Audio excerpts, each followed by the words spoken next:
During the events of Star Rail Fest, Ashvale discovered what the happiness surgery truly entails, implanting the flesh and blood of the abominations of abundance. Given the gravity of the situation, we decided to go to Graphia Academy and first launch an investigation into Fullwish.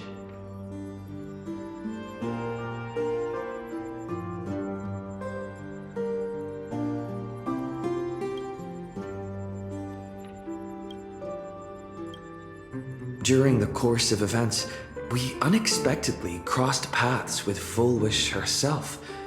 Also a survivor of the blood-stained games, she openly joined the Phantasmoon Games and invited supplicants to travel to Seafeld City, where the winner would be decided in a televised debate. During our exchange with Fullwish, Himiko realized that Fullwish might be a masked fool. As a result, I asked Sparksy to investigate the tavern for leads, and through that, we identified Fullwish's ability, the happiness syntax. Evanesia and Yao Guang established a cooperation agreement. After Evanesia's attempt to assess Fullwish in her capacity as the arbitrator failed, they encountered Blade and his group and learned that the flesh implanted in the happiness surgery originated from Shuhu, an emanator of abundance. Himiko and I went to the TV station to take part in the debate and met up with Sunday and Ashvale, who had arrived ahead of us. However, the debate turned out to be a carefully orchestrated trap. In full view of the public, all those who had undergone the surgery transformed into terrifying monsters, and Fullwish framed both the IPC and the Astral Express as the masterminds behind it all. When the disaster erupted, Evanesia willingly violated a forbidden taboo and revealed the real purpose of the Phantasmoon Games: to suppress the terrifying entity slumbering within Plain Arcadia. Through this act, she unlocked the original power of the ambrosial arbor within herself and intervened in the unfolding situation. At the same time, Silverwolf, entrusted by Pearl, set out to investigate the anomalous signal responsible for the monster's emergence, only to be obstructed by Mr. Meanie. As the force backing Fullwish, he wields tremendous power, powerful enough to interfere with the Stellaron Hunter's script. Meanwhile, Fullwish continued to livestream our movements in the TV tower, distorting the truth by every possible means. Drawing upon the wish power of 200,000 victims, she manifested the Meanie Phantasmoon in an attempt to defeat us individually. Thankfully, Silverwolf regained the power of the Ether cartridge level 999 and dealt with it before it was too late. After overcoming every obstacle in our path, we reached the top of the TV tower and confronted Fullwish head-on. Drawing on the people's wish power, she briefly held the upper hand. Ultimately, I used the Stellaron within me to bear that wish power, thereby stepping onto the path of elation and defeating her once and for all. Even so, those who had undergone the surgery did not recover. At Blade's proposal, everyone joined forces to concentrate all of Shuhu's flesh within his body, freeing the victims from the influence of the happiness surgery. Just when I thought the crisis was over, Evanesia requested that I warn the creator of the world in canvas.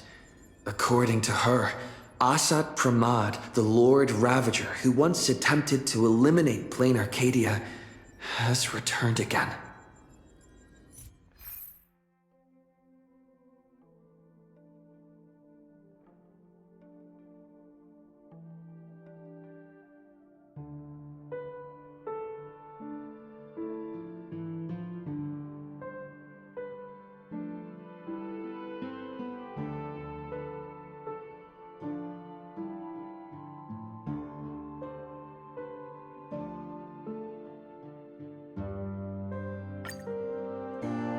Seafeld City has been severely affected by the incident. Citizens are advised to remain patient and await assistance.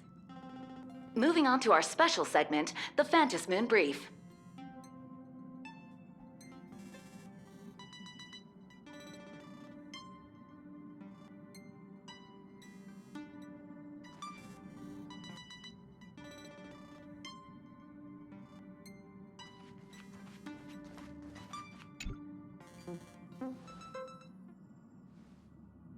You're back!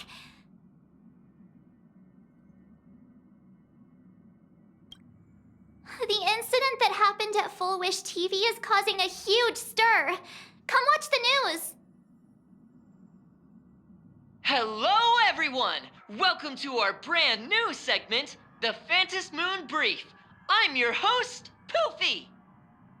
Hi, everyone! This is your old friend, Snowy! Well then, as the Phantasm Moon games reach a boiling point, and for reasons that need no explanation, we are now joining Duo Mention TV to bring you live coverage of the latest and most critical news updates. Yes, we are! And after the director of Full Wish TV and sponsor of the Research Society of Happy Smiles, Full Wish announced that she was joining the Phantasm Moon Games! That terrifying tragedy of 15 years ago once again swept through the psionic game! The supplicant debate, slated to take place at the Seafeld TV tower, was cut short when out-of-control imaginee known as Joy Ascendants appeared suddenly and launched an attack. This Imogenesis plague centered on Seafeld City spread rapidly. Even Full Wish herself turned into a monster atop the Seafeld TV tower. As of the latest reports, nearly 200,000 human and imaginary inhabitants across plain Arcadia have been affected by the plague. Countless individuals are injured or missing, and total losses are estimated to have reached 8.6 billion credits. And in a chilling echo of the bloodstained games 15 years ago, footage left behind by Full Wish points to the disaster as the work of supplicants from beyond the sky. She identified the culprits as the famed cosmic hero, the trailblazer of the Astral Express, and the wanted criminal, Stellaron Hunter Blade, claiming they were responsible for the tragedy. But a spokesperson for the Department of Aberration Defense said the disaster was planned and executed by Full Wish herself through her organization, the Research Society of Happy Smiles. They added that the investigation will continue and the organization will be shut down. Oh, how familiar that sounds.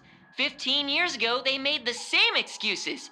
What is the real story behind this? The Phantasm Moon Brief will continue to keep you updated. Over 500 years ago, a prophet made a prediction. In year 1999, a terrifying devil will descend from the sky. Will this prophecy come true? Can plain Arcadia safely make it through this crucial year? We will have to wait and see. Shame on them. How can they just say things like that on TV when it's not even confirmed? And the internet is flooded with fake news about you too. Also, those two hosts, weren't they from Full Wish TV? They were spreading nasty stories about you on the news before. And now look, they've immediately jumped ship after what happened to Full Wish.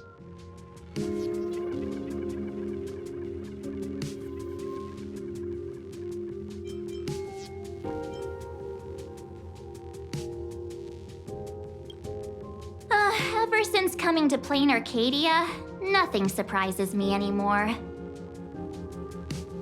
I'm happy you made it back safely, but somehow, you just don't seem quite the same. Oh no.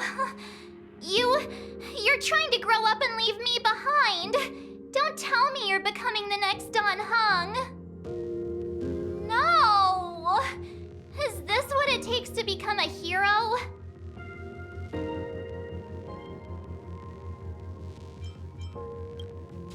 If you're all grown up and serious, we just can't click like we used to anymore.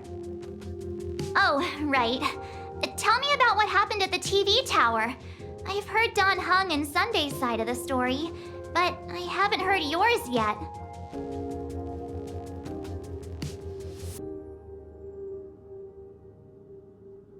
So, Full Wish had people undergo the happiness surgery to implant Shuhu's flesh into their bodies, and that ended up causing this disaster? And you guys stopped the mutation from spreading, but all you managed to do was to temporarily seal Shuhu's flesh inside Blade? And then you mentioned that Nessia, the one we met at Starrail Fest, is actually the Phantasm Moon Games arbitrator? No wonder she could draw a mask for you. And she also asked you to go deep into the world in Canvas to warn, who was it again? Who is that? Yes, Graphia. Himiko's ancestor. She's an artist from 1,000 years ago. Himiko's ancestor? She's still alive? Wait, that's not even the most important part. Nessia asked you to warn Graphia that the Lord Ravager, Asat Pramod, is back? Why does the Express have such bad luck? By this point, whenever we go on vacation, I'm always ready to deal with random problems. But running into another Lord Ravager while on vacation? This is way over the line. A Lord Ravager, Evanessia's request, Shuhu's flesh and Blade's body, and the unfinished Phantasm Moon Games. Suddenly, there are so many things to deal with. Feels like we're juggling a bunch of eggs all at once. One slip, and it's all gonna go splat. Are you okay?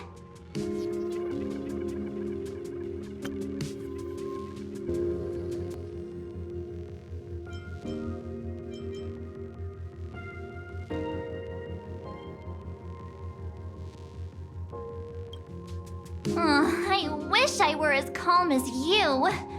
I'm gonna go take a minute and collect myself.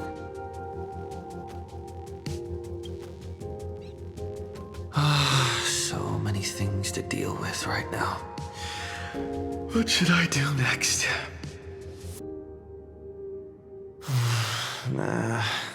I've had a long day. I should just get some rest.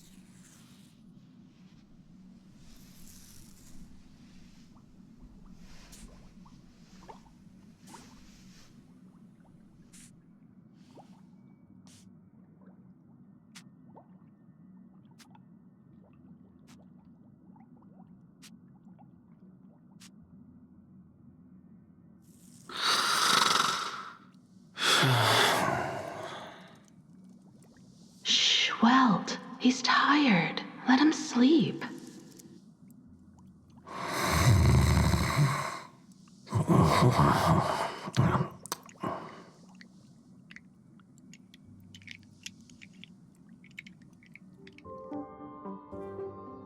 You're obviously tired. I never thought this vacation would become the prelude to yet another major war.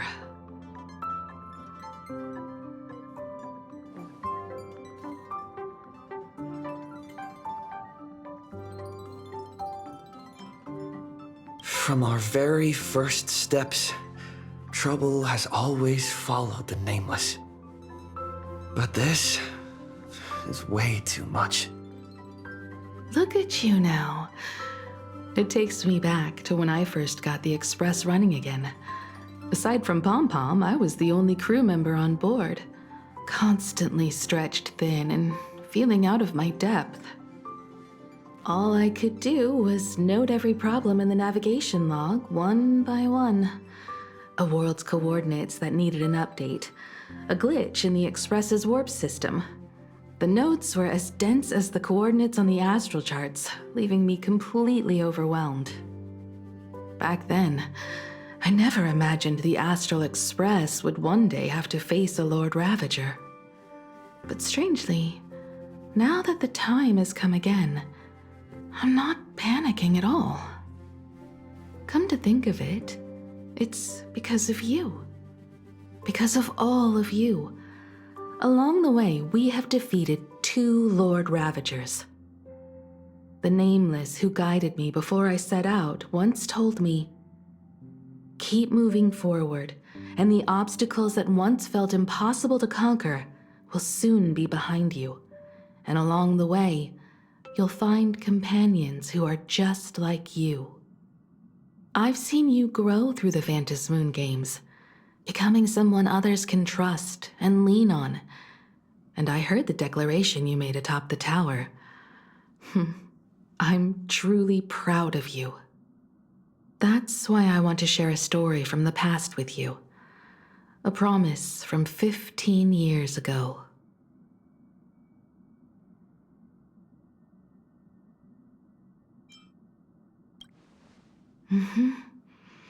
I promised someone that when the moon over my hometown was full again, I would go back to see her, to let her know I had made the most of this borrowed life and found companions I could trust with all my heart. I want to share this story with you all. The story of how my journey began.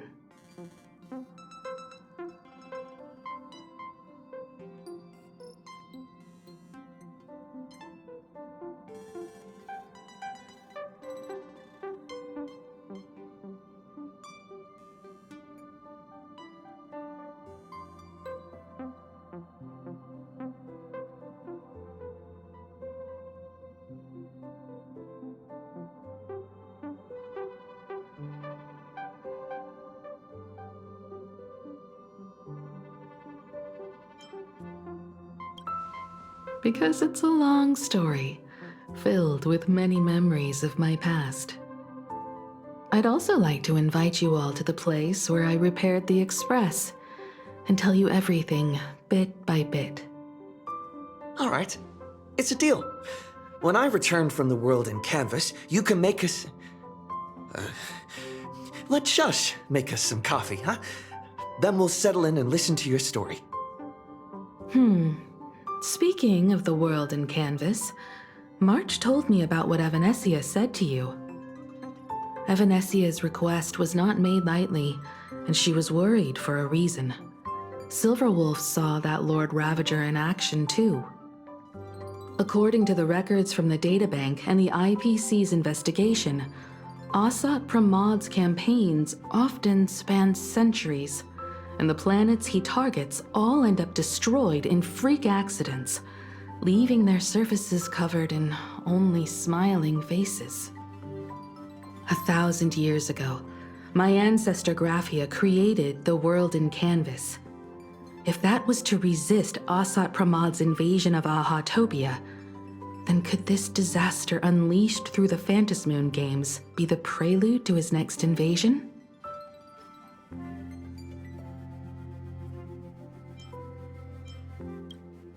That's the first of many mysteries. Based on our family history, we are clearly not descendants of any long-lived species. Quite the opposite. The weathering curse has shortened my family's lifespan for generations. What could my ancestor have gone through to still exist today? That too leaves me deeply curious. There are far too many legends about her. It's hard to tell what's true and what's not. Only 2 things are beyond doubt. First, during the Cinderth Age, she created countless Imaginae and sent them into battle against the demon legions from beyond. Second, near the end of one of the Phantasmoon games, she created the world in canvas to shelter inside it what was left of civilization and life. Which means she is not only familiar with Asat Pramod, but has also witnessed the manifestation of the Eon of Elation. Nobody knows just how big the plane Graphia created actually is. Over 140 years ago, the IPC tried to salvage the world in Canvas, but they were only able to reconstruct part of it in the real world. That portion became what we know as Plain Arcadia. Legend has it that Graphia used a vast ocean as her canvas and channeled the power of elation to step into the painting, which means she has not only seen Asat Pramod, but has also seen the Eon of Elation descend in all their glory. Good question. As for who in Plain Arcadia knows Graphia and the world in Canvas best, it's probably Pearl. She was sent here by the IPC. She should have some clues to guide us in the right direction. By the way, General Yao Guang is here. She says she wants to talk to you in private.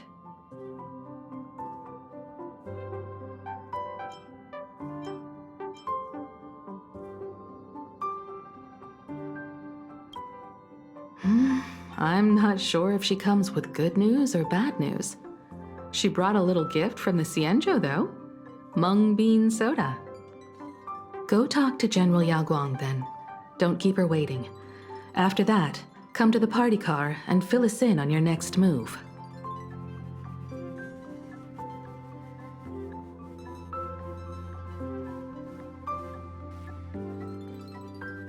Nice to meet you, Ishvara. I always thought that the arbitrator, Evanesia, would step in and punish Foolish for the disaster she caused. But, to my surprise, it was you who defeated Foolish. In my capacity as an Arbiter General, I extend my deepest gratitude to you for halting the plague and sparing countless lives from suffering.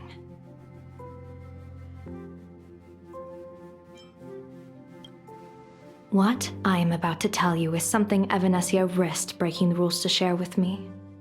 Please keep it a secret. Not a word of this leaves the Express. Sealed within Ahatopia's core is Ouroboros, the Veracity.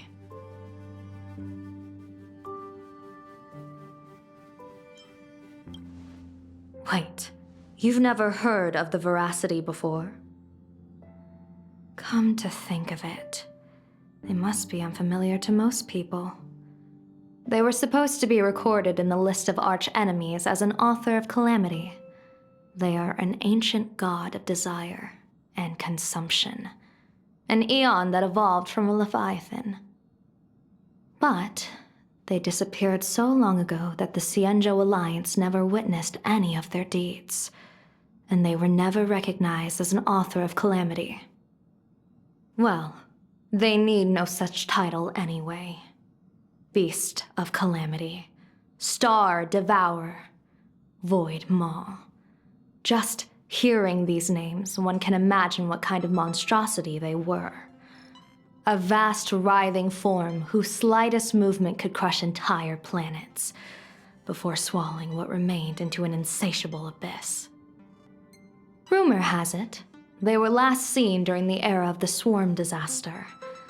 They were hardly there to aid the Swarm, but rather to attend a cosmic-level feast, in which the Swarm served merely as appetizers, and the planets they passed were devoured as the main course.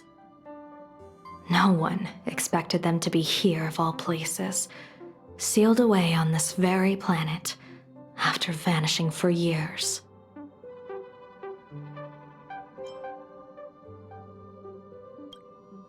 The true situation remains unknown, but with this information we can understand why Asat Pramod set his sights on this world. Aren't you a little afraid, facing a huge disaster like this?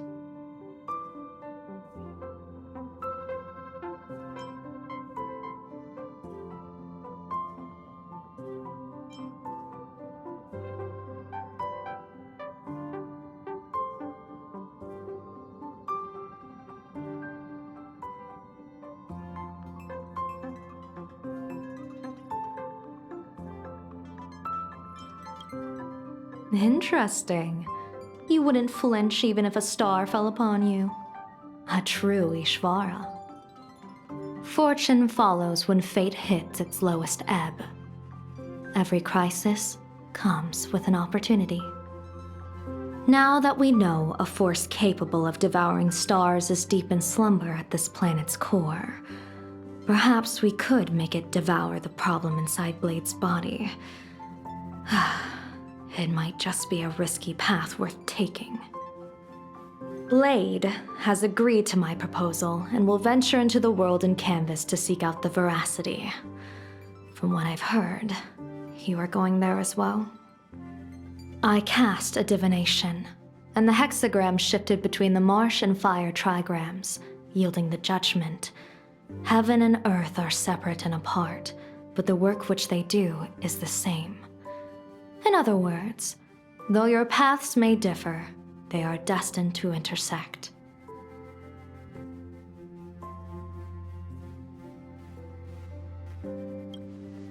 A funeral, or an adventure. Will it be a battle with only a 1 in 10 chance of survival to tear away Shuhu's flesh from his body and eliminate the Xianzhou's arch-enemy? Or will it be a journey in which he settles all grudges and never looks back? It all depends on how he perceives it. Blade agreed to my proposal, even though that little Stellaron hunter girl wouldn't stop objecting.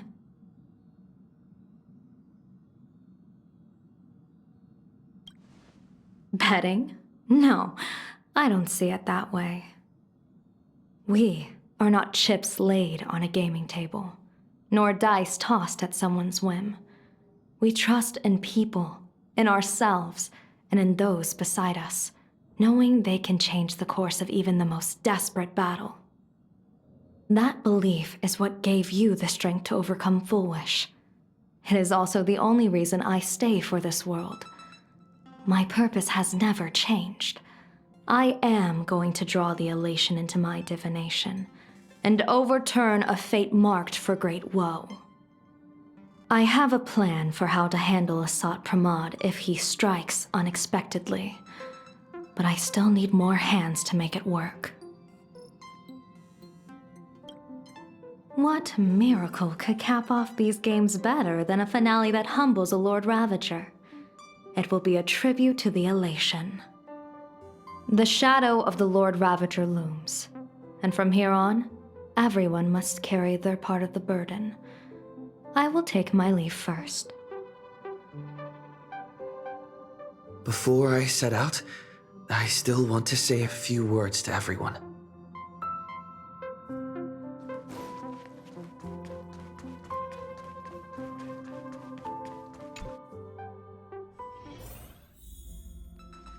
What are they all up to over there?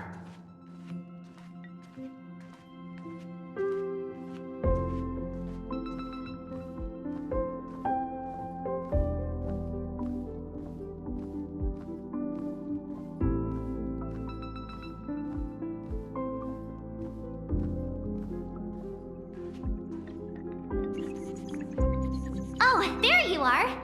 We were waiting for you. We're here to celebrate the Astral Express making it through another trial, of course. Pom-Pom's heard all about your latest adventure. It's a modest celebration, but a meaningful one. You stopped Full Wish's scheme, and that is no small achievement. Regardless of what the people of Plain Arcadia or the media may say, we raise a glass to you. Exactly. You knocked out the mastermind behind all those creepy whatever their name is. I didn't get to see it myself, but Don Hung described it for me. You killed it! Your victory gave Blade a chance to free himself from Shuhu's flesh. Thank you. With a Lord Ravager looming on the horizon, everyone will soon be heading off on their own missions. Before that, it felt right to have a small gathering like this. Now, let's make a toast. Here's to everyone who fights to protect this Arcadia. And here's to all of us. The Lord Ravager can throw whatever he wants at us. But I know the Astral Express will keep streaking across the stars.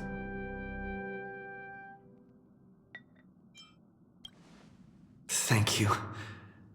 All of you. Having you by my side is what gives me the courage to face the future. I'll carry this strength with me through the rest of this journey. Cheers!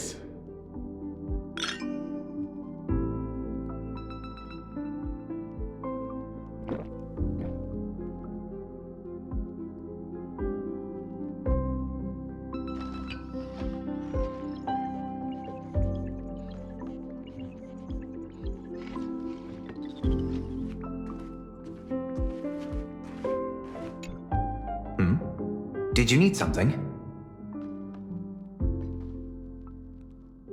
I need a break. I felt worn out ever since coming back from Seafeld TV Tower. Right now, it feels like I'm back in Oak Manor's banquet hall. At those parties, no matter how tired I was, I'd have to clutch my glass and smile, keeping myself calm. Mr. Yang insisted I should get a full day of sleep, but I didn't want to miss the chance to toast with you all. I should thank you for letting me embark on this journey.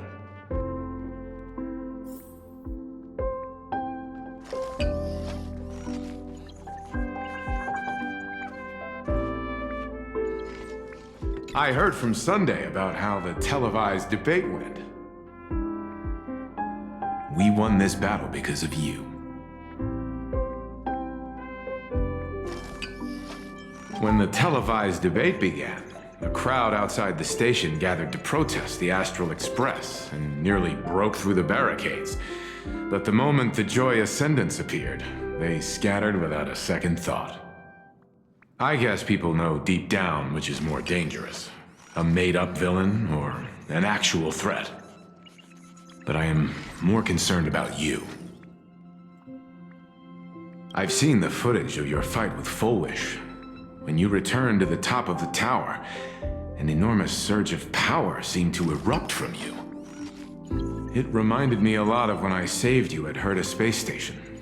Did you tap into the power of the Stellaron?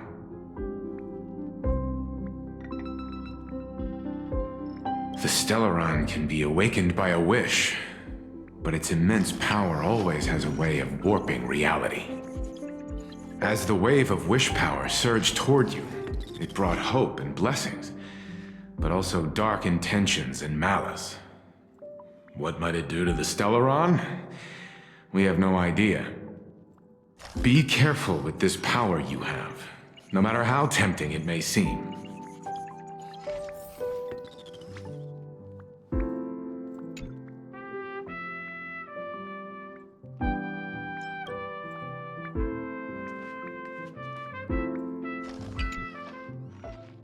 Oh, it's you! Pom-Pom heard you've got a solo mission coming up. Be safe, will you? Sadly, Pom-Pom can't remember most of what happened right after the Express crashed onto this world. Pom-Pom's memory of those years is like a fogged-up Express window. No matter how hard Pom-Pom tries, Pom-Pom just can't wipe it clean. But it's okay. After passenger Himiko repaired the Express, Pom-Pom got to share a one-of-a-kind journey with all of you.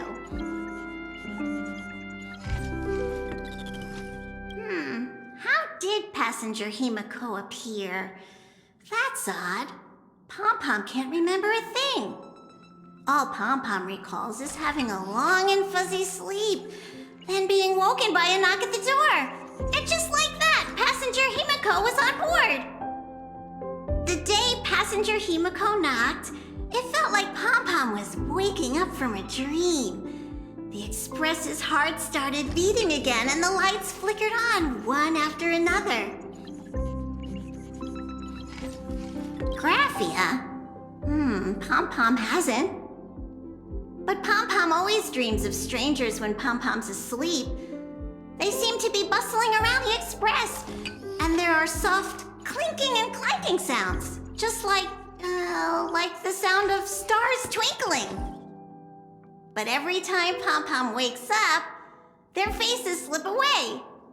Pom-Pom is only left with a warm and comforting feeling, knowing someone had taken good care of Pom-Pom. Safe trip! Pom-Pom will take good care of the Express while you're away.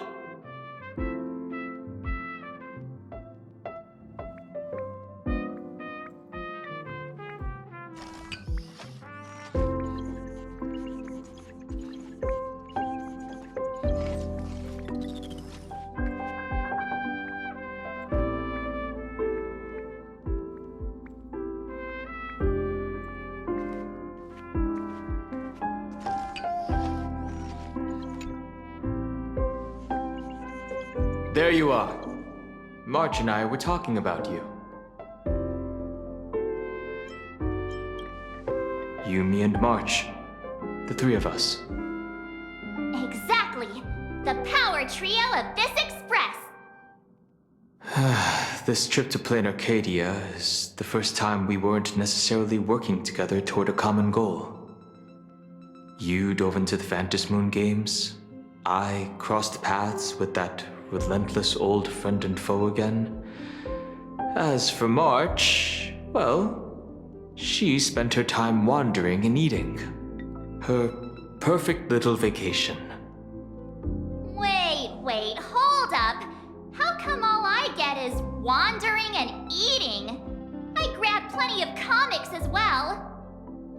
I call it cultural exploration. With a little extra time for me to recharge, of course. Right? Now that we're having this little break, it hit me that I might have neglected you and March.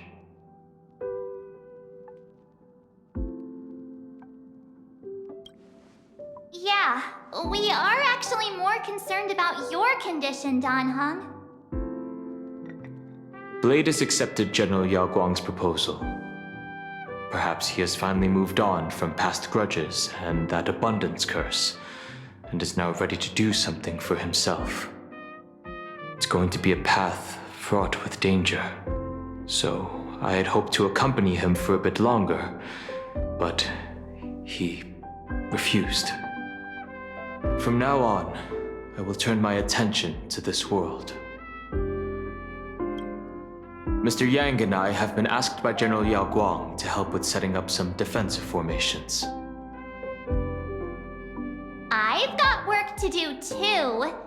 Mr. Ashvale wanted someone to accompany him to the tavern to investigate clues about Asat Pramod. Yours truly figured she'd been resting long enough, and it was time to stretch her legs.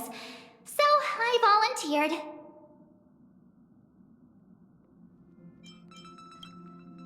No problem. When you come back, you have to share everything you saw in the world in Canvas.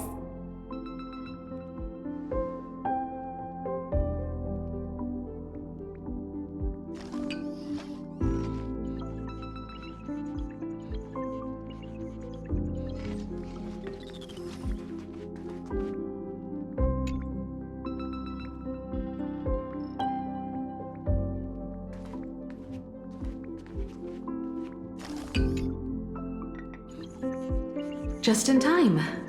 I've talked to Madame Pearl. She will handle all the arrangements for your passage, so you can enter the world in Canvas to find my ancestor Graphia. Actually, I hoped you could take some time to rest first. Once you've fully rested, you may make your way to the dock in Seafeld City. Madame Pearl has a special ship waiting for you there. It will take you to the border between this world and the world in Canvas, a place known as Inkford Hermitage. That's your final stop before entering the world in Canvas, a place to gather your supplies and rest up before you set out on the journey ahead. I know you'll have to go alone this time, but I don't think it'll be dangerous. After all, that realm was created by Graphia, my ancestor.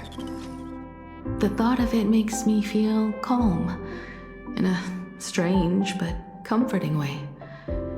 If you get to meet her, please give her my regards.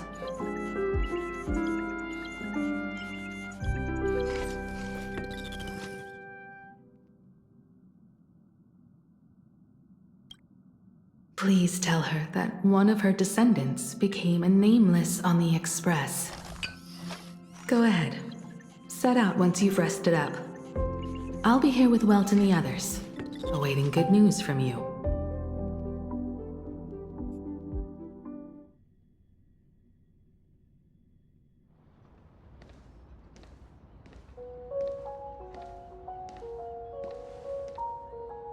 In other words, that woman wants you to take Shuhu and jump straight into the Veracity and leave the rest to the Eon's stomach acid?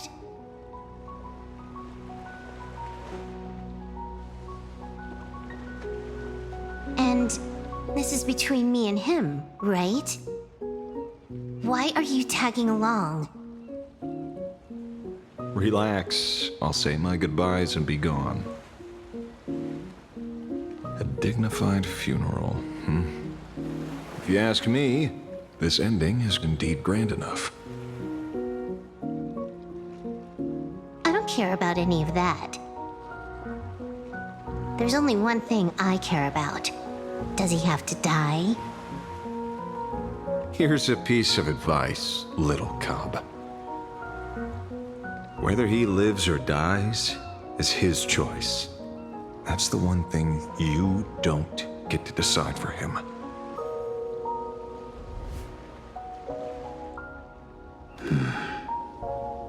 It has landed. What? Nothing. Just a seabird landing on the rocks. A blade forged of mortal steel cannot sever an undying fate. If Shuhu is to be put down, the options are few, and that Leviathan is one of them. In time, people will say this. The culprit of the Juming gave his life for the greater good and plunged into the abyss alongside the abomination.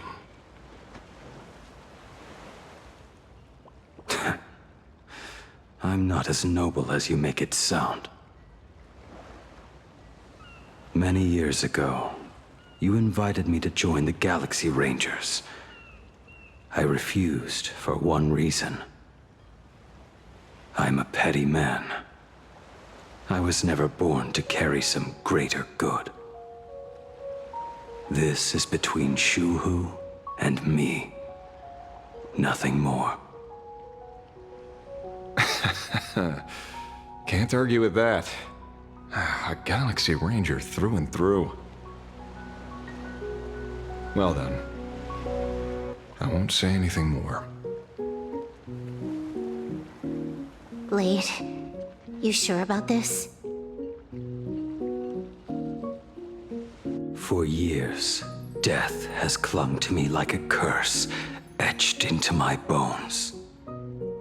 If there is a chance to make a god feel the same pain, I would do it, even if this body is reduced to ash. As for everyone else, there's no need to drag them into this. We'll proceed as Yao Guang proposed. Bury Shuhu at the end of the world in canvas, taking me with him, and let the veracity dissolve us both.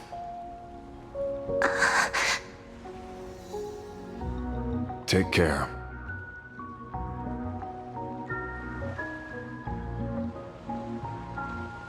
How about you stay as well? You might as well see it through to the end with us. Plain Arcadia has bigger problems that need my attention. Your instincts were right. That meanie pulling strings from the shadows is none other than a Sat Pramod. Who else would want to kick a Ha's head like a ball? So, I need to get back and finish my job. Investigating a Lord Ravager sounds like a job you don't come back from. Therefore, it also pays very well. Then here's hoping you live long enough to collect your payment.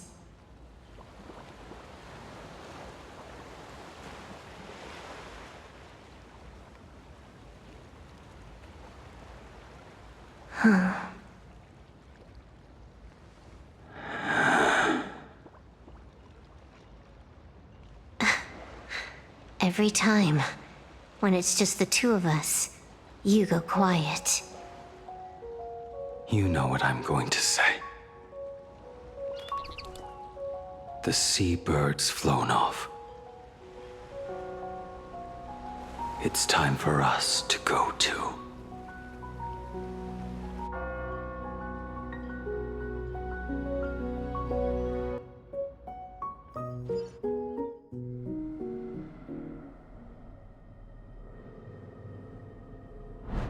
The terror slumbering at the heart of plain Arcadia is...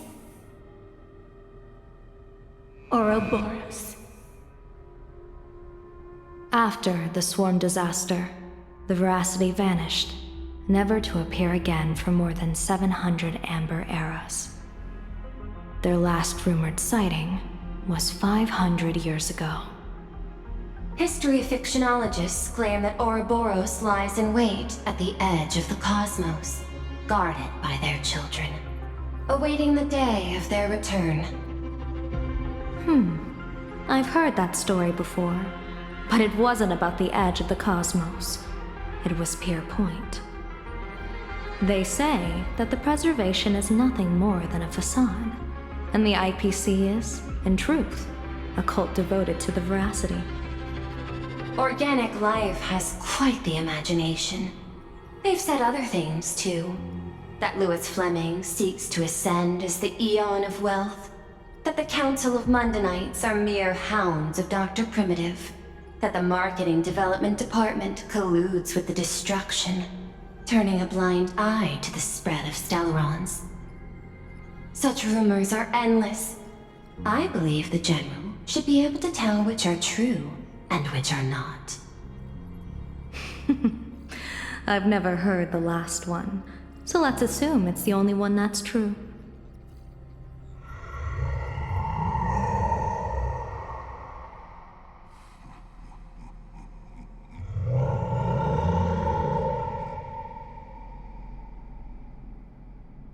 Such terrible breath.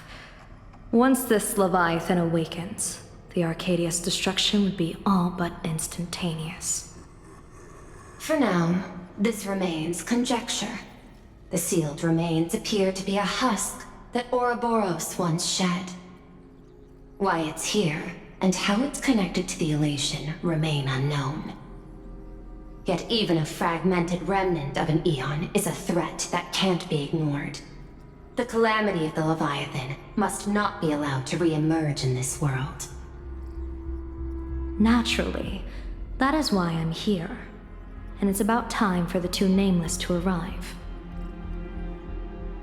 Oh, you're just on time. General Yao Guang, as instructed, warding talismans have been placed at over a dozen sites across plain Arcadia. My thanks. It was Mr. Yang's talent of creation out of nothing that allowed us to reproduce dozens of plumes and complete the deployment with such speed. Now, with Yin and Yang aligned, and all four aspects in place, as long as we set up the last formation core, the Decalight reflection barrier will be complete. Using the divine eye of the Spiritus to weave a giant web, one that ensnares countless possible futures. General, have you truly made up your mind? Though Shuhu has been eradicated, the signs of doom have not faded. On the contrary, they grow ever clearer.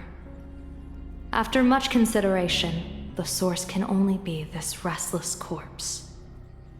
One crisis is yet to pass, and another is already upon us.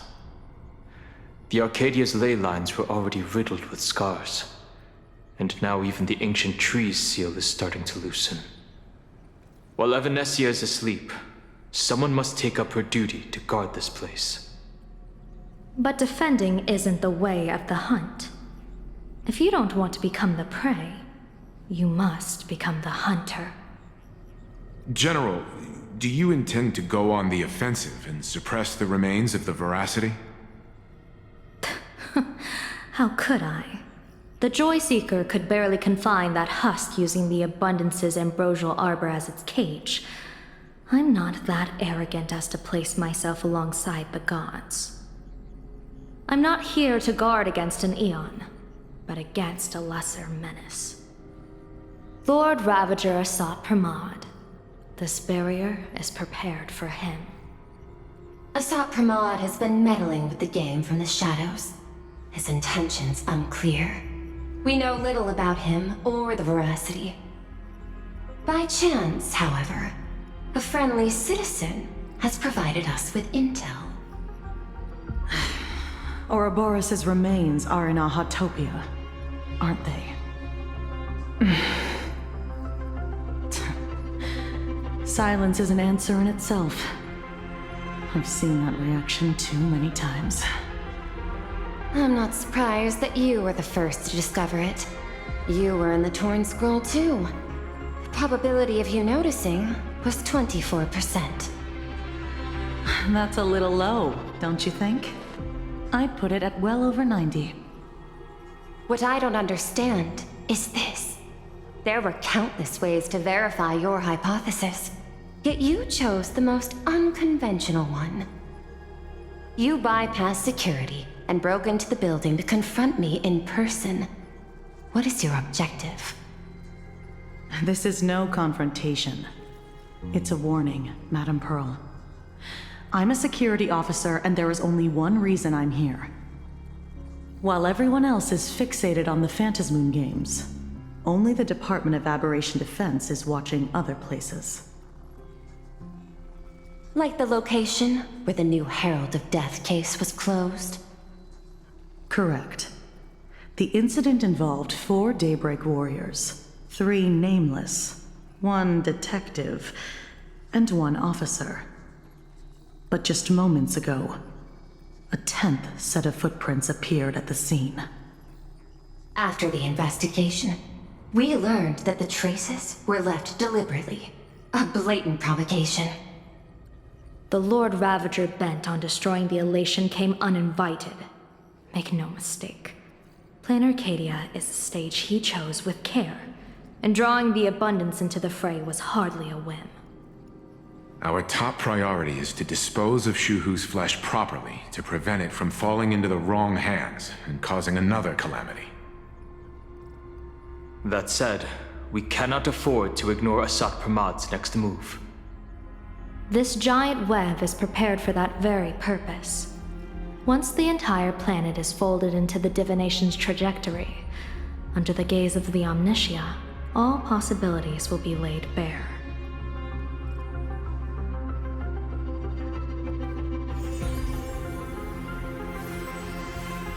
When that time comes, he won't wish to leave any footprints behind.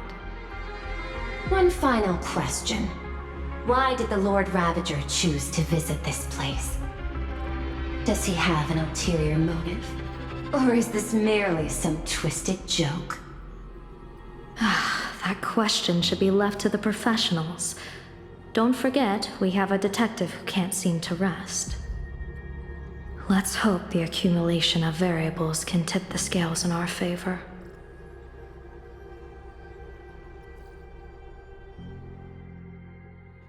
And so, the people set out, and the gondola, bound for distant lands, set sail. At the end of the world, the Elation once again declared war upon the Veracity. Hey, frail little humans!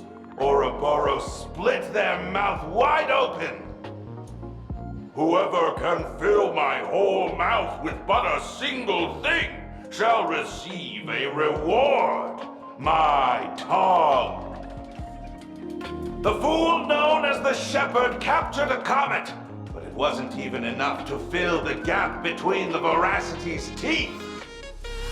The bartender Braji opened the wine cellar, yet they only grew drowsy, drifting off to sleep.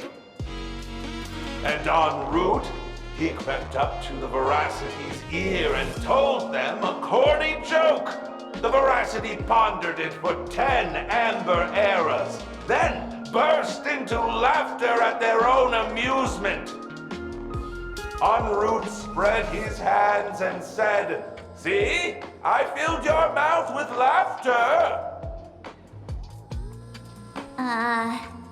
Then what happened? Then the Veracity said, "Are you kidding me?" And with that, they opened their gaping maw and tore en route to pieces. What kind of nonsense is that? Those are the facts, my inquisitive auditor. If you want to hear more stories, you're welcome to discuss with your classmates.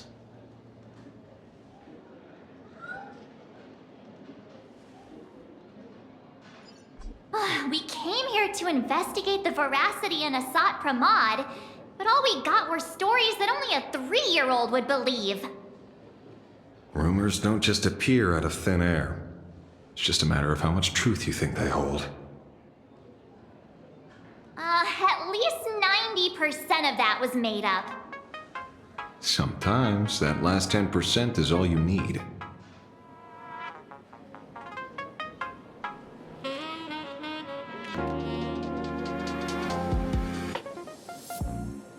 Oh, plenty of bystanders around. Let's hear what they have to say.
You two asking about the Veracity?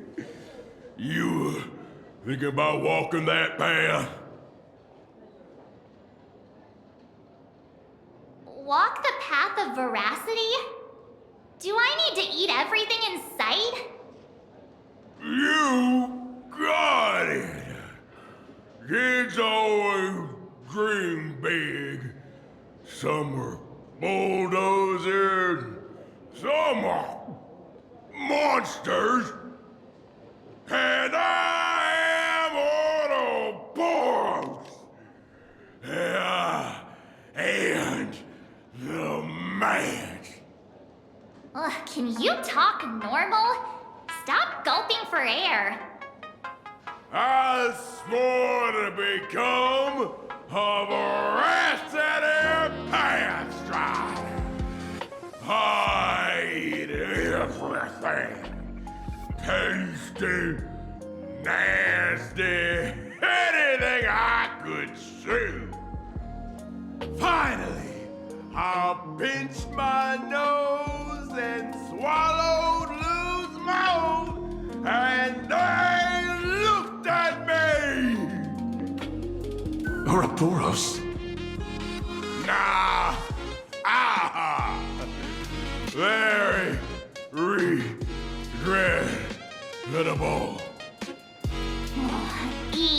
Enough already. I'm telling you, it was all bluffing. The fools didn't lose. Root and Dorothy, who the veracity wasn't looking, rolled up her skin like a crepe, stacked it up and bolted. Then, poof, they were gone. Comic-Con Collective don't got a veracity card. I already filed a formal complaint with the organizers. You should be putting this much effort into your studies!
They say a dull pen beats a sharp memory. My memory's dull, and my pen's not much better. Then you must have a lot of stationery? A kindred spirit. Miss, it seems you're one of us as well. I've met far too many fools who can't even read. Oddly enough, those of us who truly love learning are the rare ones. Interested in studying the knowledge of the laughter? I have a reference book here. You can have it.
This feels completely made up.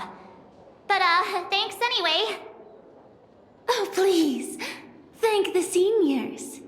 To compile this book, they offended every eon they possibly could, and narrowly escaped death at the hands of each and every one of them.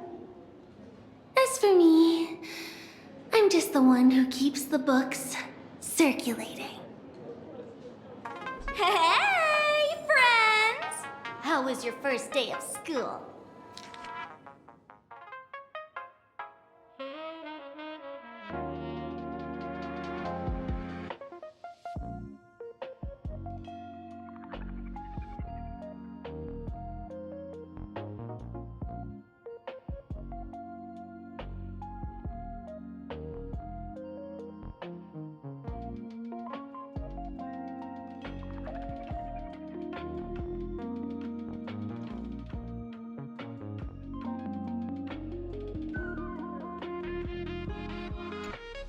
Sparksy's here to pick you up after class.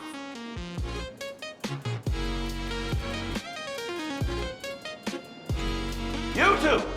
You didn't shout, didn't clown around, and you didn't even stuff notes into anyone else's mouth. Such diligent fools are a rare sight indeed.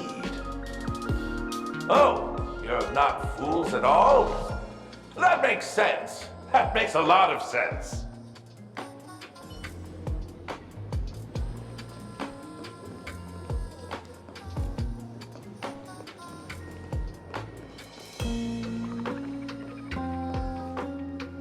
Where were you just now? You opened the door for us and just disappeared. Don't tell me you're up to something again.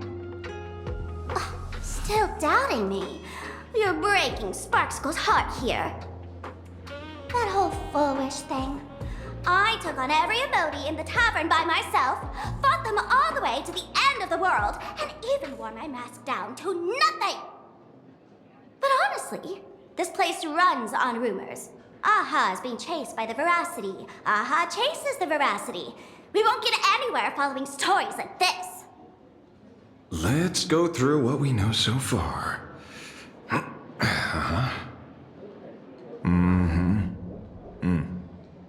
Ooh.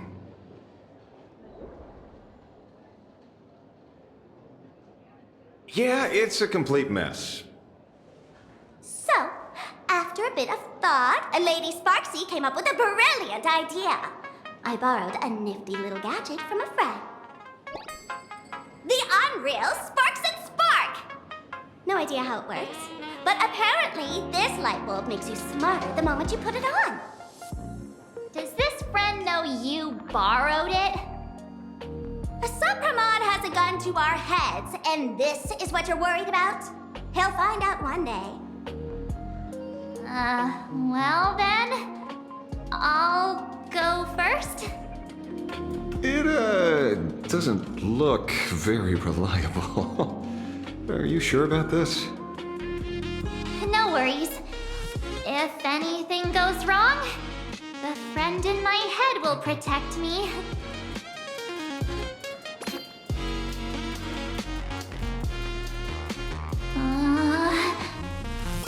Doesn't seem to have any effect.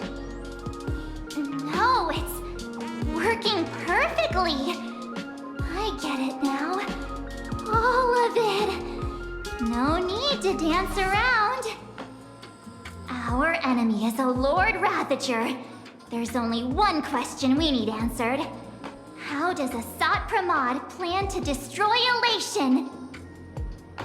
Correction. The effect is very obvious. Judging by Nanook's habit of picking Lord Ravagers, I wouldn't be surprised if Asat Pramod was once a masked fool, and therefore knows Aha's weakness. The Arcadia is like a microcosm of eons and paths. People indulge themselves in fabricated happiness, unable to pull themselves away from it. Many have expressed their concerns. This isn't elation. Aha is playing with fire. A classic social realist deduction. Old-fashioned. Ooh, but effective. We're closing in on the truth. Yes, the answer is all but revealed. You are a Sot Pramod, Sparksy. Do you have evidence? Of course. The truth is so simple that everyone overlooked it. The evidence is... you were the first person I met when I got off the Express. If I am a Sot Pramod, would you and Grey Hair have been able to walk out of the school alive?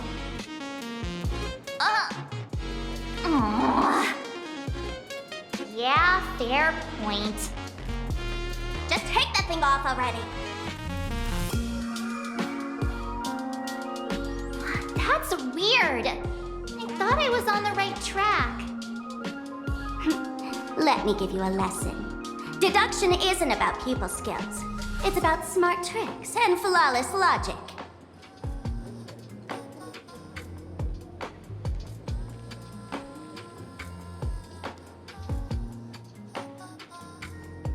Watch and learn. Sparkle, master of the classic whodunit, has entered the chat. You changed your clothes just for this? First of all, Ouroboros likes to eat. Secondly, whatever they eat disappears completely. Therefore, veracity is also a form of destruction. This is the classic mystery of one culprit, two identities. The one trying to kill Elation is... the Lord Ravager, a Sot Pramod, played by the Veracity! What am I even saying? Classic whodunit. This is more like a classic Who's the Dummy. Ah, I get it now. All this thing does is make wild guesses sound reasonable. So far, that's the most accurate piece of information we've gotten. No need to be so serious, Detective. Why don't you show us what you've got? By the way, what type of detective are you? Me? I'm the tough guy type. I don't waste time on useless details. I aim straight at the heart of the problem. You're not wrong. A Sot Pramod is Nanook's weapon to assassinate Aha. Whatever his plan may be, the target doesn't change. Remember, as far as humanity knows, there are only 3 ways an Eon can fall. A broader path engulfs a narrower one. Divine warfare between eons, and the third one. What was it again? Forcing an Eon to turn away from their own path. Whichever it is, none of it sounds remotely connected to Plain Arcadia. So, what makes you so certain a Sot Pramod is here on business, not on vacation? Because we folks just dug up one heck of a treasure from underground. And in the stories tied to them, we've unearthed more than a few names worth paying attention to.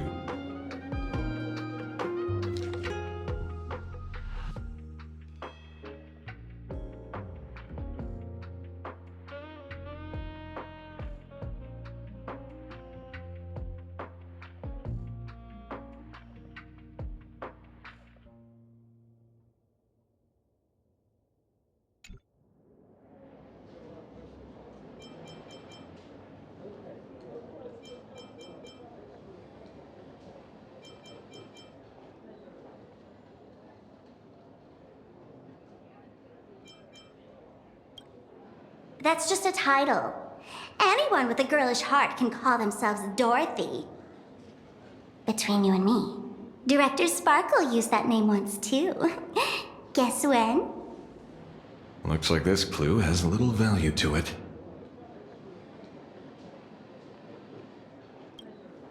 An old pal who can't stop lying. He goes on and on about death being a solitary feast, but I just saw him last week, alive. I see you're acquainted. Please, introduce us sometime. Karachi? Forget it! He's good behind the bar, but slippery as an eel. Ask him to work for Nanook, and he'd run away on the spot. The former bartender of the tavern, everyone knows him. Couldn't be him. Him? He caused trouble in Gotham City a few days ago. Pearl threw him into prison. I know. I was the one who caught him. Right. He's the one I can't stop thinking about. Stories change every time, but they all circle back to the same logic. En route defeated the Veracity by some means. You're right.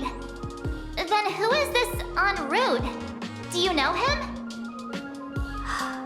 En route. Of course she does! Everyone in the tavern knows that name. Long ago, its owner grew tired of jokes, cast aside his mask, and walked away. Some say he became a morning actor. Others say he jumped into IX's black hole. But none of that matters. What truly matters is that you have my unreal Sparks and Spark. I knew it. Give it back, give it back! That's a big order my client wants immediately. What do you mean, give it back? It just wandered off, and I happened to find it on the way, so I brought it home. You want it? Here, take it now. Absolutely not. Wait, right now? This doesn't sound like you at all. No. If it's a no, it's a no. Guess I'll keep it. Bye-bye.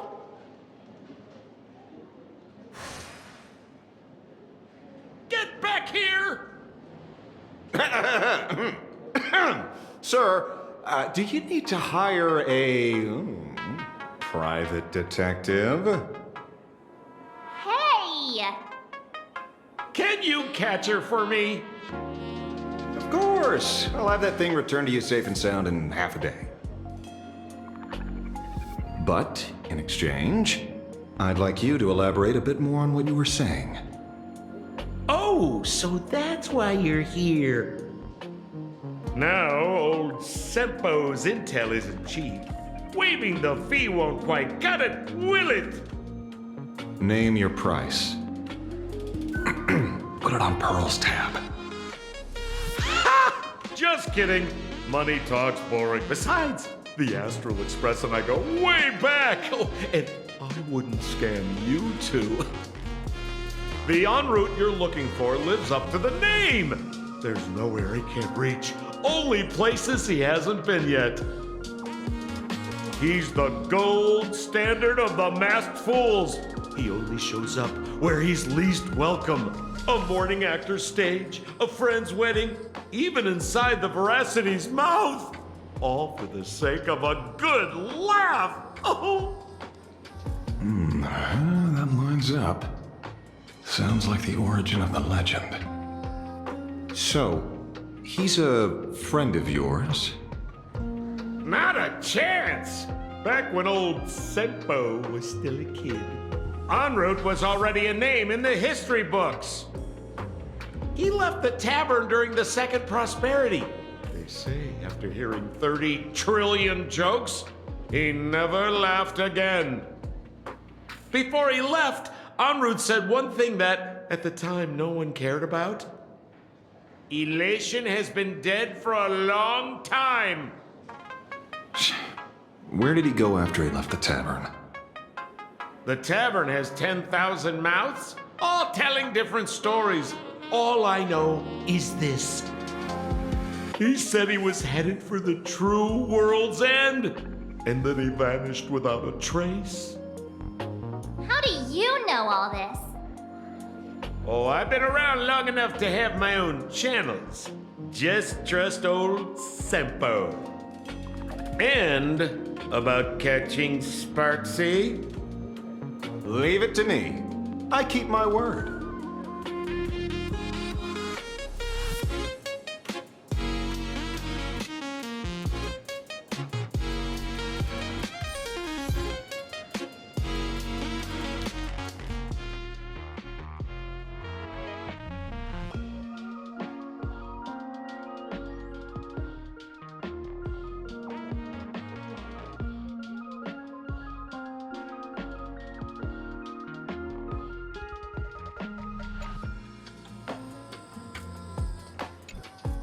Ah, see? You only need that 10% of the story to be true. The last thing he said was really scary. So many unanswered questions about en route. He has to be tied to Asat Pramod somehow. But our leads at the tavern have run their course. Let's go pay a visit to another expert next.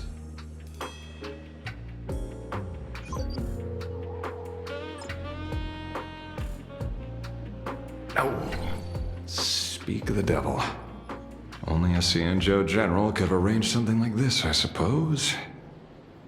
I'm surprised as well. You've only just left Amphorius, and already you've managed to draw the attention of another Lord Ravager. Miss Ron May?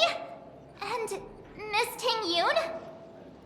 We're here by General Yao Guang's request. It seems we arrived just in time. At first, I only came because the Shenzhou extended an invitation, and it seemed impolite to refuse. Now that I'm here, I see it was well worth the trip. So, let me get to the point. Ouroboros has long been dead. Their death was merely buried beneath layers of secrecy. Hardly surprising. They disappeared after the swarm disaster, and there are many different opinions on where they went. The Intelligentsia Guild claims the Veracity ate their fill and entered hibernation. I don't buy it. Those scholars are fond of post-meal naps themselves, likely just projecting their own habits. You seem surprisingly calm, which makes sense. After all, the shadow in your right hand is evidence as well. Why don't you tell everyone what happened to the Galaxy Rangers back on Von Walk? Von Walk? Sprightly Von Walk. I've heard there's a particular phenomenon that occurs on that rainforest planet.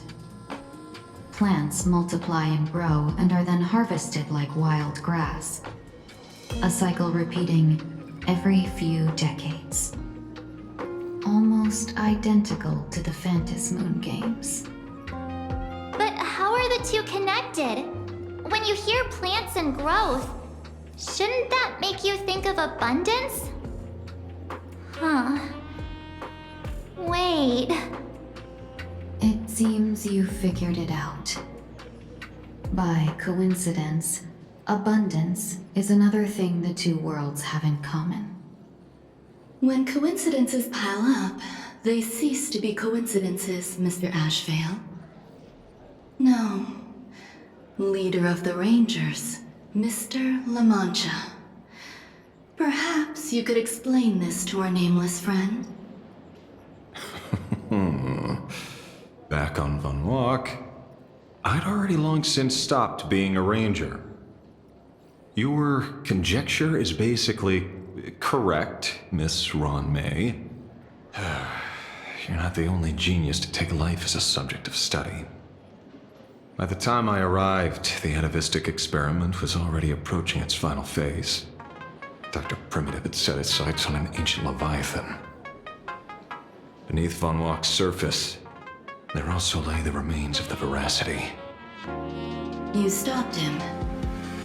The Rangers stopped him. Back then, Mr. N was still human. Now, deep beneath Ahatopia, another corpse of the Leviathan lies buried. If I'm not mistaken, there are countless other worlds carrying out the same ritual. Aha sealed Ouroboros' body among the stars, suppressed it with abundance, siphoned the power of the Path of Veracity, and called it a game. This is what people call the Phantas Moon games. Uh-huh. Why would they do such a thing? You may remember, the Express once delivered a Leviathan's carcass to me. That wasn't the only one in my collection. By arranging remains from different eras in sequence, I discovered something rather intriguing. At a certain moment over 1,000 Amber eras ago, just as Akivili began traveling in pursuit of their ideal, all creations of the Veracity lost the same organ, their taste buds. What does that imply? The purpose of consumption changed. Be they spawns, depth crawlers, or void song whales, their genetic markers encoding gustatory organs vanished entirely. Creatures walking the path of veracity became nothing more than biological black holes, consuming without discrimination. This was not natural evolution. Through the simulated universe, I identified the point of divergence in history. A concept had disappeared from the path of veracity. Consider this. What do taste buds provide? Yummy flavors? Precisely. Savoring something's aftertaste is an act of elation. So Aha stole the original primum mobile of the veracity? The simulated universe proves nothing on its own, but the primal desires of life have always been entangled. Think of it as my intuition. The conflict between the eons of elation and veracity stretches all the way back to primordial times. How many people know about this? There used to be 2. I only told Yu Qingtu. Now there are 5. After this, I can't be sure. Exploit the old conflict between Aha and Ouroboros to ignite a divine war, or allow intersecting paths to devour one another. Of the 3 known ways to kill an Eon, the Arcadia fulfills at least 2. Now who still thinks a Sapramon is here on vacation? But you still haven't explained where it came from. Oh, you mean the shadow? It has nothing to do with Funwalk. Oh? Call it a twist of fate. This isn't my first encounter with the Astral Express, nor my first time dealing with a Lord Ravager. When my home was destroyed by Zulo, I had a brief encounter with a former navigator. A navigator of the Express? Yes. Starseer, I see. He'd already retired by then. He was the one who told me about the Shadow. According to IC, it was one of many remnants left behind when the Express first carved paths along the edges of the cosmos. I led the Rangers to suppress the Shadow and devised the plan to assassinate Zulo. But I never learned why it was there in the first place. Don't you find it strange, Mr. Ashvale? Strange?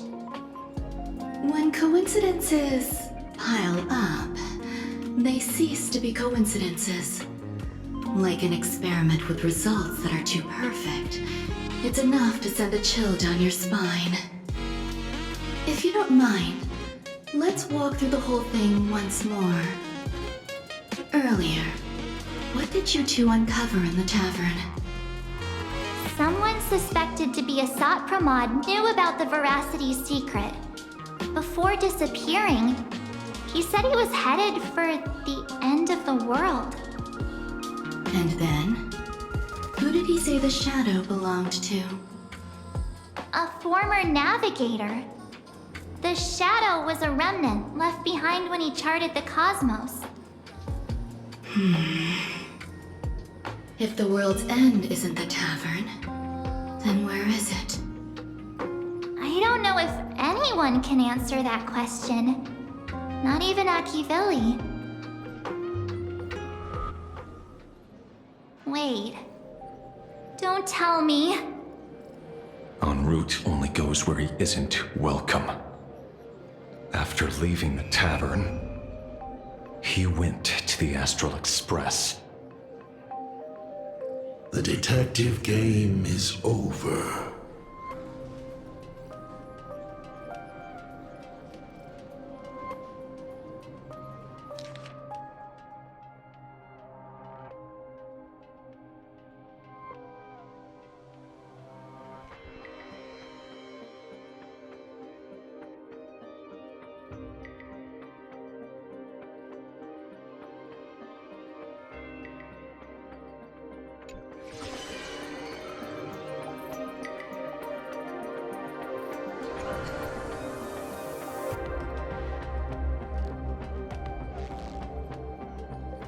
I have to say, not many people can make me change my plans.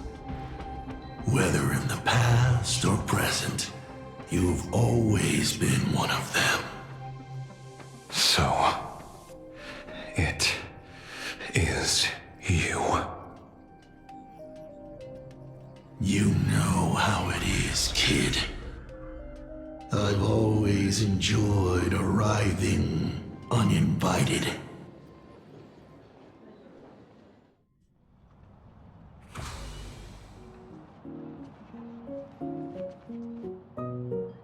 Pearl said she would arrange a ferry to pick us up at the Seafeld City dock.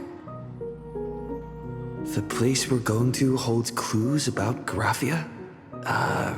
Really?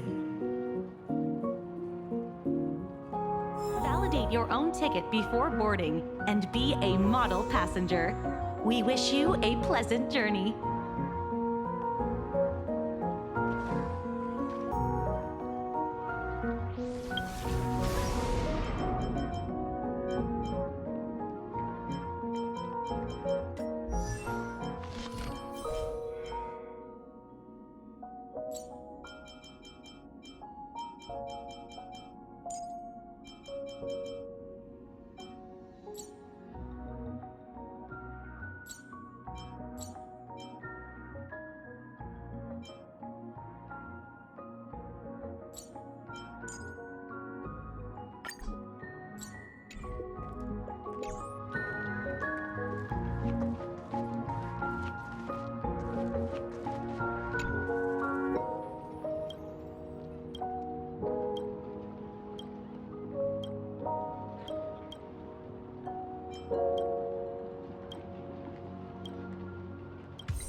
Attention passengers, welcome to the Seaside Line. Yellow Ducky Nibble's flagship store. My childhood is... In all my I never got to see the ocean.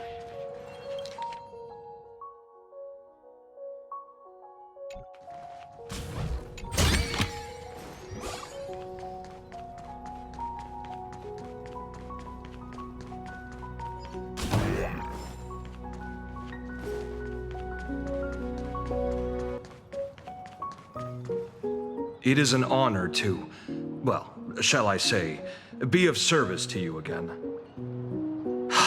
To be honest, when Madame Pearl invited you to visit the Perlux Tower, I was supposed to be your guide.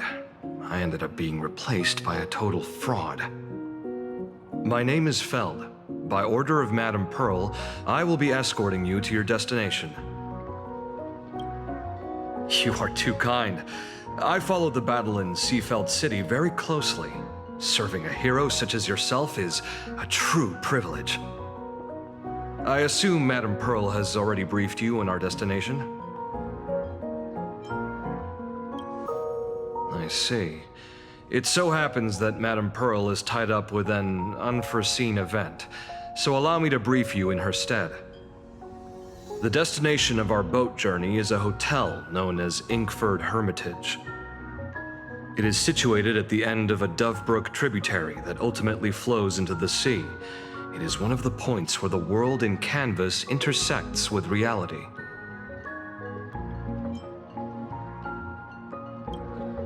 Yes, to be precise, she lived there 1,000 years ago.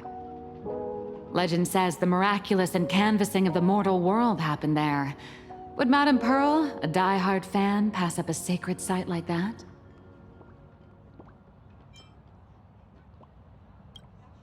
Word is that Madame Pearl just flicked her wrist, signed a check with an astronomical figure, and bought the whole plot of land. She also snatched up every single piece of Graffia's lost works she could find without bothering to verify their authenticity. Whew, I guess money really does let you do whatever you want. That's not even the half of it. I don't know where her obsession comes from, but she's dead set on the idea that Graffia is still alive. If she gets even a whiff of anything remotely related to Graffia, she's got her people on it at the snap of a finger. But all they could find were Imagine knockoffs, random, pretty redheads based on nothing but imagination. I bet her reaction went something like this. Objective. Locate the original. Error. Detecting excessive quantity of low-quality merchandise. You! I remember you! You're that fraudster from Perlux Tower! Perlux Tower? I've never set foot in that place in my life. Oh, I know it's you! I've seen the footage. You're wearing the exact same outfit. Oh, a slip-up in an otherwise perfect plan. Relax. Your job is safe this time. Cut it out, you scoundrel! You can't talk your way out of this. Who exactly are you? This is the author of Fluffy Across the Blue, Blurry QR Cult. Huh. Is that so? My apologies. How rude of me.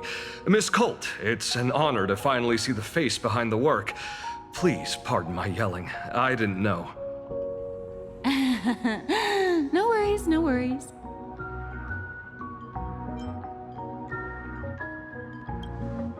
It's only normal for a famous comic artist to travel with bodyguards, no? Miss Blurry QR Colt, let's be clear. You are being transported under escort. Your current credit balance is in the negative. Madame Pearl has offered you a lifeline by asking you to complete the next volume of the Fluffy.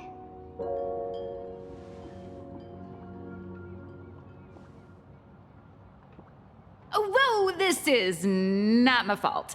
Remember Alloy King Pom Pom from Perlux Tower? I tried to put everything on Pearl's tab, but she found out and charged it back to me.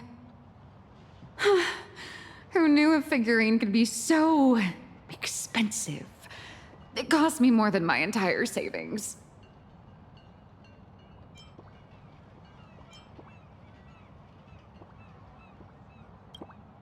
I went all in on learned coins. There goes my licensing fees and royalties. I lost every single penny. So you're escorting her to, shall we say, an intensive creative retreat? Correct. The objective is to deliver the manuscript and clear her debts. The estimated duration is 56 days. Hear that? It's not a hotel. It's hell, where you get whipped for not finishing your scripts on time.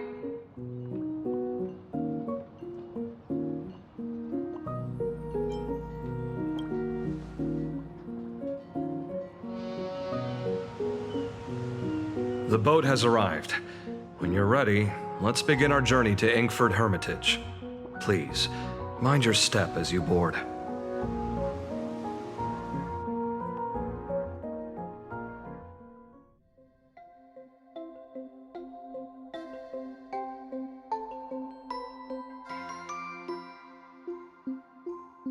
We have arrived. This is the snowy shore of the canvas world, Inkford Hermitage. Are those Wispe floating on the water?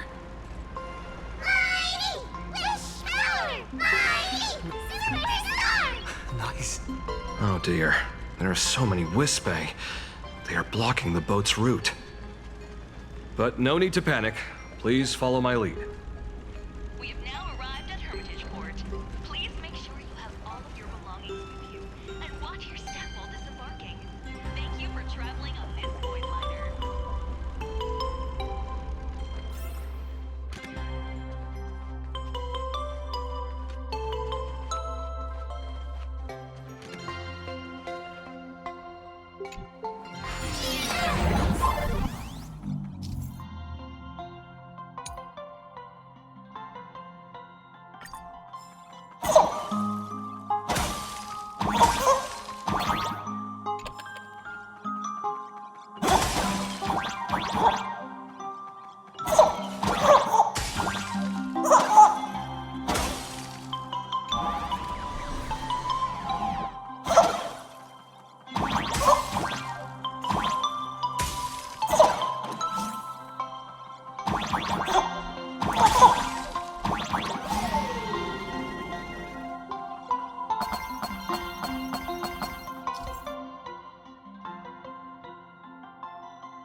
Whew, a safe docking. For a second, I thought we were going to hit an iceberg or something.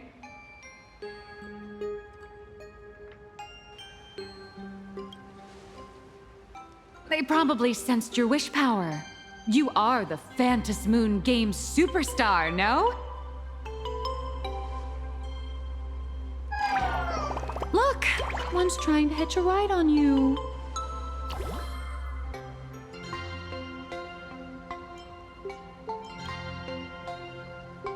Must have been when we came ashore.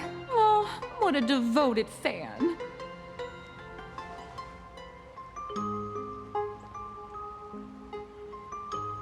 Everyone, welcome to Inkford Hermitage. I was imagining a Benzai Tengoku style manor or something.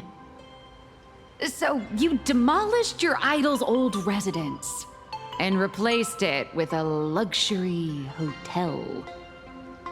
Of course not. Benzai Tengoku vanished more than 1,000 years ago.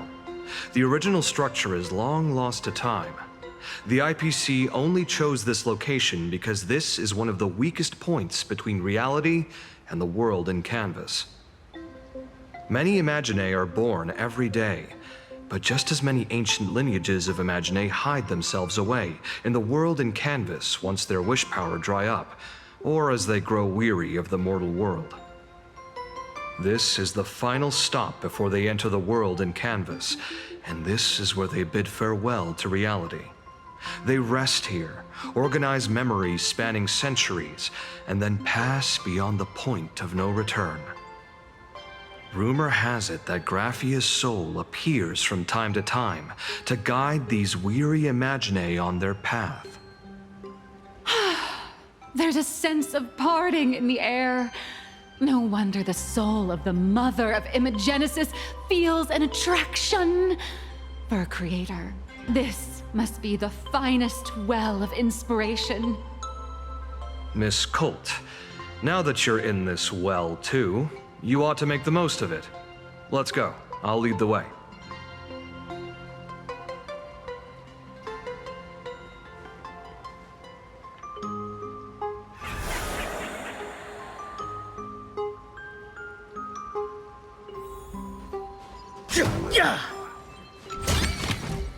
Looks good.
Is that...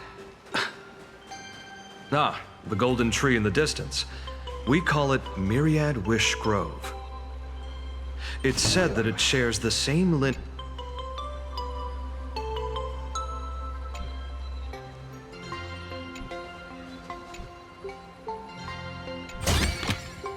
Is that all?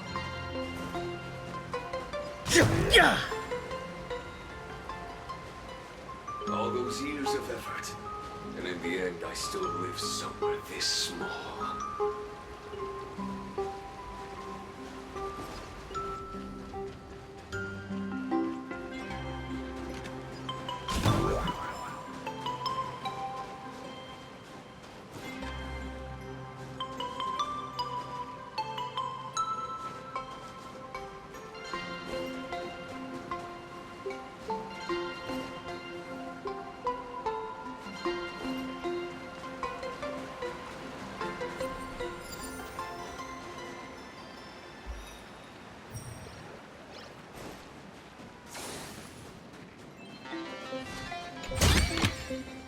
looks good.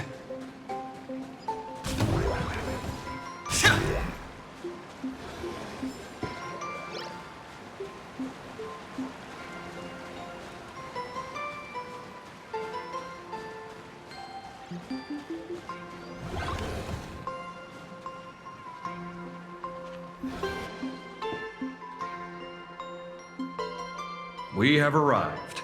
The hotel staff will take over from here. I'll take my leave.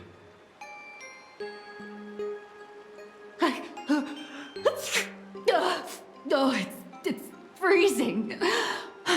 It's cold enough for a typical snowstorm mansion murder mystery. Anyone here? Here? Hello? Hello? Hello? Honored guests, my apologies for the late welcome.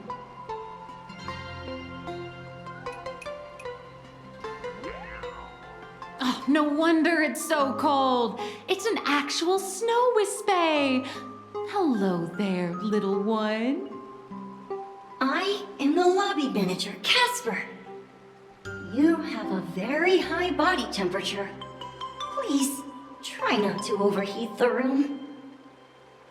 Allow me to introduce myself. I am the popular comic artist, The former comic artist, Miss Nihilux. Oh, my true name is gone, just like that. Oh wait, did you say former? The big shots upstairs gave me a heads up. You are now an asset of Perlux Corp. You'll be staying here until you finish your next volume. Every guest in this hotel is an Imaginé with quite a history. That Arcadian over there? That's a former superhero. Which one? Never heard of him. That one over there is one of the oldest strangelings. They're a former Kappa. These days, they work as the hot springs manager. A Kappa? Didn't that lineage of Imaginé go extinct when the IPC first arrived? There are still a few survivors that slipped through the net. As for Casper myself, I am a former frost giant. Little old me was once a tall, mighty, and majestic giant. Of course, that was back in the Cinder Age. So you're basically an antique who knows a bunch of old secrets. What corner did they dig you out of? From a block of ice. It is sad how a giant block of ice melts into tiny pieces over time. I have forgotten the names of most of my friends. And I have not tasted a crispy, charred Void Ranger in a long, long while now.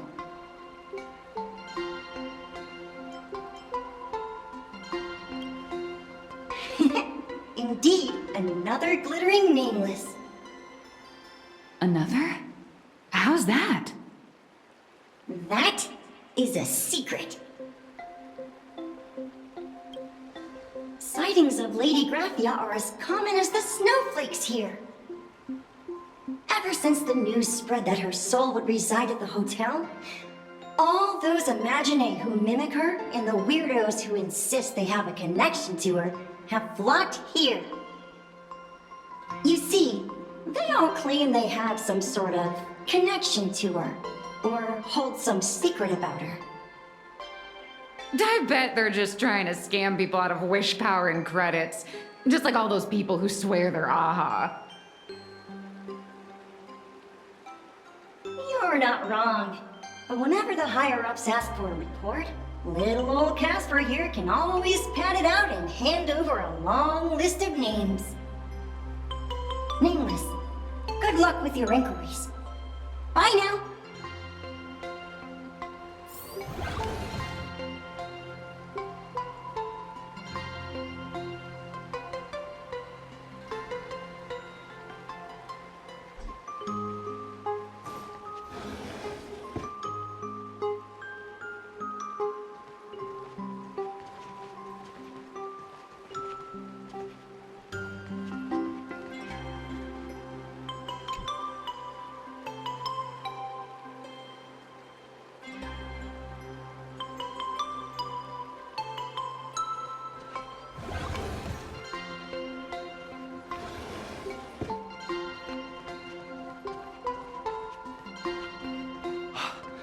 I heard Graphia is still here.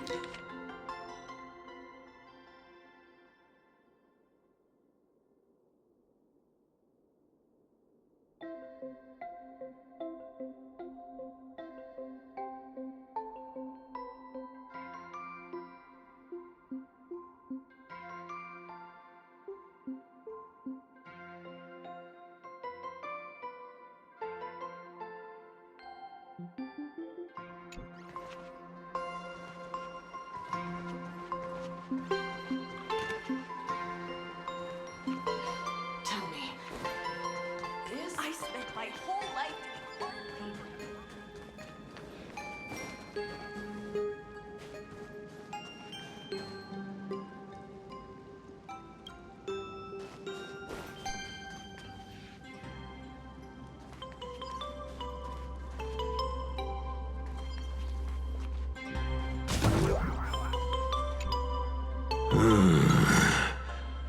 I sense more stray thoughts and disturbance in the water. The Imaginae of today are far too restless.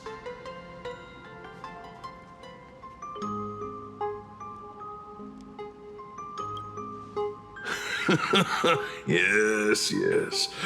This old soul is just scraping by with what little talent I have left.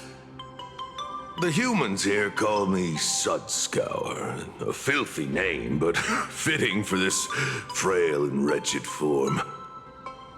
Are you here at the hot springs to wash away your stray thoughts? Or just to chat with the last kappa of Ahatopia?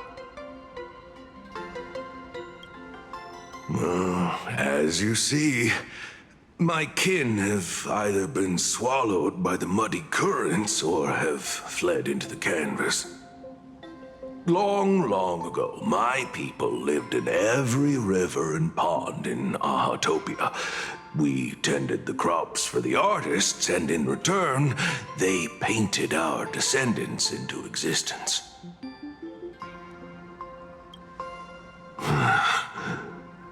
It is hard to leave one's homeland. Even when my kin have entered the canvas, even when the waters here are no longer clear, and even when the new Plu tribe has replaced us, this is still my home. It needs someone who remembers the old days. As long as I remain, the Kappa line is alive.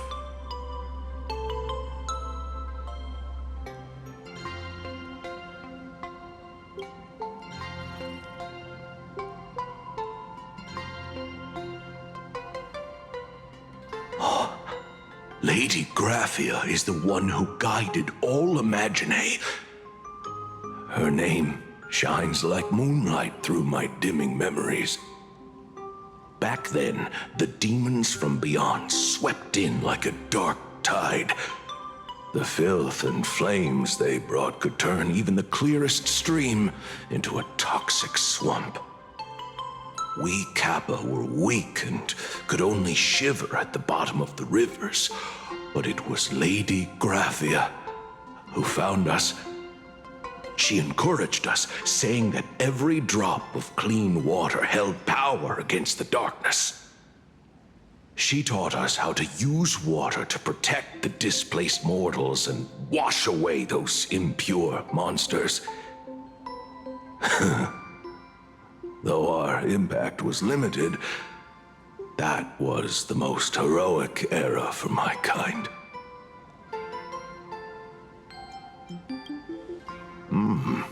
Legend says that when she was a painter, she was a woman of radiant beauty. But in my fading memories, on the battlefield, she was a warrior with flowing red hair and pigment-stained armor. Some say she fought like a demon, but to me, her eyes shone brighter than the smoothest river stone. If you seek clues regarding Lady Graphia, you should visit the mountain behind the hotel. There are atonement statues left by Imaginae there, filled with their prayers. It is also the site of Graphia's former residence. Casper likes to wander around there. He is a strangeling far older than I. Perhaps if you play in the snow with him, he might show you the way. That is all I can tell you. After all, I am just a stubborn old Kappa, trying to keep this one pool of water a little cleaner.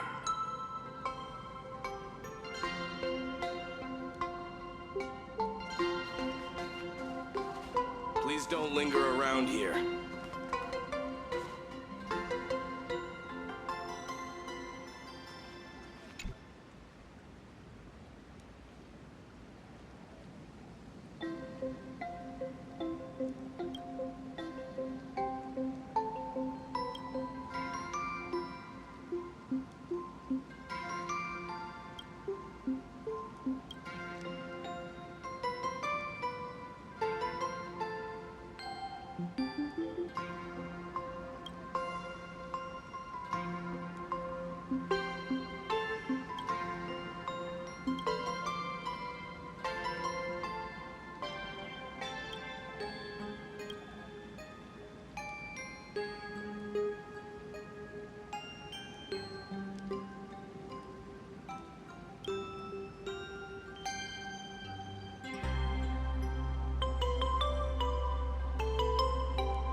Let me teach you some moves. I'll vanquish you! Get them! Fiends or devils! I'll crush them all! I decide the rules of the game!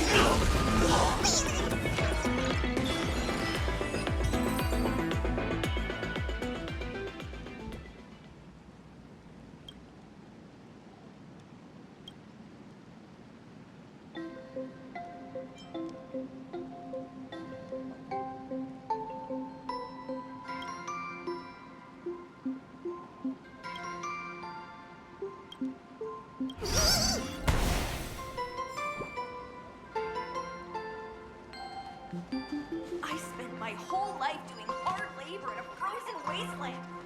And now, death rewards me with hot springs!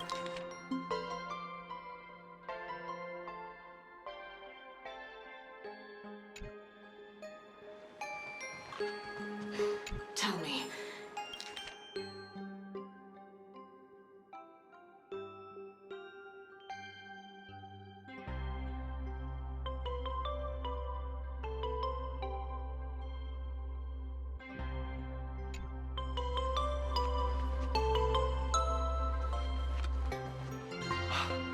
I heard Graphia is still here in this hotel. You can see me, and I shall hide no longer. Indeed, I am Graphia, the sovereign of all paintings, the source of all schools, the mother who birthed all Imagine. Unfortunately, my wish power is spent, and I can no longer weave my imagination arts.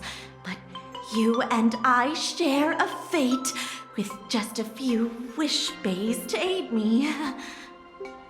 I am Graphia.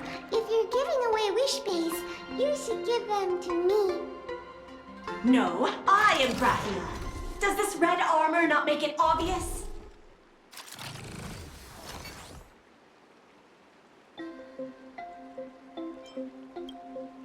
I don't care which. One of you, come help me fight the Lord Ravager. The Lord Ravager? To be honest, we are Graphia, but we're not Graphia. Simply put, we are Imagine born from people's imaginations of Graphia. As for me, I was sketched by a rather unskilled illustrator for a history textbook, which explains why I look a bit rough. I am a wispy form from the concentrated longing for Graphia in plain Arcadia. I am the armored goddess Graphia from the 52-episode animated series Apocalypse of Ashes, Mecha Wars. Care to witness my signature move? Dance of the Inkblade.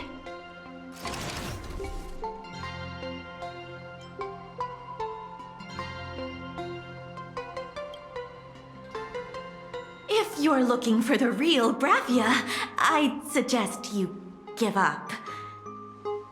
I've seen countless Imaginae on the verge of exhausting their wish power, begging the mother of Imagenesis to extend their lives with her paintbrush. Not a single one has ever succeeded. In the end, only those of us making a living off the Graphia brand are left.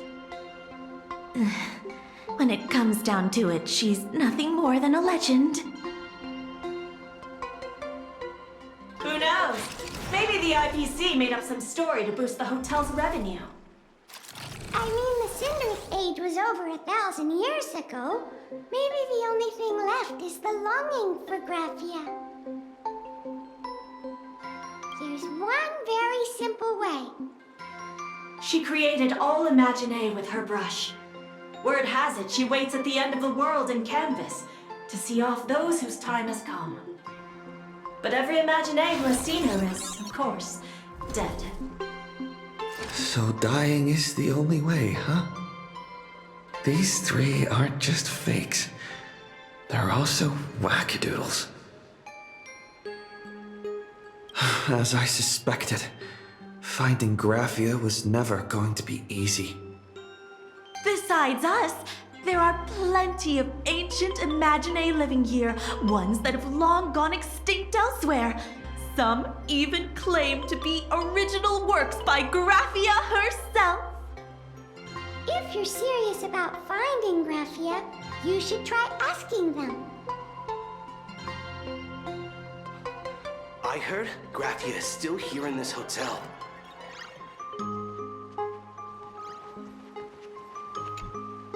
So, you're here looking for Graphia's whereabouts on behalf of that Intellitron executive.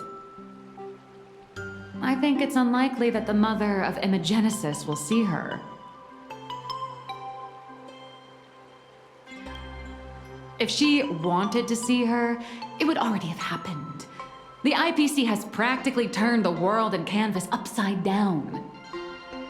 You know this, right? Over 140 years ago, they brought in hackers from Punklord and did everything they could to blast open the passage between reality and the world and canvas.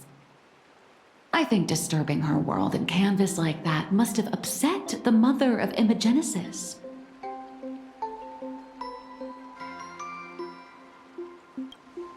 A friend of Graphia's? Just how long has that person been alive? So that friend wanted you to find Graphia, but they didn't tell you how.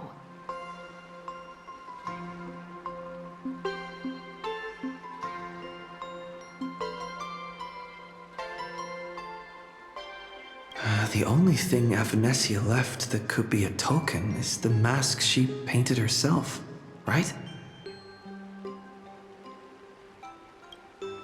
Normally, I'd suggest you play that little snow puff ball for info.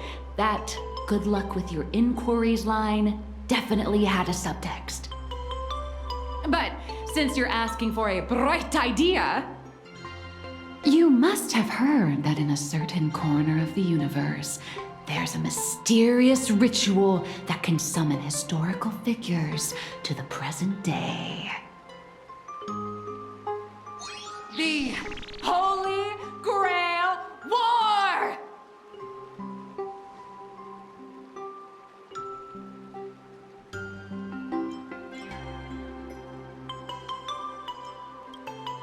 Oh, right! That was your big adventure in Penacony.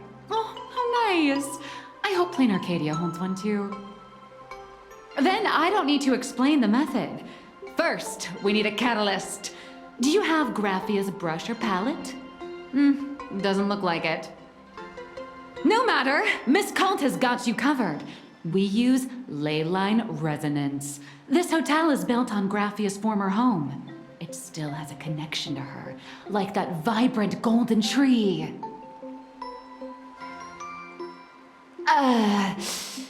Wait, you aren't actually falling for this, are you?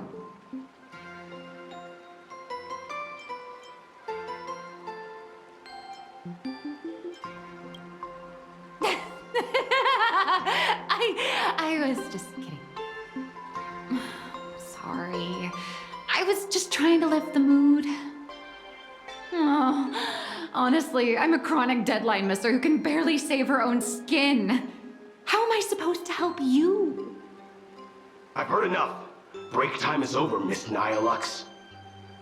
Now that you understand your situation, stop wasting time. Start drawing! I just checked in and I have to work already? I'm not some fully automated painting Mechatron. You do know that, right? A Mechatron can run for hundreds of hours straight. You cannot. That's exactly why every second counts. Now right this second, start increasing your value as a quality asset. Hey, wait! This is kidnapping!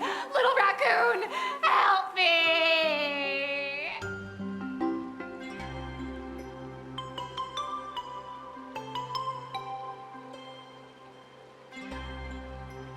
Nihilux has a point. If that Casper guy is a survivor from the Cinderth Age, maybe he really does know something. Anyway, I'll start by asking around here.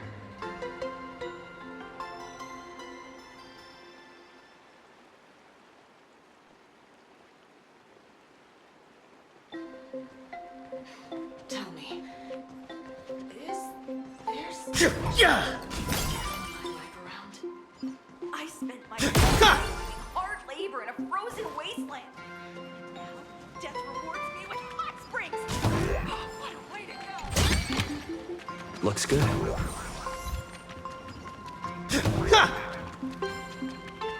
Please don't linger around here.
Casper? Are you there? Nope. I'm not.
Looks good.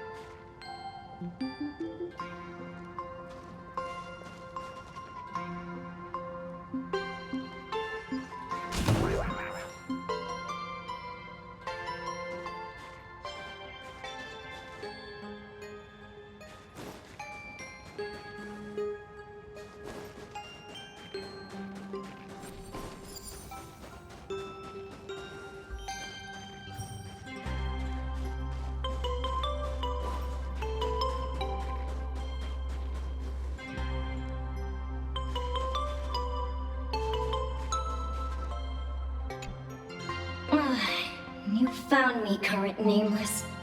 I knew you'd come to ask about Lady Graphia.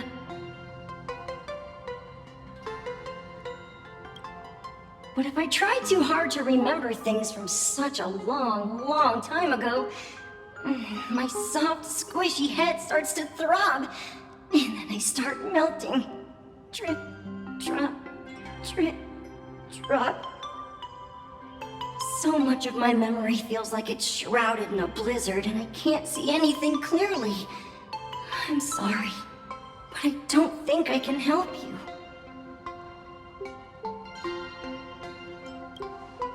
A snowball fight? The game, the name, it feels so familiar. It feels like I had snowball fights every single day a long time ago. Shaping the snow into balls and flinging them at whatever strange intruders came barging in. Well then, come at me, Nameless. I'm a snowball fight veteran. I won't lose.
You'd better be good at dodging, Nameless! Phew.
Things from the Cinderth Age are still a bit blurry.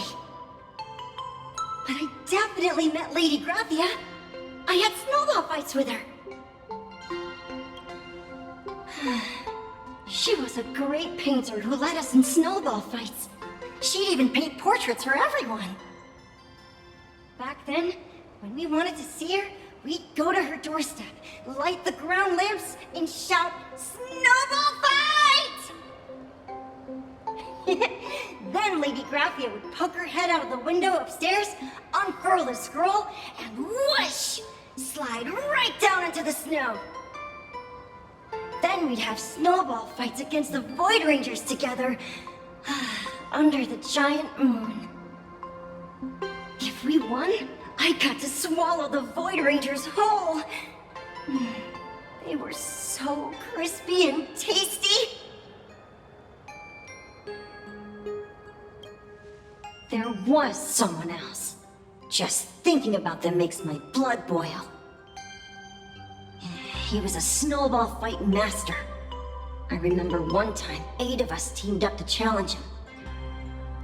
But that guy knocked us all down with his snowballs like it was nothing, all from so far away. 6 of my friends were lying on the ground, feeling beat. Losing the game got everyone so down that no one uttered a word. As for me, I think I got hit right in the neck.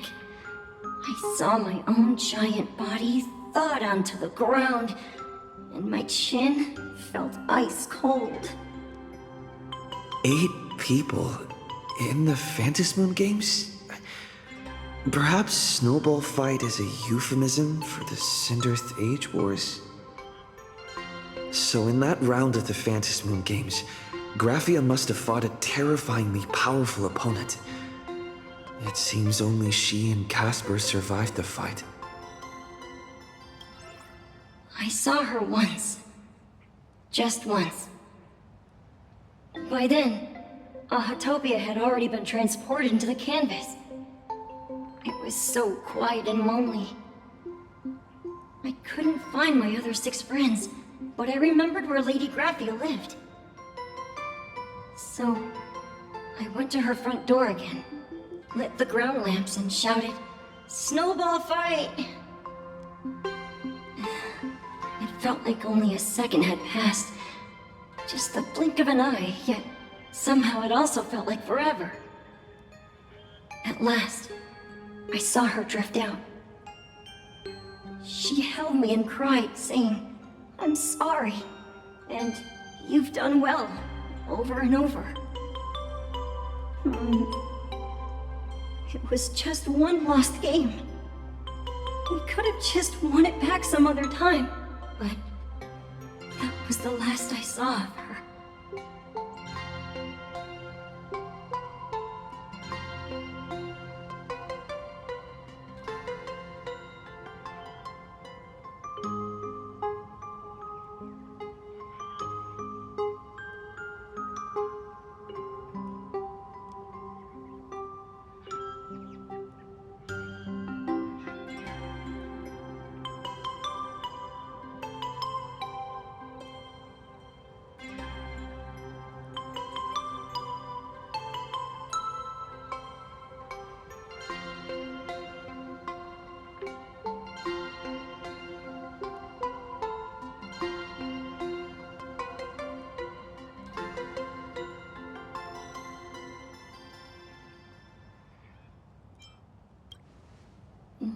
you saying that too. It's making me feel all strange. That's about all Casper can remember. If you're still up for fun and games, come find me for another snowball fight sometime.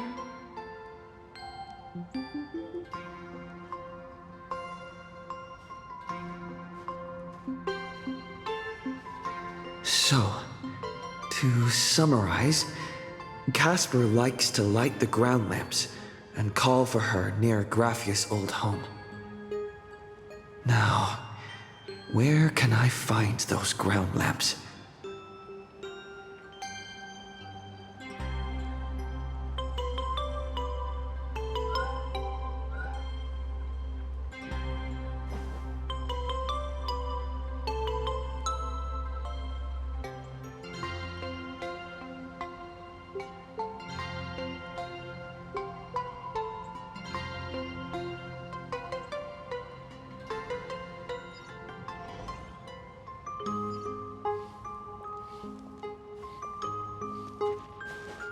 Yeah!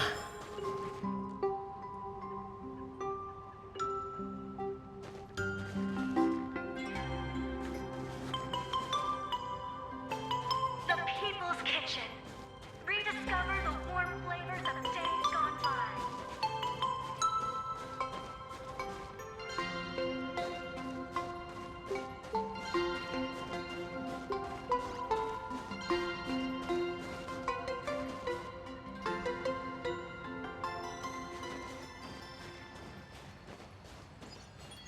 Let's rock! Ha!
The People's Kitchen.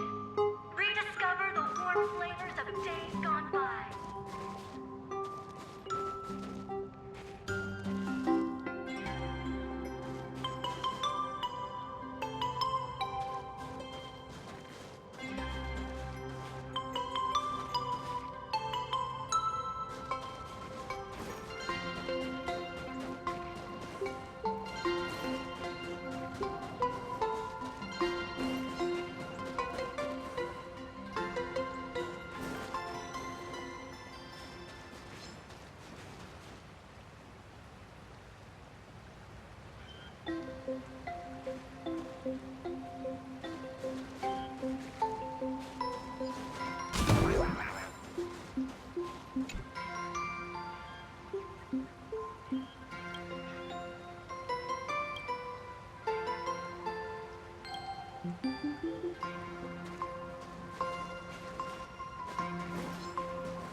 Even next to such a lively hot spring hotel, there's a secluded mountain path like this.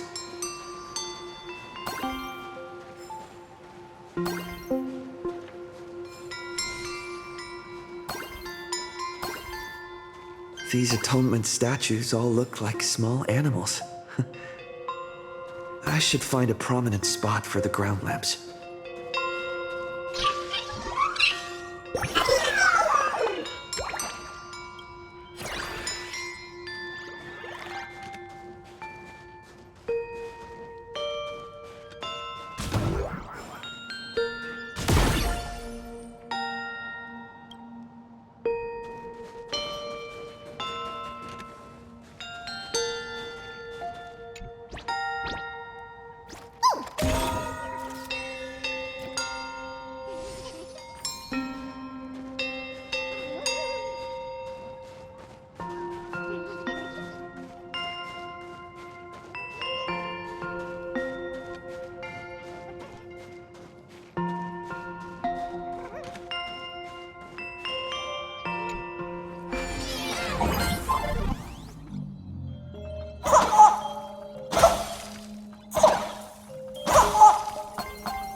These two little lamps don't look reliable at all. Ugh, whatever. It's not like I have any other way.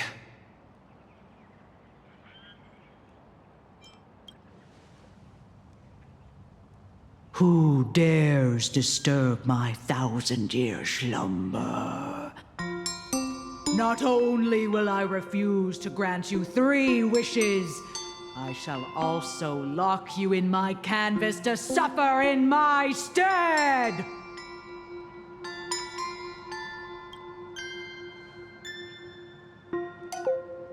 Thanks for the invite. I'm not quite dead yet, but I don't feel alive either. I'm testing the deadline. I snuck out. This mountain path is so quiet and secluded. Oh, what a great spot for a night stroll, listening to the calming sound of the springs. Who knows? Maybe my inspiration will flow again like these waters.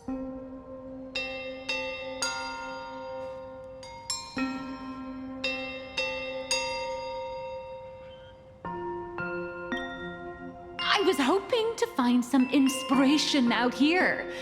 With those 2 goons breathing down my neck, anyone would hit a complete creative block. Look at this old stone statue! Ooh, doesn't it look like Hemicat? I just reached the real versus fake Hemicat arc in my comic. Let me pay my respects. Maybe Graphia will bless me with enlightenment. Miss Colt, when did you sneak out? That was fast! I let my guard down for just 1 second, and corporate asset, I mean Miss Colt, escaped. Now that's scary. No way are you running away and taking our jobs with you. Good thing this kind lady spotted where you were headed. Otherwise, you might have slipped away for real. Let's go. Back to the room to finish your work. Come on, not again! Little raccoon!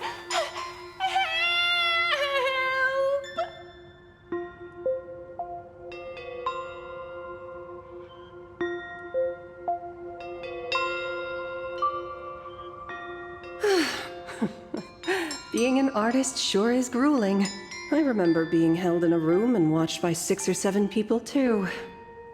I wasn't allowed to leave until I finished painting either.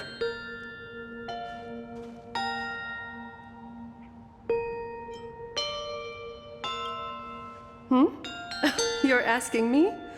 Weren't you the one searching so desperately for me?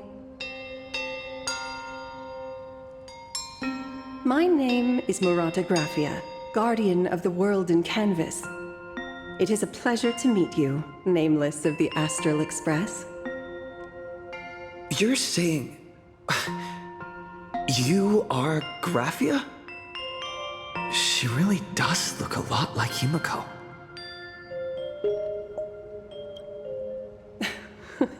Child, you were the one who lit the ground lamps, were you not? If memory serves, that was the secret signal my old friends used to call for me. I simply answered the call, yet you doubt my identity. How strange. Let me think. I believe I know why you've come to find me.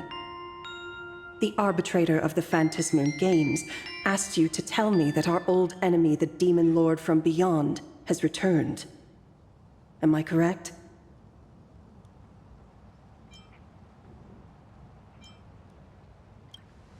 Since Ahatopia's in canvassing, Evanescia and I agreed to guard reality and the world in canvas separately, never to meet again. But over the past 1,000 years, I often hoped we might reunite in some way. Who would have thought, when word of her finally reached me again, there'd be no warm greetings, but instead only an impending crisis? You must have many questions.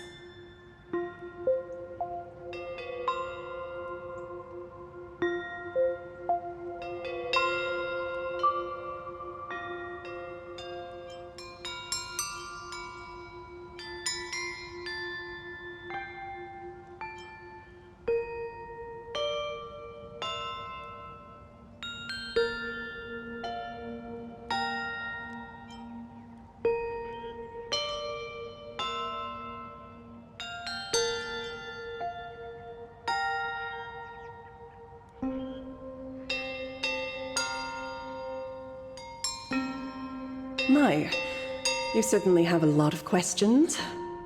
But before I enlighten you, during the Sindirth Age, that demon lord from beyond once took the form of a friend to infiltrate the Resistance, causing catastrophic casualties. I must confirm your identity, Nameless. Do you carry a token from Evanescia?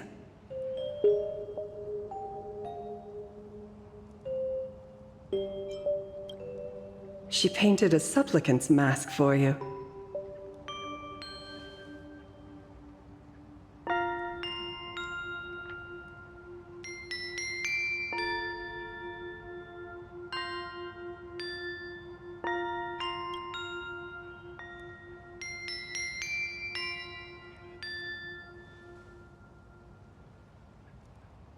The secrets you seek are many and tangled. Perhaps I should start by telling you a story. 1,000 years ago, the legions of the demons from beyond descended upon Ahatopia, marking the beginning of the Sindirth Age. For the destruction, taking a life is easier than brushing aside a feather. Among the countless victims, a baby girl was saved by a painter from the brink of death. He took her in as his daughter and named her Graphia. To protect his daughter, the painter kept her confined to their home. While the fires of disaster swept across the land, Graphia lived in seclusion. Until one day, a falling star streaked across the dark sky, and a deafening roar shattered the silence of the wasteland. Unable to contain her curiosity, the young girl slipped out of the house to follow the sound. And so she saw it. Beneath the cold Phantasmoon, a tower of infinity stood on the mountain range at the edge of the horizon. This tower had countless windows and rose section by section, slender and tall. More than an actual tower, it looked like a wounded iron dragon that had fallen to the earth.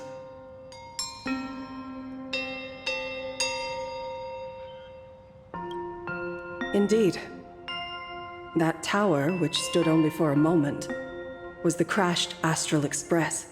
And Graphia's family name, Murata, came from the wondrous sight she saw. At the time, the wrecked train was surrounded by countless abominable monsters. Amidst these foul enemies, a few warriors in strange attire fought tirelessly. But they fell, one by one, unable to withstand the endless tide of monsters. It was only much later that Graphia understood that those who fought and died for Ahatopia shared a common name. The Nameless, who walked the path of the Trailblaze. That was the day that Graphia stepped into the mortal world. Her life as the mother of Imogenesis began. In a long, drawn-out war, fought at a severe disadvantage.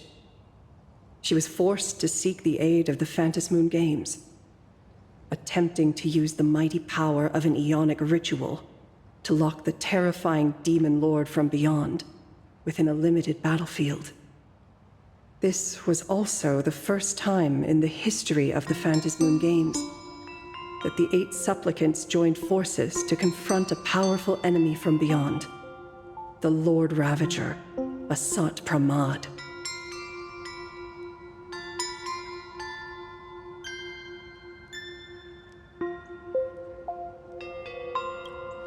She lost. Graphia did not win the Phantasmoon Games, nor did she manage to kill Asat Pramad. In the final days of the Sindirth Age, she gathered every ounce of wish power to paint the world into a scroll.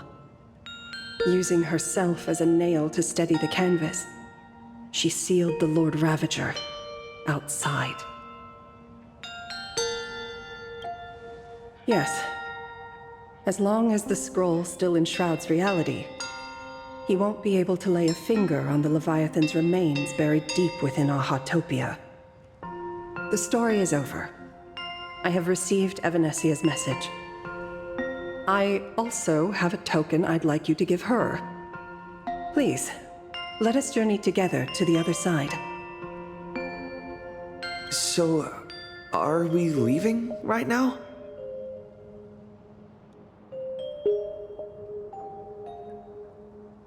No, there is no need to rush. You have a friend here who is lingering with a heart full of farewells.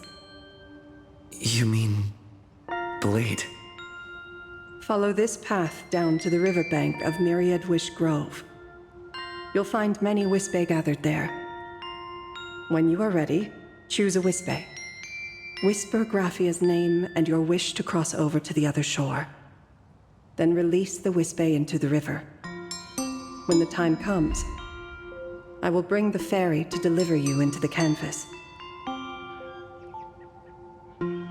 Graphia vanished. How elusive. Anyway, I should head to the riverbank of Myriad Wishgrove first.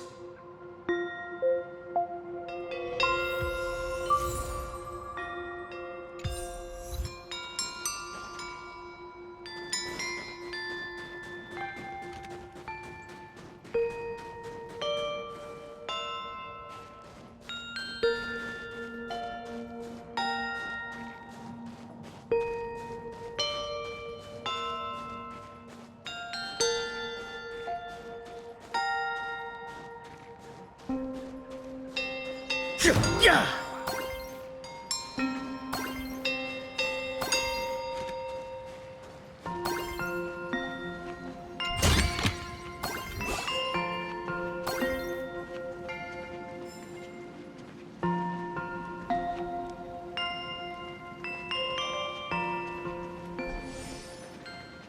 I've heard that in the same forest, giant trees will fight each other for nutrients. How about this?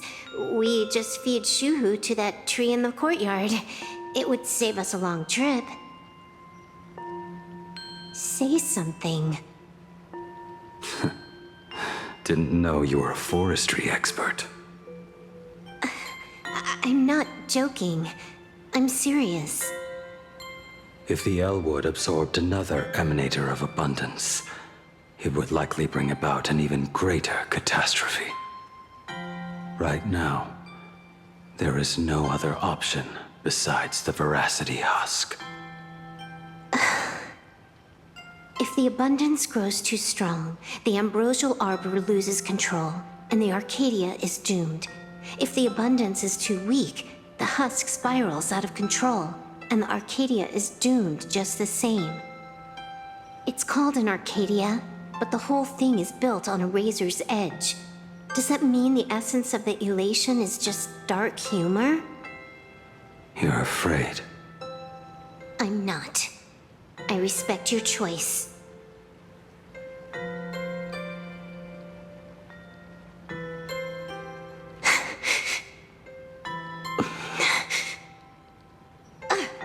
Fine. You're right. I'm afraid. So what? You don't think I know what that Xianzhou person meant? 1 in 10 chance? There is no chance at all.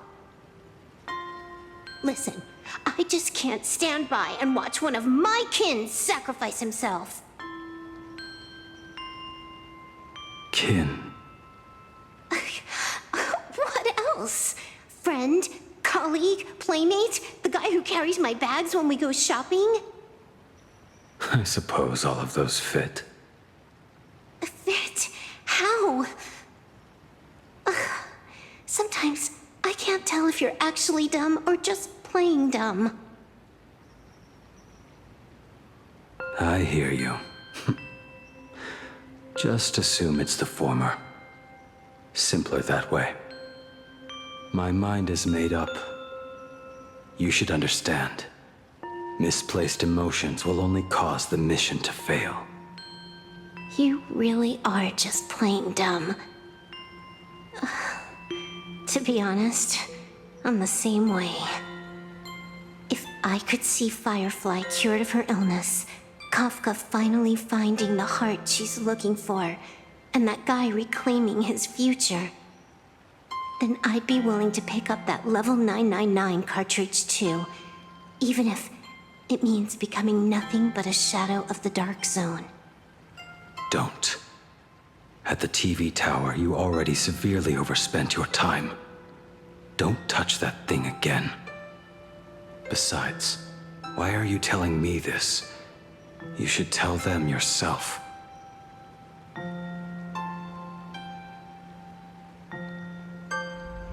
Because just like you, I'm a total, stuck-up softie.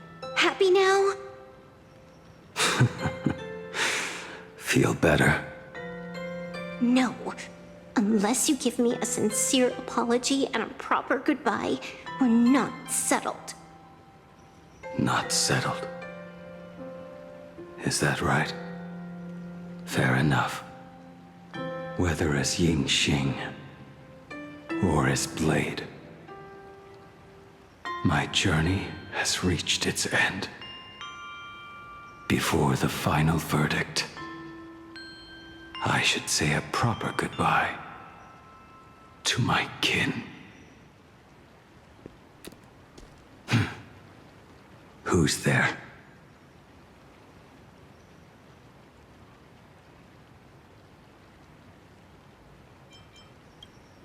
I get it. It was a deliberate accident. I knew you would come.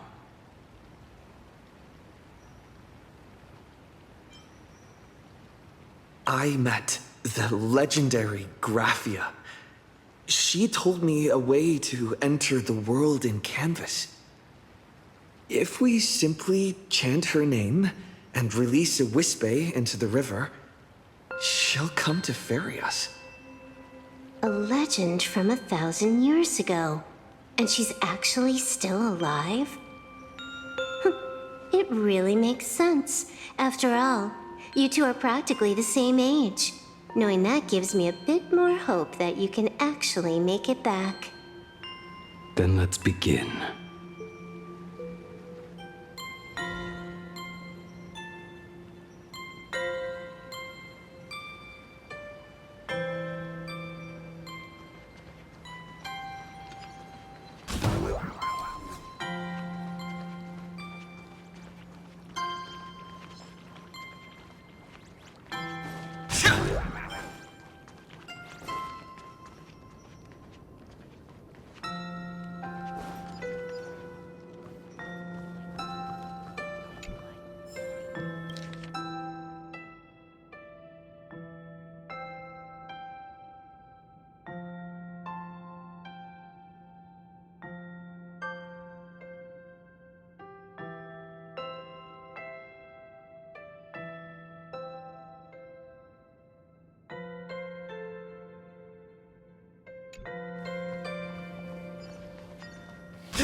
so fast. In the blink of an eye, a lifetime is gone.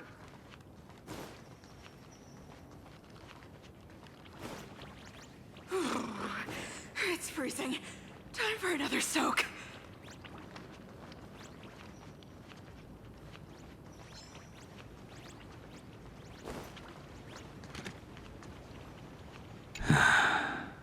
You are unusually talkative today. Are you trying to buy time?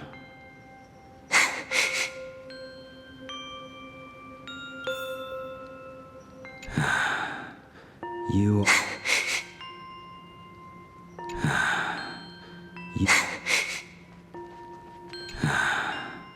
You are...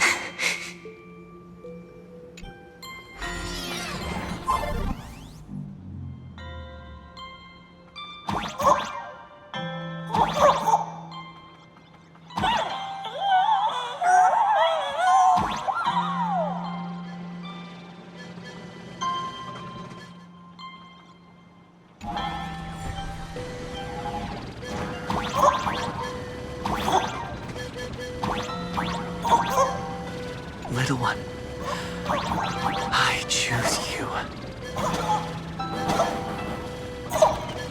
Everyone, let's go find Graphia!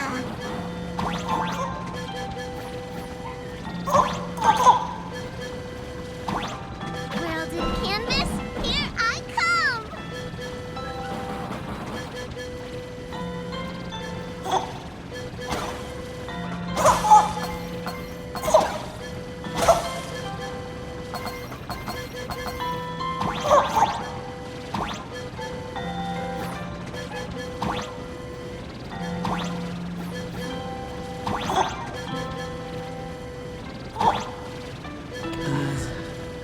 That should do it. Right?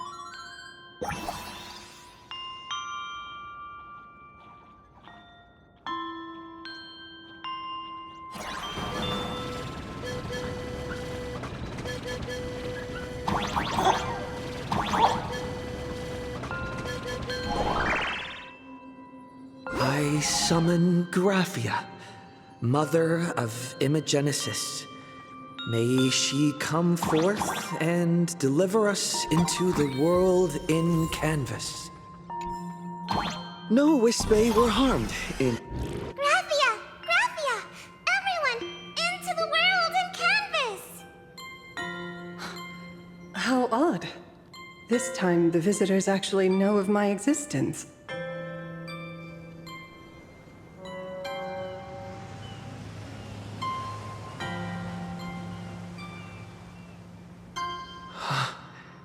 Strange.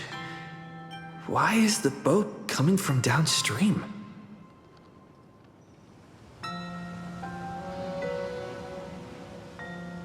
I heard your call, and have come by boat to guide you across. Greetings, travelers who seek to leave the mortal world behind. It is a pleasure to meet you. Oh?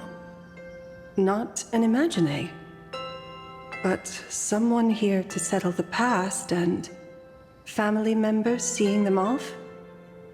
I guess so. The power of abundance. What a nostalgic scent. There is something terrifying slumbering within you. I've heard that something lies at the end of the world in canvas with the power to suppress it. Will you show us the way? Ah, I see. You are better informed than I thought. I understand. Time is of the essence. Please, step aboard. Thank you. The mountains lie distant, the waters still, and snow settles. A fine moment to bring this weary life to its end. Bring a weary life to its end? To my eyes, the power taking root within you is far from withering away. It's just a matter of time. The journey downstream is long. As is custom, I must collect your past stories as fair. I shall use them to paint the path forward, which will guide us to the other side. My past stories. I am not much of a storyteller. There is no need to weave your thoughts into a complete story. A single memory, a single breath. These too are parts of your past. Only by letting go of the past can you truly set forth with an open heart. Is that not so? Go ahead. Say something. I'm curious too.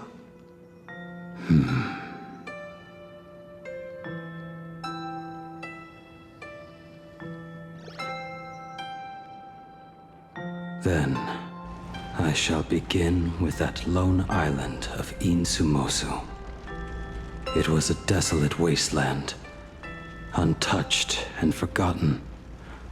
Desolate, cold, the perfect place to lay the dead to rest. I planted rusted, broken blades in the wasteland as a mark of my departure. Little did I know that even after joining the Stellaron Hunters, I would find myself returning there time and again, bringing along a few new swords with me. Their owners, some of them sought my life, only to fall by my hand. Others simply wished to see me one last time, as their own lives flickered out. I was once a craftsman, and those swords, they were all my own creations. I raised those wordless monuments for my old friends, one by one, until they became a forest of broken blades. And what about me and my sword? When will it finally join them in that forest?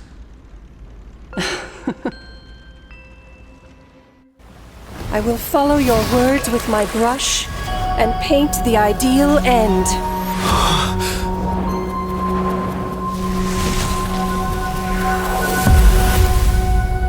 Sword barrier. We've reached the shore you've been seeking.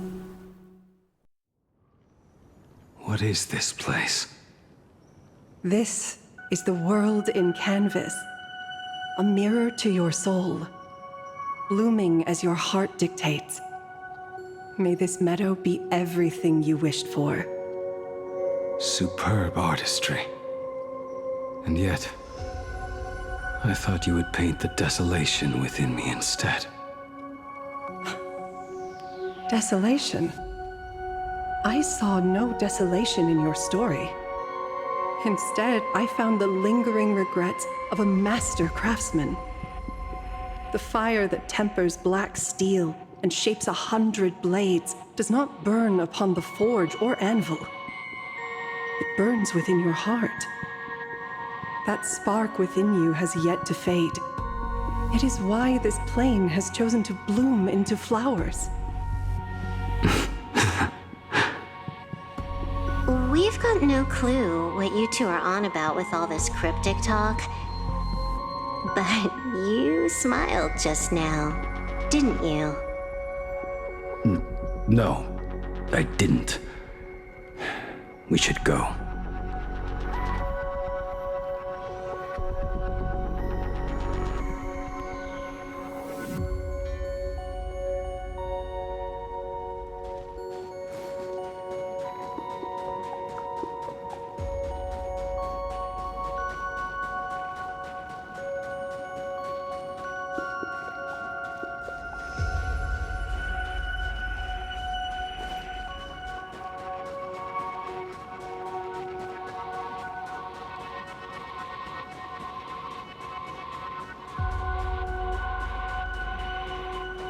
He finally smiled. I'm actually the one who can't even smile. This sucks.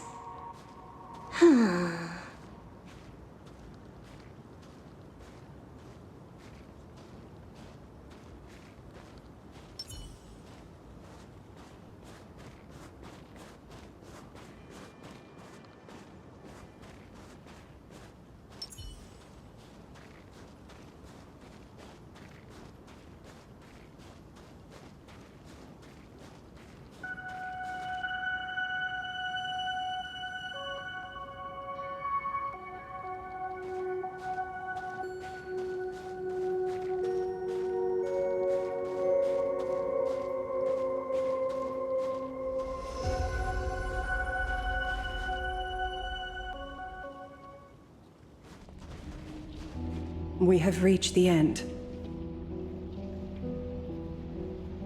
That blue maw. So, this is it. Correct. Driven by the buried secrets of Ahatopia, you have come seeking liberation. And now, I have shown you the silhouette of the beast's maw. If you should find a way to get out, I ask that you swear to keep this secret.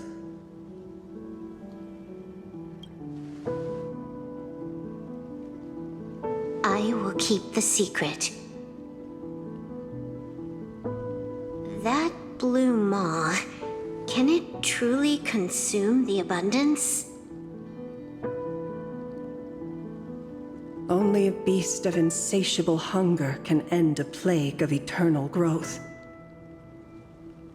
I have stood watch in this realm for a millennium, beholding the eternal conflict where the veracity and the abundance remain locked in strife. Oh, undying soul, the fate that awaits within those depths lies far beyond the reach of our conjecture. Perhaps you will vanish into nothingness in a mere heartbeat. Or perhaps you will endure a millennium of gnawing, constantly regenerating only to suffer once more, with liberation remaining an elusive dream. Beneath that calm of yours, I can feel an old friend lingering. Agony. This is the price I must bear for becoming one with the canvas. You're telling me if he leaps, he has to stay down there and be torn apart for ages? I'm not okay with this. Yao Guang never said anything about this when we went over the plan. I have lived for nearly a millennium. I stopped wishing for a swift end a long time ago. If the Leviathan does not consume me utterly, then I am still alive. And until that moment comes, I will pin Shuhu to the anvil and swing my hammer once, twice, and again, and again.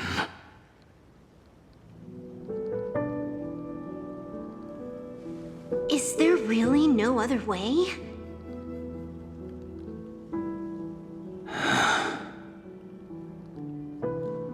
Silverwolf, I was never one for sentiment. I'll only say this.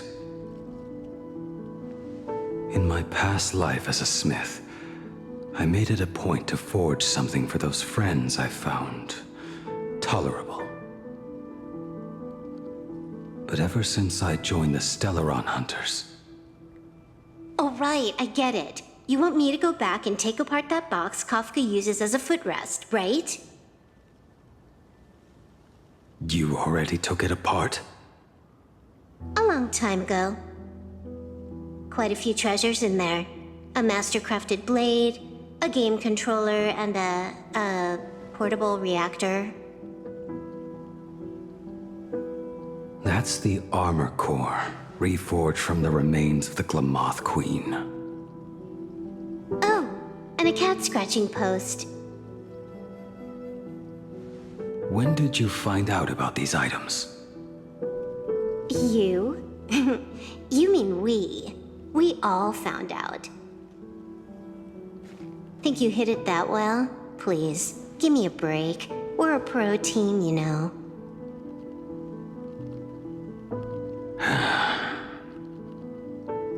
Just split it among yourselves. Consider it a keepsake. Kafka should be the one saying this, but... You are the most perfect blade the Stellaron Hunters could ever have.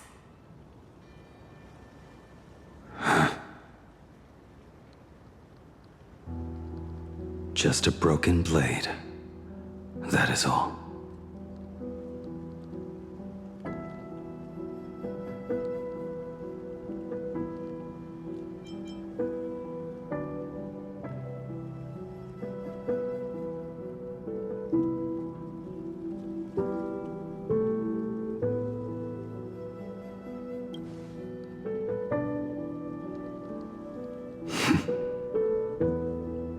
Thank you.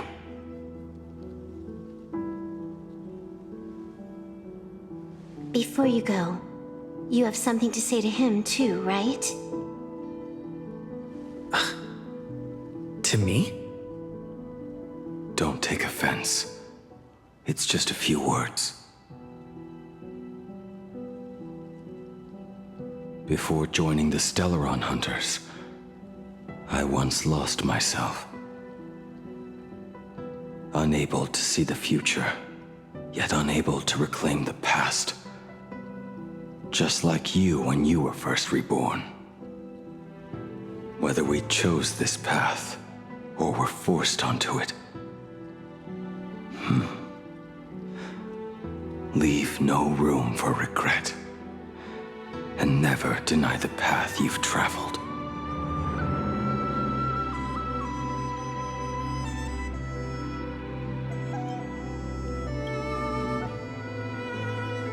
Then, let it be.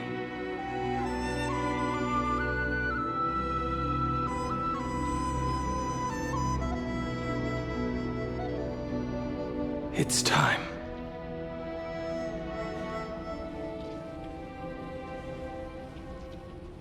Do you still remember that passphrase?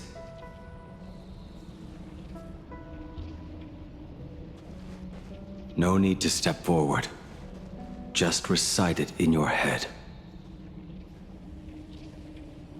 3 of a kind. 2 pair. Ace. Go.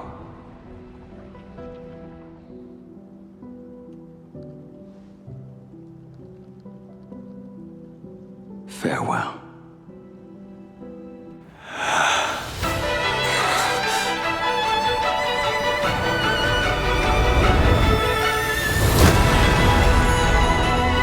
Let everything end, or truly begin.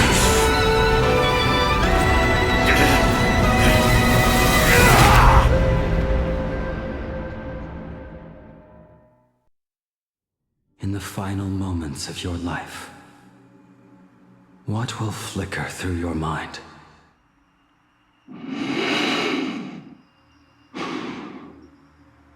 The devouring. Has it begun? How much time has passed?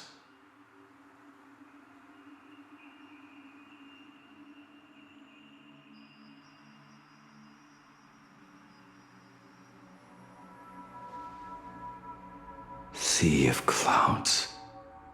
Ambrosial arbor.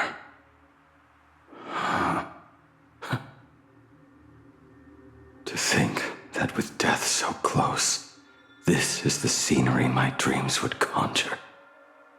My heartbeat. It's barely audible now. Shuhu. Are you still alive? Am I still alive? Finally woke up, Yingxing? Master. I am sorry. You have the wrong person. I am not Yingxing. Huh. A lad your age, yet your head is more muddled than mine. You're talking nonsense in your sleep, boy. It has been ages since we last met. Tell me, have you let your craft go to waste? Your master wishes to see what you can do.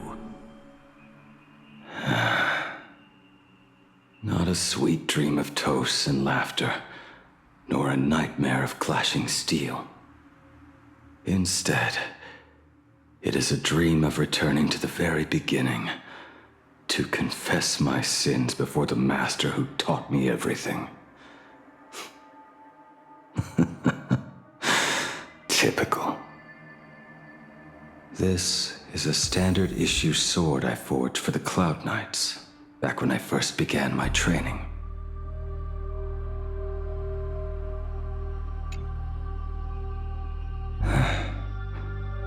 Looking at it now, it is a crude piece of work. Are you truly from a short-lived species? Why do you ask? I mean, no offense. I just wondered, why would you come all the way to the Xianzhou to learn the craft? My home became a grazing ground for those boars and beasts. My parents, they're fertilizer.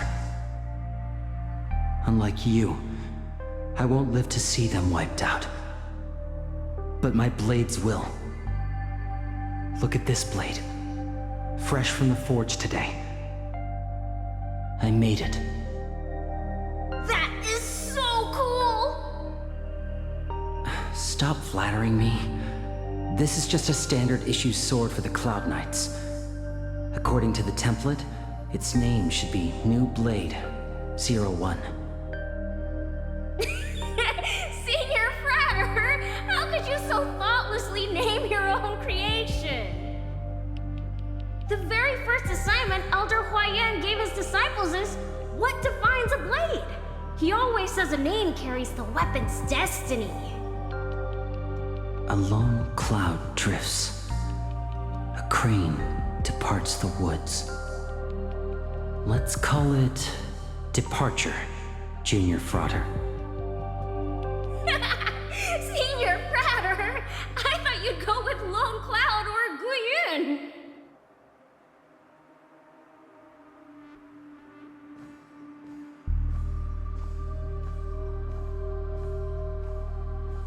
Bai Hung. And that bow I forged for her.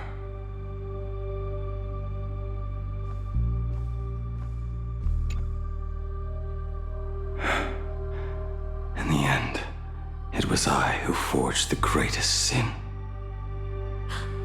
For me? Thank you. I told you, didn't I? As long as you set your heart on what you love, nothing can stop you. Hey, did you give this bow a name? I named this bow Lure after a mythical steed from the primeval Imperium. Legend says it was one of the Emperor's finest mounts, a divine beast that could tread over any chasm and lead its master back from the brink of death. How did you get so off track? Why pick a name meant for a horse? That won't do. It does not suit me at all. I'm gonna call it Recurve Bow. That sounds terrible. It's like my mother naming me Human. At least change it to something elegant like Winding Stream. Fine. Have it your way. Look at you! Skilled with both the pen and the sword. You really should not be trapped in this flame wheel forge for the rest of your life. Hey, perfect timing! I have a few friends getting together on the Luofu. Wanna come along? Staying in a single place your whole life. That won't do.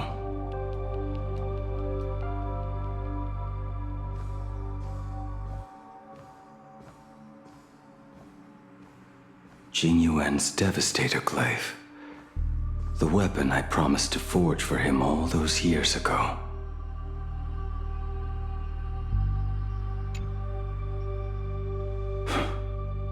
Old friends have drifted across the stars, but he remains. A genius. I suppose Master Jing Li's swordplay should be no trouble for you then. You little rascal. Do not try to act like my senior just yet. I am from a short-life species. Xianzhou swordplay takes hundreds, even thousands of years to master. I simply do not have the time. I heard your bold claim. I'd rather leave this world in a blaze than live until the end of time. It seems you think little of us Xianzhou people, then? My, the future sword champion has sharp ears. It was just drunken rambling. Don't take it to heart. It would be a waste to throw my skills away on the battlefield. You go to the front, and I will forge the divine weapons for you. It is a promise. All right, deal. Then I want a Devastator Glaive, 4 meters long, decorated with green silk, And you should engrave the blade with cloud patterns. Or maybe lightning. Wait until you have grown a bit taller. Then it is settled. When the time comes, you shall arm each of us with a weapon of our own. Let us face the fires of war in your place, and handle all that tedious business on your behalf. Come, friends, drink up. We 5 come from all walks of life, but here and now, we are one. Together, we shall bring glory to the Cienjo, and peace to all who dwell beneath the stars. By the rainbow and the 10 lords, if I betray our bond, let all of existence hunt me down.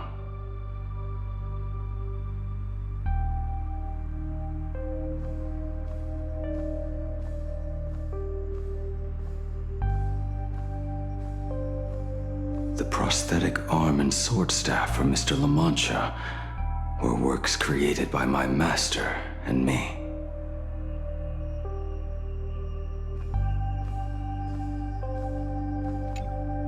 He came to visit me even after I was cast into the shackling prison.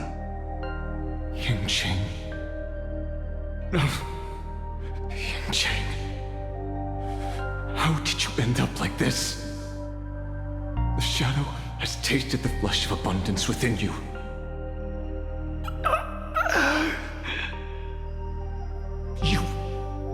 You cannot even speak anymore.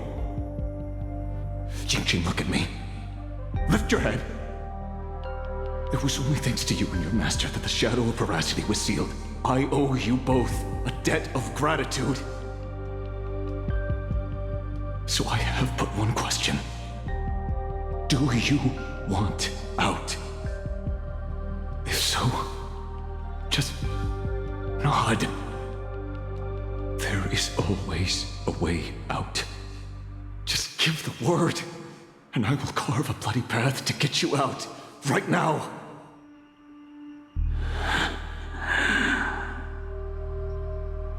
There is no need.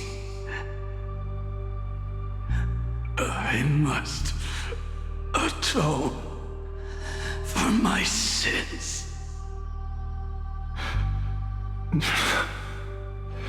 Perhaps if I had taken you away from Flamewheel Forge back then, your fate would have been entirely different. I respect your choice, just as I did all those years ago.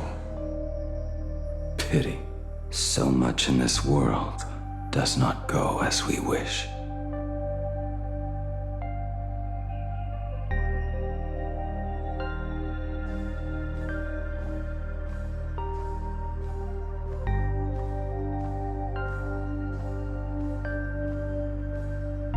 This is not my work.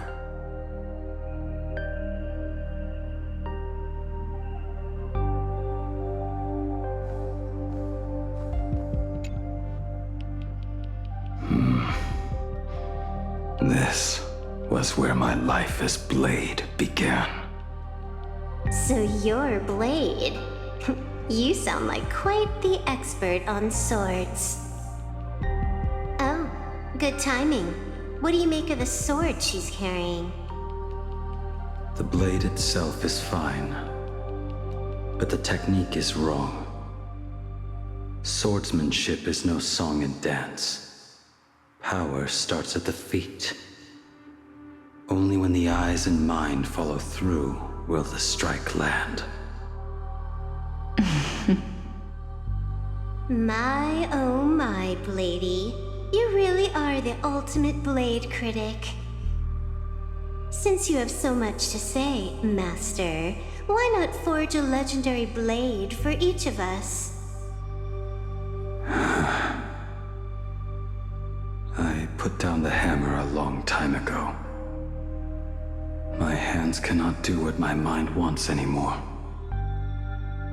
Fighting with a weapon that does not suit you is just a quicker way to die. From now on, if a sword is needed, let it be mine. This shell of mine is the only blade there is.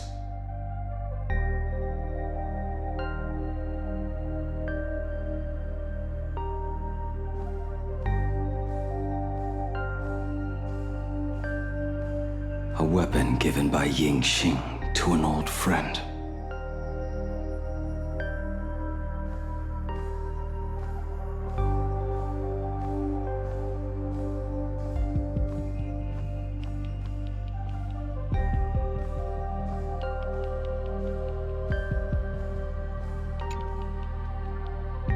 But we are no longer who we once were to each other.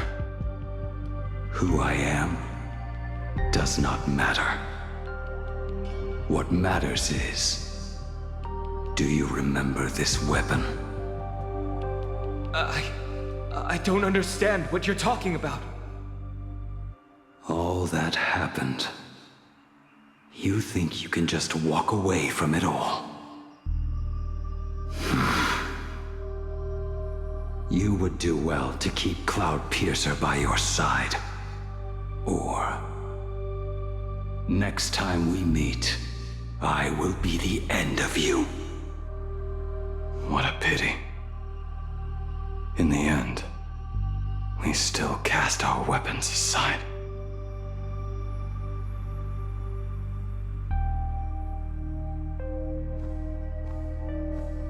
Apprentice, come here.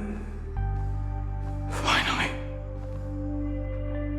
Is the end in sight?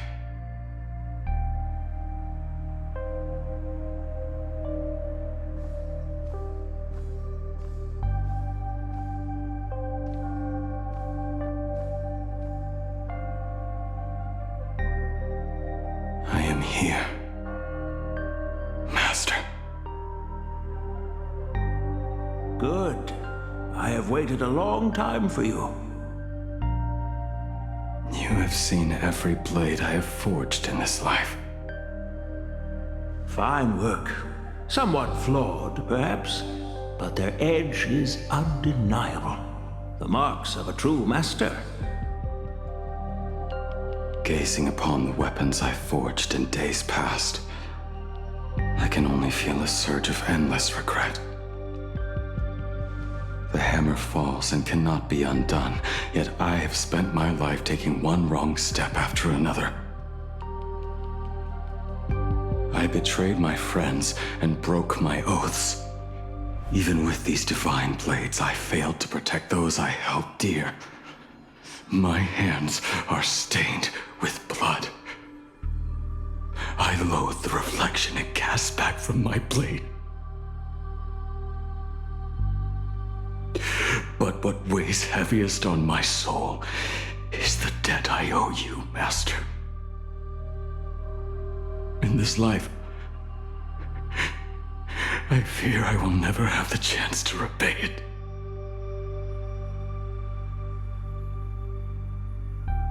Let it all out. You feel a bit lighter now, don't you? But isn't there one last piece you have yet to show me?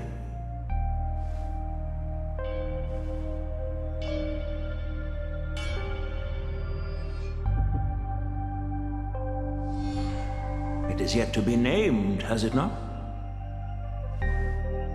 That is a mere scrap from the forging of Shard Sword. I hid it away, fearing it would bring shame upon our school. Master, how did you... Can a mere boy keep secrets from his master? I entrusted General Yao Guang to bring it to you. Since the day you left, I have kept this blade hung in the hall, gazing upon it daily. That raw, youthful spirit within it, it burns to the touch. It is the same light that shone in your eyes the day you bowed to me. It is the keen edge of a craftsman. I am but rusted scrap now. My light has long since faded. This is where I belong. Buried.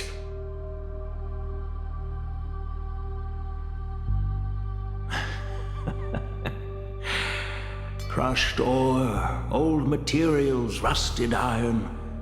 As craftsmen, we spend our entire lives in such company. Waste not the bounty of the world, but perfect it through craft. To take what is useless, to take every failed scrap and forge it anew. Isn't that our very mission as craftsmen? Even for a life that has reached its end. A life built on nothing but mistakes. As it is with the work of a craftsman, so it must be with the life of a craftsman. Do you still remember the question I once asked you? What defines a blade?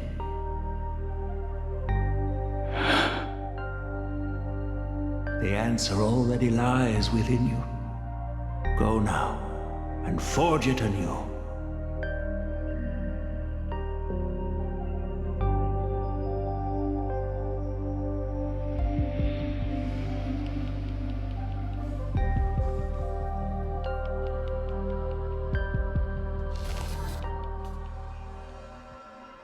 Forge it anew. Interesting.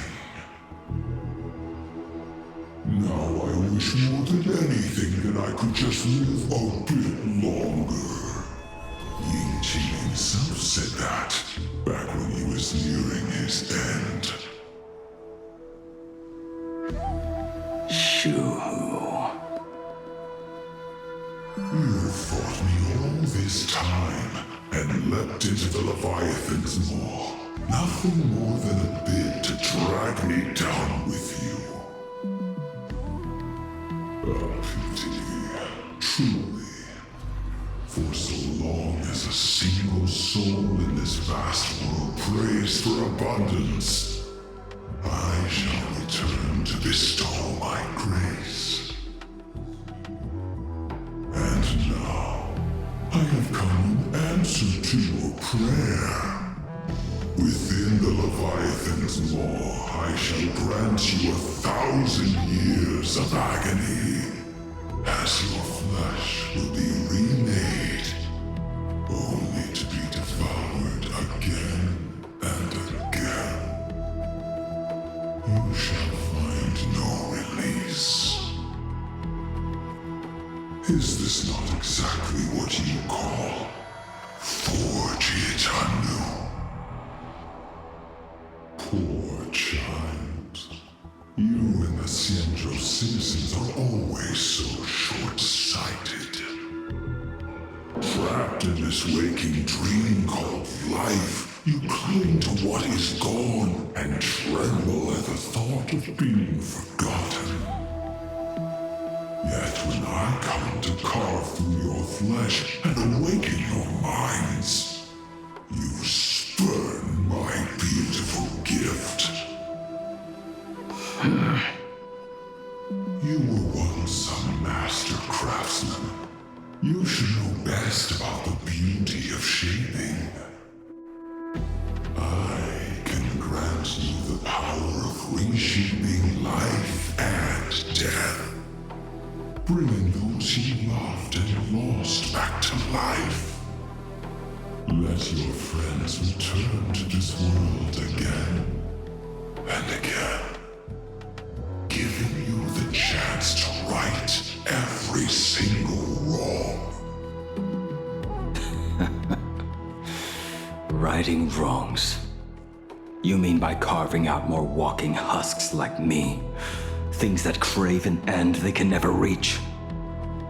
That is but a fleeting pang, a necessary tempering on the path to eternity. If you persist in spurning this gift, this law shall become your prison for all time. Your body will churn digested and reborn. Every inch of your flesh will remember the agony of being ground to pulp, until your very will dissolves into nothing, leaving only a hollow husk that can cry out my name. Are you done talking? Do you truly believe that I am the only prisoner here, Shuhu? You are the one bound most tightly by your chains. For so long as a single soul in this vast world prays for abundance, I shall return to bestow my grace. You are nothing but an echo of them, a slave trapped within your mission of compassion. You mock our obsessions. You are Yao Shu's most pathetic prisoner. Are you trying to provoke me? No. I am pronouncing your sentence. I never dove into this abyss for the sake of a mutual end. I came for forging. As long as you cling to life, you must keep reshaping this body to fight back the gnawing from the veracity. And that struggle is exactly what I want. Let the maw of this eon husk be the furnace. Let our undying flesh be the iron. And let death, 1,000 times over, be the hammer. Right here, I shall forge and recast you again and again. Not to destroy you, but to create a cage that can hold you prisoner for all eternity. And the thorns of this cage shall forever be aimed at that savior who branded you with your mission, Yao Shu. Are you ready to turn your vengeance against your god?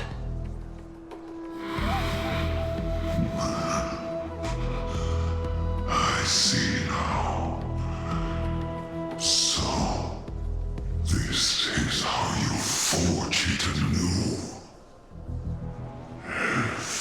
Very well. Let us see how this duel between the condemned unfolds. This forging within the furnace.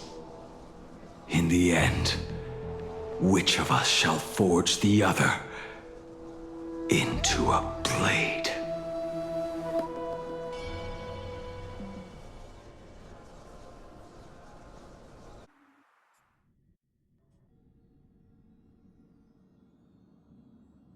When reunited with family after a 15-year separation, 22% of organic life forms will weep and embrace, whereas 59% will exhibit indifference or outright rejection.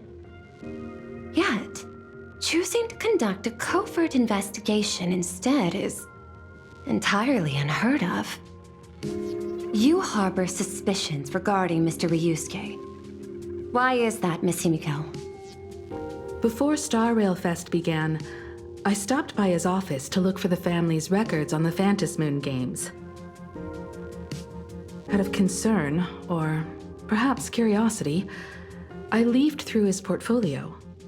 The artwork was magnificent, with each piece serving as a microcosm of a different planet. That was when it suddenly dawned on me. 5 of the worlds he captured in these paintings are now gone. Lost to the fires of war waged by the Antimatter Legion. Just as you suspected, Mr. Ryusuke's travels have been highly suspicious. In the year 1969 of the Arcadian calendar, he traveled to the Delcor Ring to sculpt a statue for the Doctors of Chaos. 2 years later, the IPC received word that the last local resistance group had rejected all aid and launched a suicide charge against the Legion. Also, in 1984 of the Arcadian calendar, he traveled alone to the planet Goliath's Shepherd. After a century of resistance in the fires of war, the planet was officially declared dead 9 years later. Both incidents point back to a single culprit. The Lord Ravager Asat Pramod. However, there is also evidence suggesting that Mr. Ryusuke was still in plain Arcadia when Asat Pramod appeared. Additionally, the IPC recovered a commission he received. It read, "Please carve a trace of our lasting glory, just before the world meets its destruction." He accepted the commission, even though he knew the Legion had surrounded the planet? Legends of the Graphia clan abound within plain Arcadia. To this day, many believe the Weathering Curse is a scar seared into your very bloodline from Graphia's struggle against the Legion. Conjecture. Mr. Ryusuke was tracking the demon from beyond. He likely believed that finding him was the key to breaking the Graphia clan's curse. Any other conjectures? There is another possibility. Please forgive me if this sounds out of line. There is a 52% probability that Mr. Ryusuke was being used by Asat Pramod. He might have even chosen to work for him.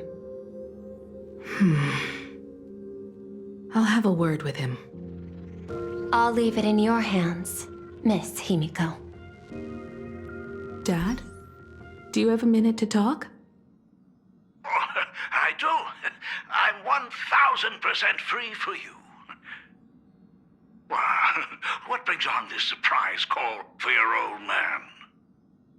I was worried you were too busy, so I didn't want to bother you these past few days. That foolish didn't hurt you, did she?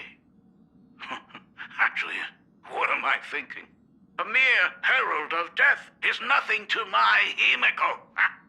You probably handled her in no time. And that kid is something else too. I'm telling you, everyone at school is a huge fan of the Astral Express now. 15 years. The blood-stained games are finally over. And this time everyone survived. It's time we sat down and talked. Just as father and daughter. Huh? Am I dreaming? My little girl actually wants to have a real talk with her old man. Well, I don't care if I heard you wrong. I'm taking this to the bank. Praise the Astral Express. Praise Hakivelli. Give me 10 seconds. No, make it 8. Your old man is on his way. There's no need to rush like that. Love you, kiddo. I should have seen that coming. Himiko, open up. It's your time. Himiko, come over. Tell me more about this.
I originally planned for us to meet at the school, but since you're already here, let me show you around the Express.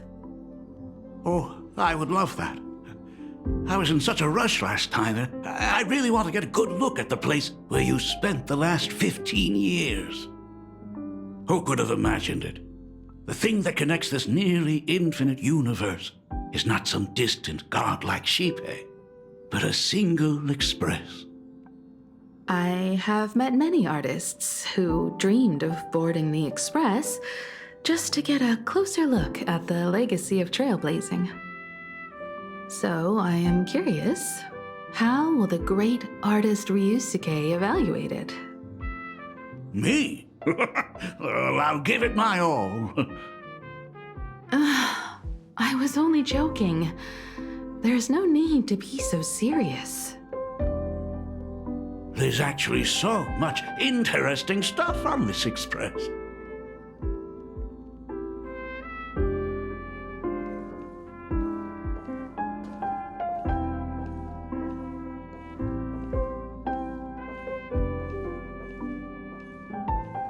This table is kind of different from the others, isn't it?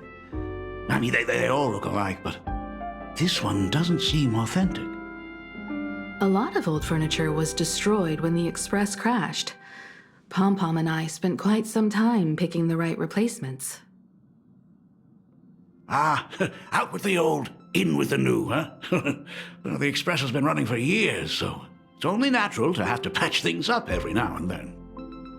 You must have had a hard time keeping it running. It's not that hard. I'm used to it.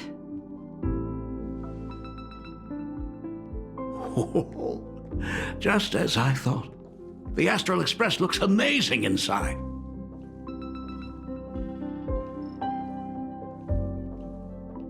These chandeliers, huh? The designer used the skeleton of a void song whale as a reference. They say it's been here since Dolly's days on the Express. It catches the eye of many people who board. But the light seems a bit dim in here, doesn't it? It's always been this way. Oh, have you tried swapping in a polarized conductor? Or rinsing the light units in an alkaline solution? Are you an artist or an electrician, Dad? I am just speaking from experience. Don't forget, your dad was once the one who set up all the lighting in those classrooms. Is it there? Oh, let me see.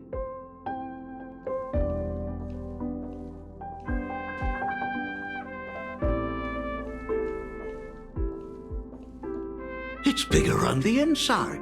Oh, the phonograph also has music from all sorts of worlds, just like the versions I've heard before. Huh.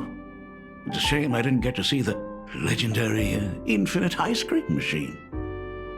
Dad, you actually believe something like that exists? I thought only kids would fall for it. A long, long time ago, such a thing did exist on the Express. When the Express passed the desert planet Talon, Granholm left the machine there. Now, it has become a popsicle planet. Conductor! Long time no see. Your fur looks a lot smoother than last time. Really? Thank you very much.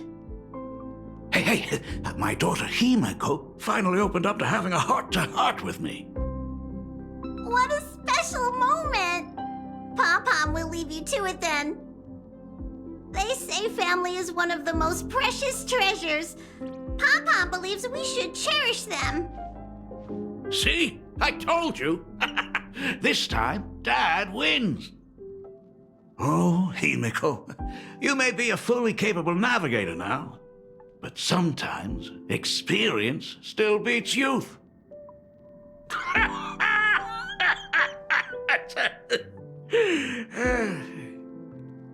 Aren't you tired of talking non-stop? Are you actually worried about me? Ah, I am so touched. Perfect. I'll make you some coffee. Huh? Huh? Ah, Well, might as well swing by the meeting card to say hi to that, Intellitron buddy.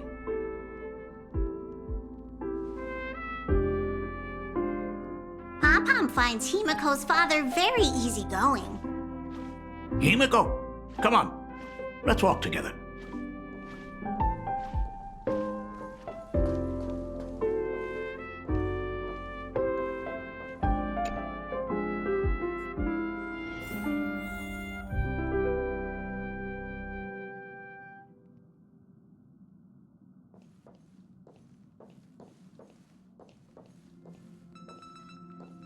Intellitron, buddy! Long time no see. Ah, welcome to the party card. Rumor has it that the drinks in the World's End Tavern are all brewed from jokes. Since we are in plain Arcadia, any single joke before a drink would be second to none. Since there is only a single joke, it is quite literally second to none. Mr. Ryusuke, the tension detected in your micro-expressions has increased by 33% since our last encounter. Oh, nonsense. Himiko is brewing up a cup of coffee just for me. Is there anything in the world more wonderful than that? A cup of hot coffee right before the end. This must be what they mean by life is short and bitter. Huh. Well, now I see why they call you Shush. Well, since I'm still among the living, let me tell you a joke for a change. A long time ago, there was a truly terrible nameless. They snuck aboard as a passenger, seeking a certain answer. Now one day, they ordered a drink from a service robot on the express and told it a joke. A long time ago, there was a truly terrible nameless. They snuck aboard as a passenger seeking a certain answer. I have retrieved the same joke from the archived logs. It is indexed under the title, An Unfunny Joke. But did you know, the first time the robot heard that joke, it laughed with pure joy. Don't go filling Shush with nonsense. Its database is already enough of a mess. Dad, here's your coffee. This cup is huge. Himiko, tell me, are you still holding a grudge against me? What are you talking about? Now drink up while it's still hot. Analyzing components. Results show coffee concentrate, Heldoran butterfly scales, a species of fish from a gas giant, trace amounts of iron particles, and various other unknown substances. Mr. Shush, you must be exhausted after telling all those cool jokes. How about a nice hot cup of coffee to warm you up, huh? My inspiration circuit is vibrating. My radar indicates that the conductor requires my immediate assistance. Good luck, Mr. Ryusuke.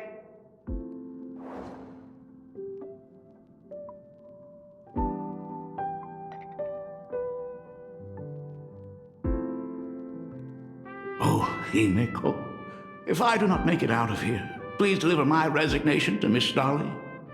Tell her I will not be coming in tomorrow, which is really no different from any other day.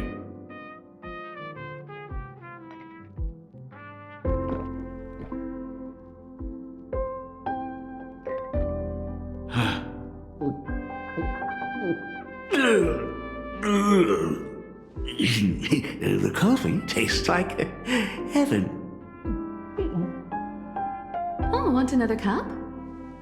Himiko, Miss Dolly told me that back when you were a school assistant, you used to bring a massive pot of coffee for everyone every single day. They still talk about it to this day. It would be selfish of me to keep this all for myself. I simply must bring some back for the other teachers to sample. I am afraid it will be long cold by the time you get it to them. But as you said, it is time for us to head to the school. We must return to the source of all these tragedies and put an end to the blood-stained games. Are you truly ready to say your goodbyes? We can stay a little longer if you like. We still have plenty of time. We should go now. I have been ready for 15 years. It has been 15 years. Those ghosts have been repeating their final day over and over, trapped inside the classroom you imaginated. Even if they are merely shadows of the past, they deserve to be set free. Oh, you're right. Let us use one final goodbye to close the chapter on the Herald of Death incident.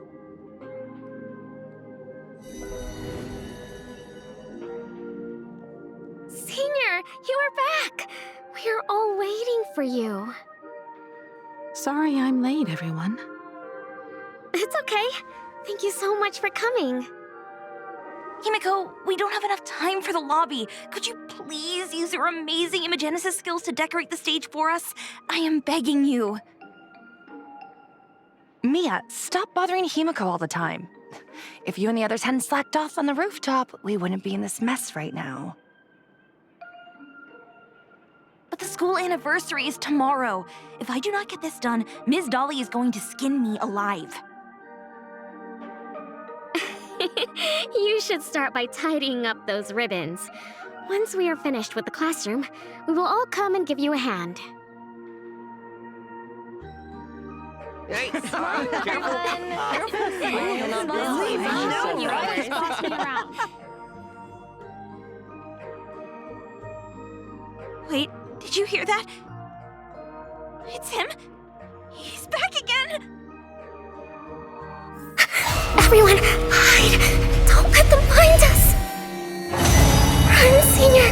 The Herald of Death is back! Don't be afraid, Belle. I'm here. No more running away. We don't have to face any Herald of Death anymore. Really? When have I ever led you astray? Look, even the Dean has arrived. Let us run through the anniversary program one last time. Right now? But we still have so much left to do. The decorations are nowhere near finished. Oh, it is all right. We have plenty of time. This sunset will linger for a very long while. Just long enough for us to finish our celebration. I hereby declare that the Graphia Academy anniversary and the graduation ceremony of 1984 has officially begun. Since the other grades are not with us today, we shall keep the proceedings simple. According to our school motto, every student must truly understand their purpose before they depart from these grounds. Students, have you all discovered who you wish to become? Why so serious?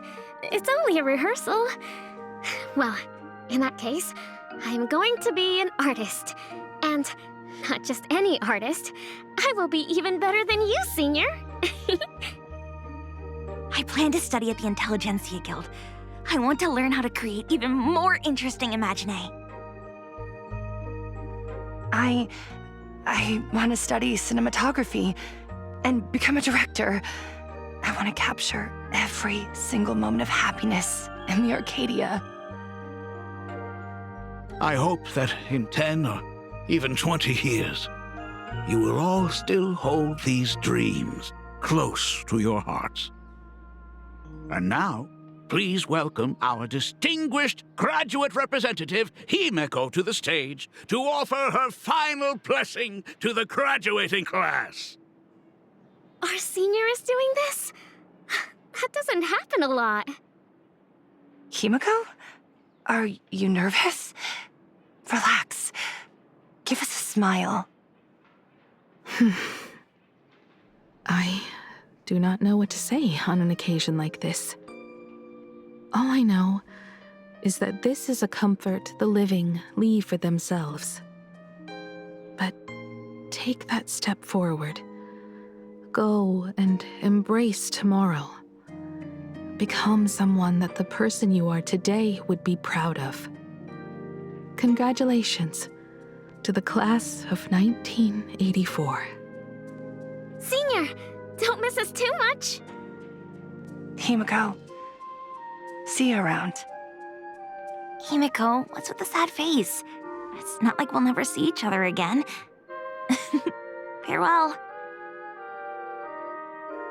Belle, Full Wish, Mia. Safe travels, everyone. 15 years. The blood-stained games that altered the course of so many lives have finally come to an end. If only I had not lost myself in my own grief. If only I had looked after that child properly. Perhaps everything would have been different. It was not only the herald of death that pushed her towards that abyss. Full Wish said that it took Plain Arcadia 15 whole years to kill her. Will this world ever get better, Dad? I don't know, but I'm willing to believe in it.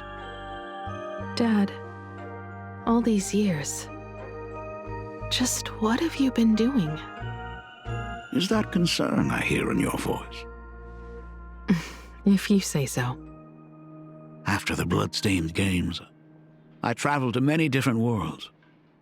Every time I set foot on a new planet, my thoughts always returned to you.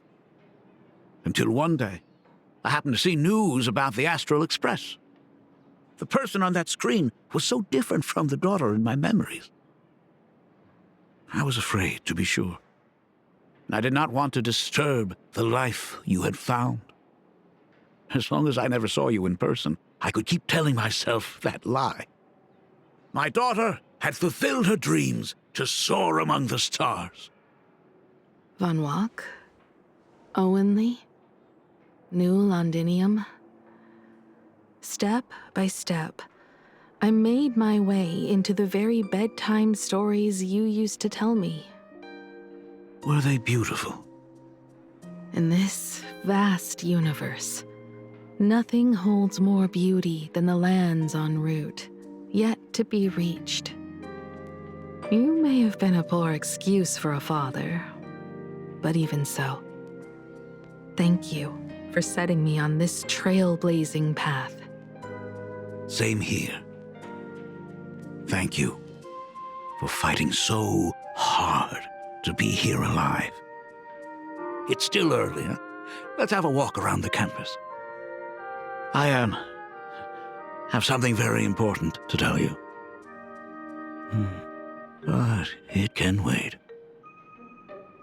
Something very important? No. Give me just a moment to gather my thoughts.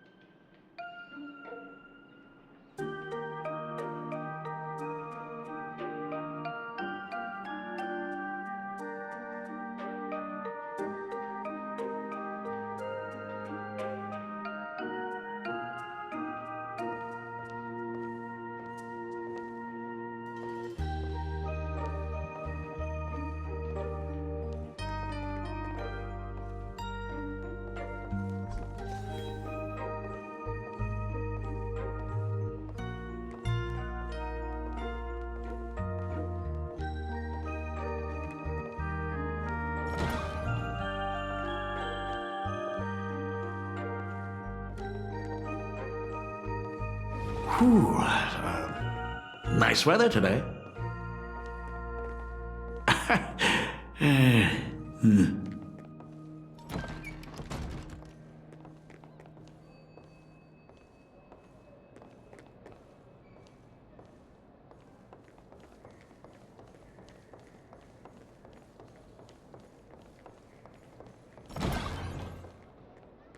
Let's go downstairs.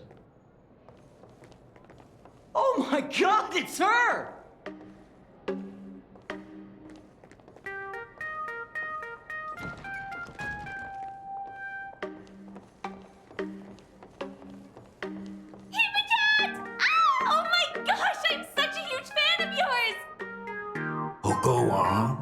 Keep those compliments coming. I could listen to this all day. Goodness, they are not talking about you. Senior Himiko! Oh, wow! She actually looked at me! Her navigator aura is incredible!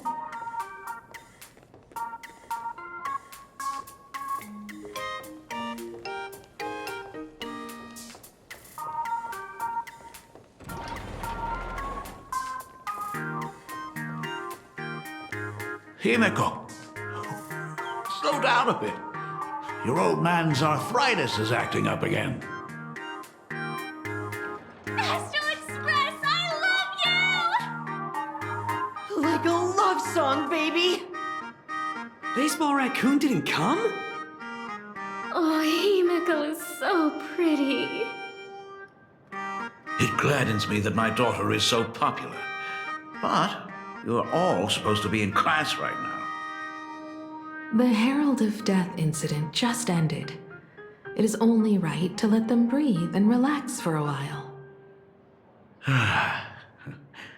To think that it all happened only yesterday. Young people really do have a way of returning to their carefree selves so quickly.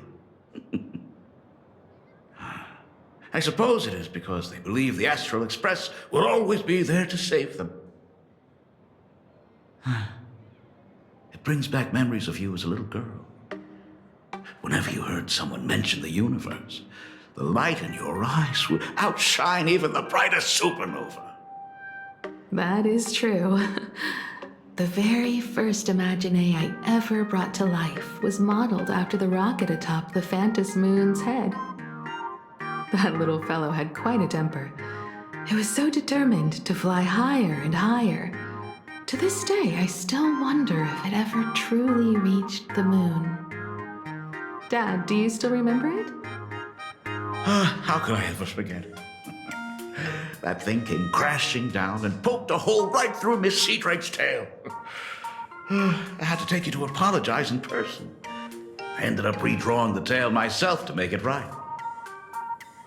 These days, I wouldn't be able to handle that kind of trouble anymore. My poor old back wouldn't allow it. Now that I am free from the weathering curse, you don't have to spend your life wandering the stars anymore. Why don't you just settle down here? I just can't face the thought of coming back to nothing but an empty home again. Don't worry. I'm not going anywhere.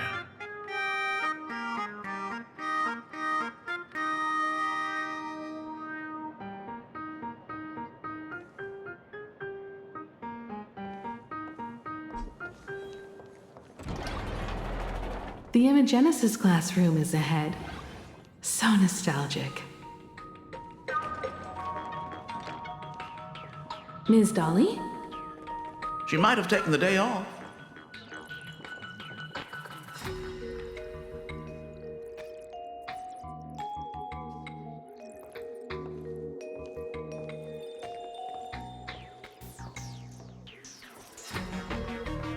I never noticed it before, but on closer inspection, this classroom is so much bigger than it used to be. It must be because of that incident. As the culprit behind it all, you haven't forgotten, have you? Of course. Well, since I couldn't get you onto the real Astral Express back then, I figured drawing you a substitute instead would be easy enough. The principal himself imaginated an express and went tearing across the campus with his daughter in tow. It even made the front page of the dual-mentioned city news back then. Looking back, you were always such a bright and spirited girl. Which is why I encouraged you to reach for the stars. When the weathering curse took hold, did that dream only end up weighing you down? If it weren't for those dreams you gave me, I wouldn't be the person I am today.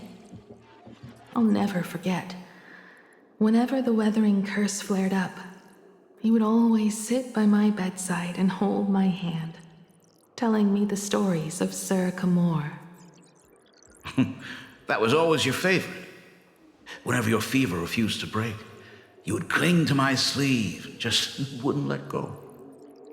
So, I would start from the moment Sir Camor invented the diving device, and go all the way to the second voyage of the interstellar explorers. Like clockwork, right about then, you would close your eyes and drift off to sleep. Yeah, that was the first story you ever told me.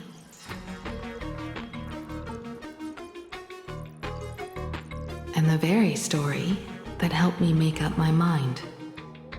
Even if I could never leave this place, if fixing the Express meant sending just one soul to the stars, that would be enough for me.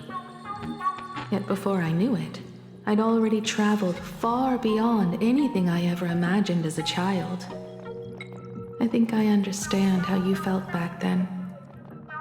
Perhaps one day, I'll set down my duties as the navigator and come back to this place too.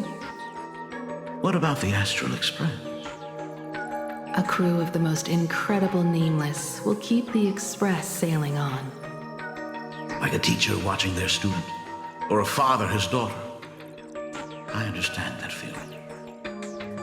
Then your dad will always be here at home waiting for you. So, what is this important thing you need to tell me about? Yeah. That important thing. Dad, are you hiding something from me? I knew I couldn't hide it for long, Himiko. I am sick. What? This isn't the right place for this discussion. Let's go to my office.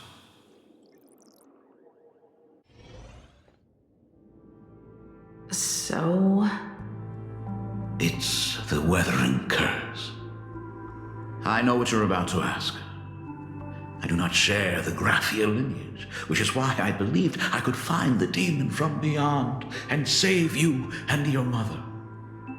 But in the end, Ryosuke was just a useless man who couldn't save his wife or daughter, or even himself. Tell me, what happened in the past 15 years? You've seen my portfolio, haven't you? Those worlds are just like plain Arcadia. Every single one of them has fallen victim to the demon from beyond. In those places, luck is a very real thing, and the demon from beyond can manipulate misfortune. What does that even mean? In ways beyond comprehension, you feel misfortune crashing down like a tidal wave. Solar storms, diamond rain, system failures, one disaster after another. But if you make it out alive, bizarre strokes of luck come swarming back to you. And so the cycle repeats, washing over the world, tearing it apart. It sounds more insane than the Phantasmoon games. The universe is sheer madness, beyond all reason. I survived over and over, yet my body has become as fragmented as Graphia once was. Is this his way of torturing the rebels? I don't know. But by the time I realized it, there was no escape. Why didn't you tell me earlier? I could have reached out to the IPC's doctors. It's no use. I've been chasing after him my whole life. I know him better than you do. Himiko, remember when you first learned to paint? I told you then why we must paint the beauty that we see. Because the ugly, the despicable, and the cowardly, they endure forever through evasion, like beasts driven by survival. Beauty remains ever fleeting. Just as heroes find their end in sacrifice, and stars dissolve after they shine, humans have surpassed their animal nature. We face our pain and our end to win a dignity that the vast universe cannot ignore. So we must capture what is noble and bright to show that such things truly lived. As for the barbaric and the low, they will endure regardless, needing no witness to their existence. But Himeko, you are no longer the one who paints. You have become the very splendor that I strive to capture. Fate works in mysterious ways. I'm so glad to see you once more in my final moments, watching you fulfill your childhood dream. You are standing before me as the navigator of the Astral Express. I should have come back earlier. I'm so sorry. No. I am the one who came back too late. I've thought about it 1,000 times. On that final night of the Bloodstained Games, if only someone had been there to sit by your side. After everything, does this tardy father still even deserve to hear what his daughter wants to say? If you're willing.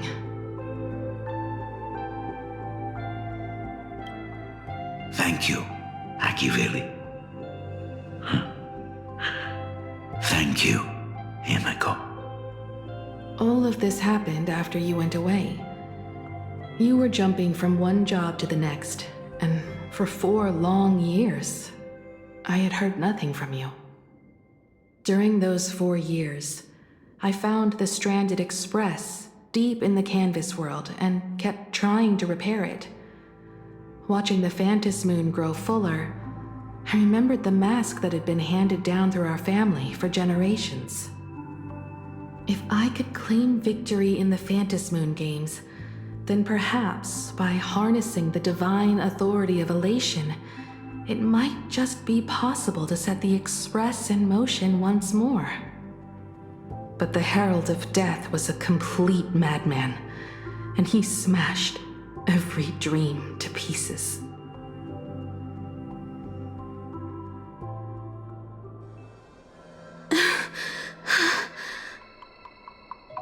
These bloodstains. The Herald of Death is heading to Dovebrook. He's already killed so many people. When will it be enough? Himeko, are you afraid? You're asking if I'm afraid? Of course I am. After seeing all that carnage along the way. Belle, Mia, everyone was splattered everywhere. Like spray paint. Twisted and crushed. They watched themselves turn into... while they were still alive. But Himeko, I'm here for you. I'm okay. I'm fine. If I don't stop him right here and win the Phantom Moon games, there will be no tomorrow for anyone, let alone a new journey for the Astral Express. And someone needs to avenge those students at the Academy.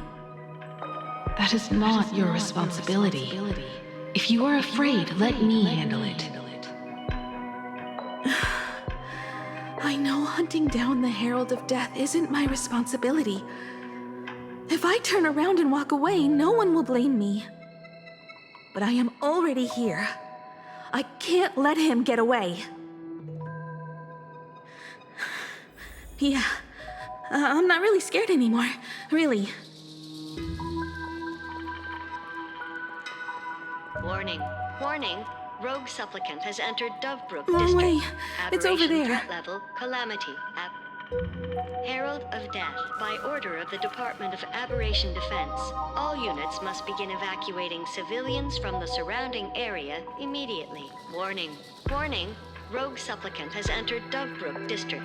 Aberration. The suppression Aberration squad name, sent by Herald the Department of Death, Aberration by order of the Defense. Department of Aberration Defense. They're all gone. Units must begin evacuating Completely wiped civilians out. from the surrounding area. They struggled through the pain as the Herald of Death dragged and smeared them across the ground.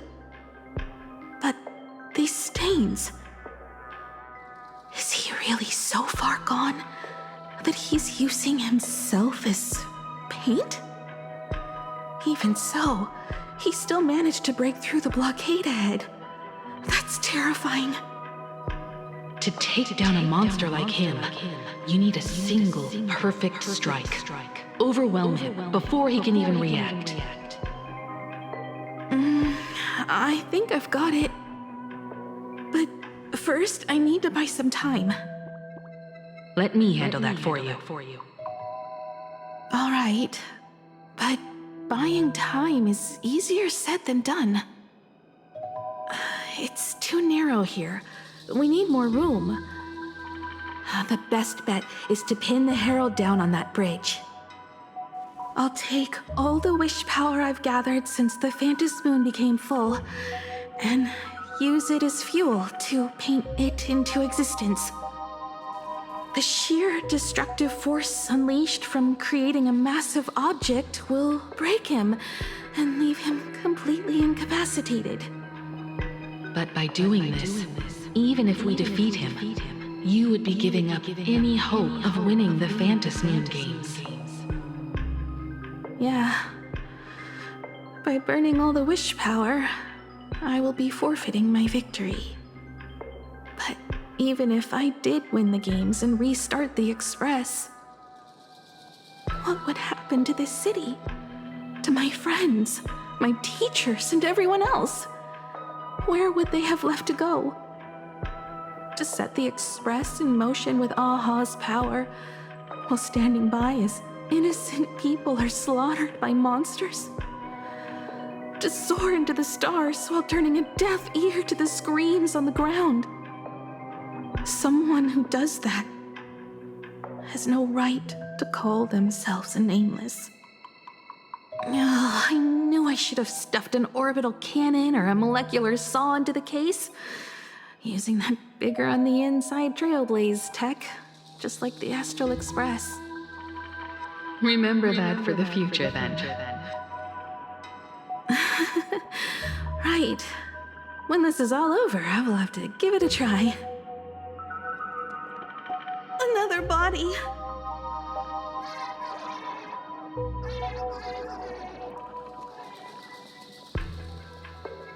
Black Birch. Guess he was after the Herald as well. Black Birch, the masked fool? The one who turned Gotham City upside down not long ago? Only 2 supplicants are left in the games now. In other words, we are the last hope for victory over him. Just like those legends I grew up with.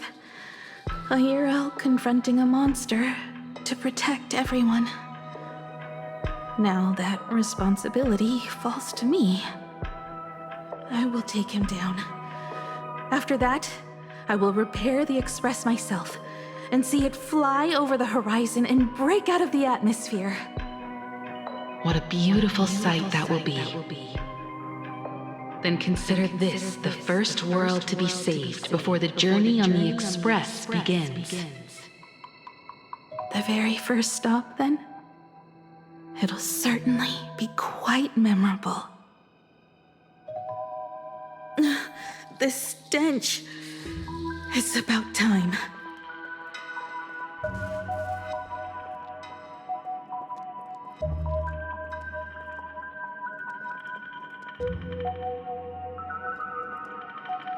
So exquisite! These flowers blooming in plain Arcadia! Ooh, I can hear them dancing at the tips of my nerves! What is that? You say this is not enough? Still not enough! I need more pigment! I will mix my colors with screams of terror and pray for the catecholamines to drown me! Department head.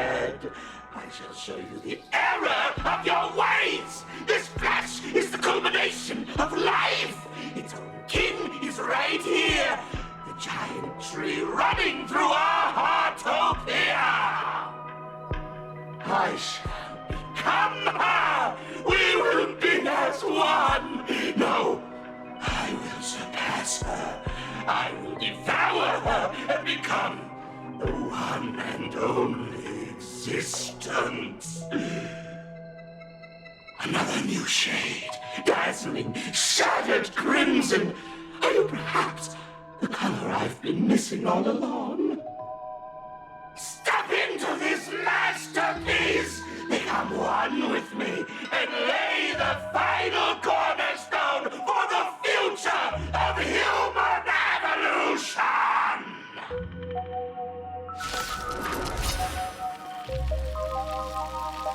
Stop right there. So, you actually conquered the Herald of Death and set the Astral Express in motion once more at the end of the Bloodstained Games. Here I go. I believe in your bravery. When confronted by death, you will undoubtedly choose to resist. But you were so frail and sickly. How could you possibly defeat the Herald of Death, who slaughtered every single supplicant? And how could you hope to repair such a massive, stranded express?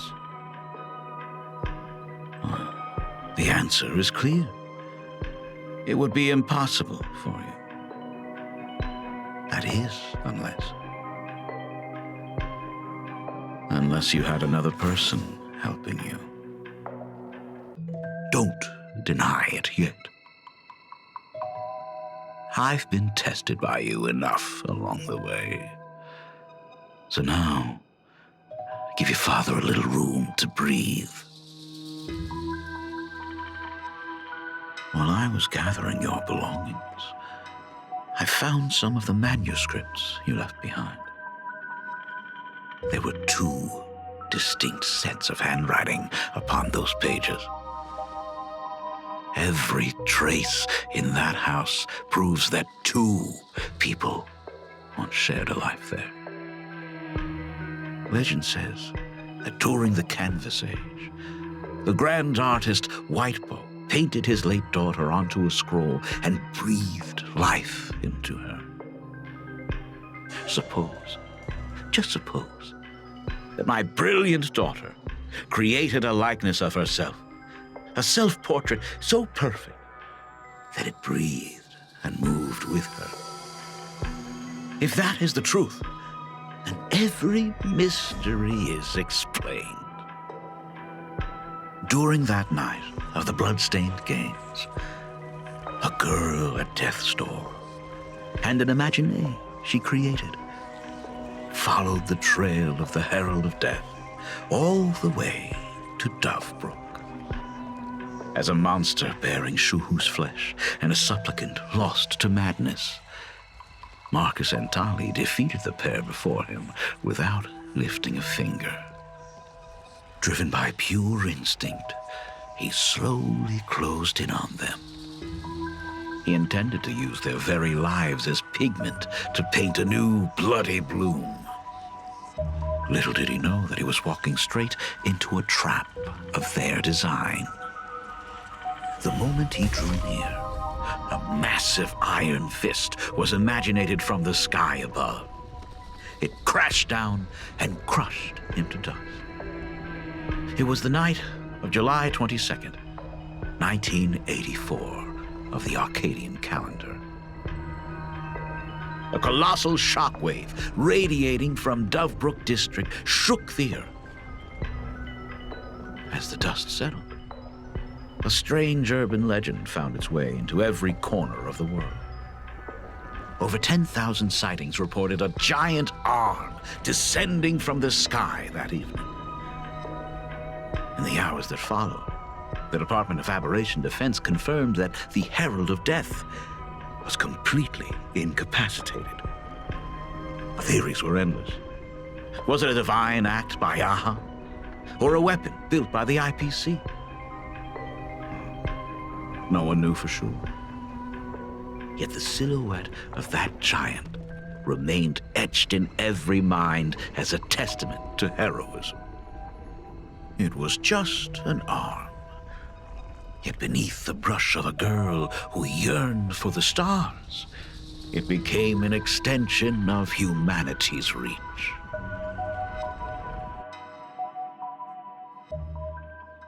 The girl achieved her dream, and the stars set sail once more. Truly a most romantic fairy tale. And now, unfortunately, I have to destroy this fairy tale myself. You don't believe me? I have no idea who you truly are. But that little girl who longed for trailblazing, my frail and sickly daughter. From the very beginning, Himeko never left Plain Arcadia. That is not something you should joke about. You know better than I do whether I'm joking or not. By the way, things outside aren't looking good. The Arcadia is drowning in problems. Is it really wise to stay here instead of helping the younger crew members? Those kids are all grown up now. They can handle their mission. And as for myself, I am staying right here to deal with the biggest problem of all.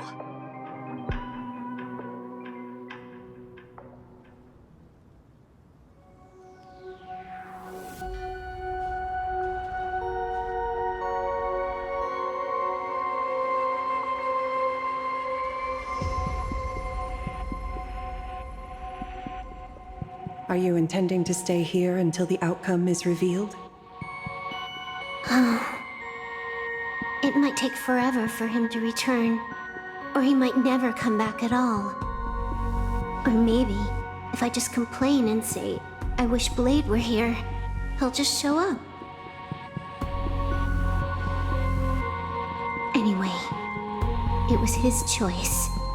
We already said our goodbyes.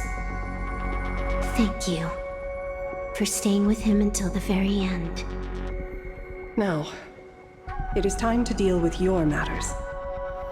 Gray-haired boy, you seek me out with her token in hand. What is it that you desire?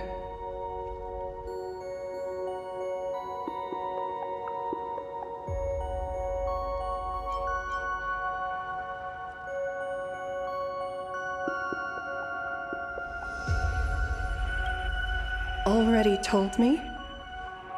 Our first meeting was just before we took the boat here. I only answered the call of wish power because of that mask. The one painted by Evanesia. Without it, I would not be here. So, who is this me you speak of? Me, of course. Not you again. A meanie will always be a meanie.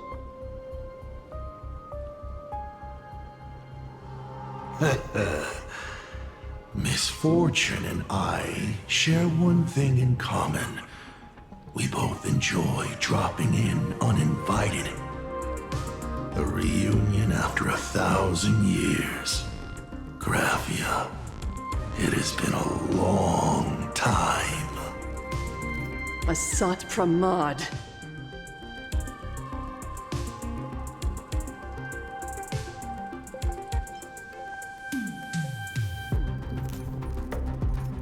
Back at Ingford Hermitage, what you heard was only half the story. 1,000 years ago, amidst the ruins of Ahatopia, I found a baby girl on the verge of death. Her cold, lifeless body reminded me of the legend of Elation. Aha heard an infant cry and burst into laughter. Too bad I never did get the joke. So I came up with a much better one. I infused that child with the power of destruction, giving her the rebirth of a Void Ranger. I taught her to paint her monstrous beasts using the life of the veracity as pigment, all to carry out the Legion's divine will. Graphia, your name was your commission, to paint the world and carve a trace of our lasting glory just before the world meets its destruction. You were doing so well, right up until you saw that express crash. It gave you ideas, Graphia. Unrealistic, foolish ideas. Since that day, I have had nothing to do with you or your destruction. Your failure began the moment you tried to destroy the Express. All you did was turn the spirit of the Nameless into a rallying cry for rebellion. I took the power you forced upon me and used it to save the innocent. You commanded me to record the end of worlds, but instead, I created a sanctuary. So, you think putting on a human mask makes you one of the Trailblazers? How amusing. Look at yourselves. That weathering curse is still eating away at you and your kin. It is the inescapable price for being a child of destruction who dares to betray her fate. World and canvas, a total disaster, yet you still try to dress it up as a victory.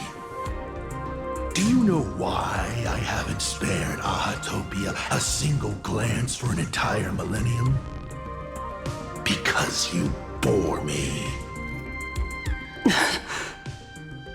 But now, things have changed.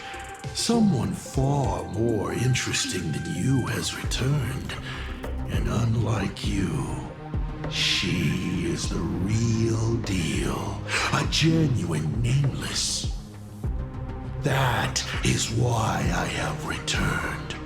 Simply to tell you all this. Himiko? I've had my fill of this drama. Now, I'm dying to see how your face handles my fist. For 1,000 years, I have painted them over and over again. Every innocent life you extinguished during the Sind-Earth Age.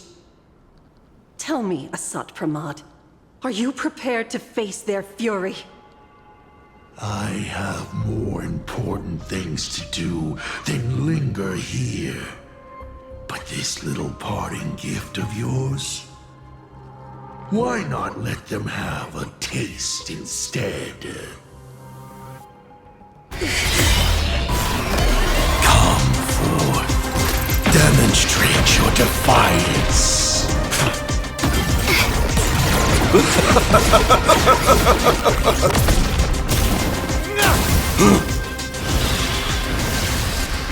Is it over?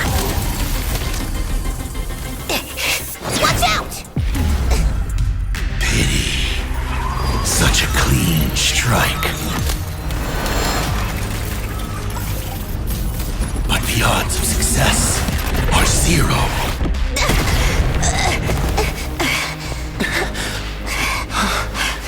The restraint check failed? A 1 in 10,000 chance. The moment I cast the dice, the outcome is fixed. Remove the mask, protagonist. It doesn't suit you. As for you, your end is decided. Farewell. Sorry. I have failed. Minions of destruction! I will drive you all from this world! We must force her back to her senses. Ugh.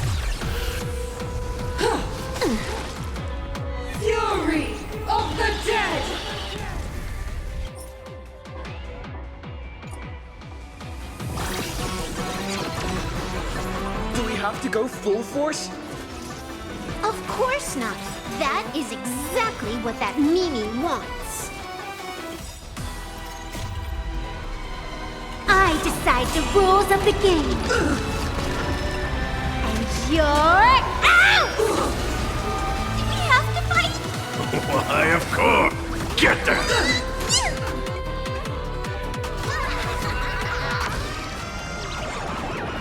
Don't think. It's nothing. You stepped out of line. Wipe the floor with them. Laughter is humanity. Power of elation? Hilarious! Devour offspring! Fight for me!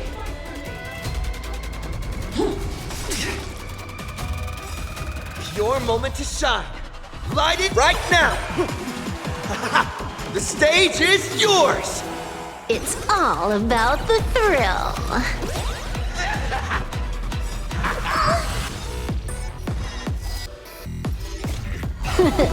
No more messing around. This next round, real gaming. Cheap trick. Bonus round incoming. It's nothing. Crazy.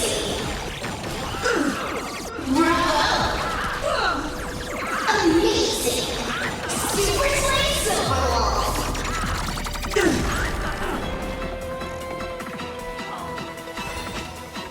See you later, everyone!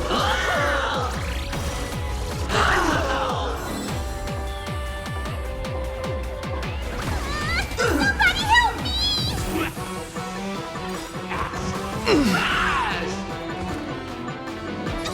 Don't come any closer! Move aside, amateurs. Fiends or devils, I'll crush them all. Do your worst, Master Fox. I decide the rules of the game. And you're out!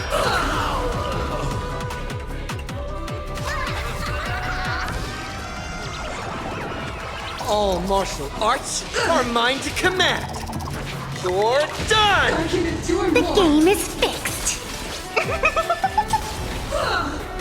Watch and learn. This is Honkai.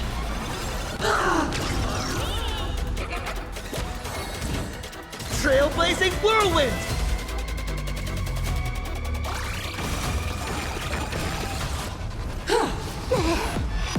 Burn, vengeful spirits!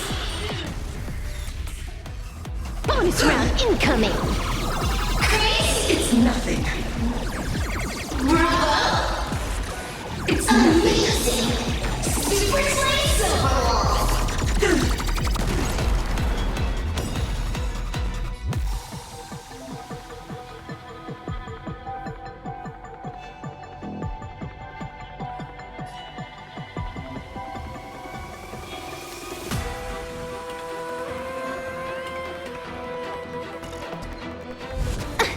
You done playing yet?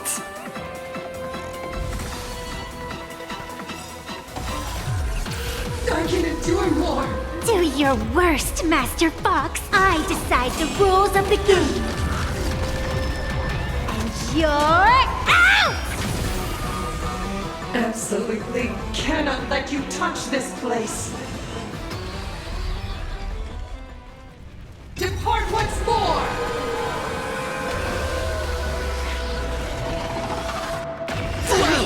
Good. We need to finish this fast and catch up to Asat Pramod. Looks like I have to use level 999 one more time. No need for that. If a sword is needed, let it be mine.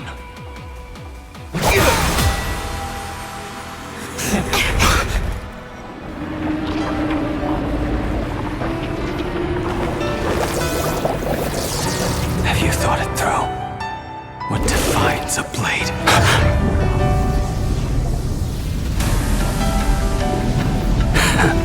The sharpness that endures after all has worn away.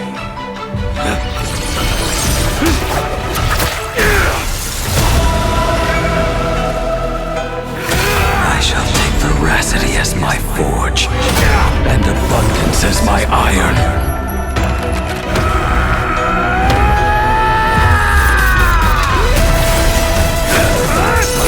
Die a thousand deaths. Tempered into a blade!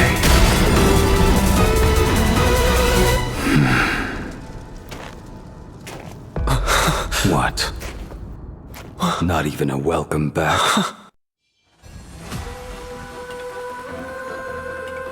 Burn this broken shell. You will serve as the tempering fire! No way! Blade! You answered my prayers! 1 in 10 chance of survival.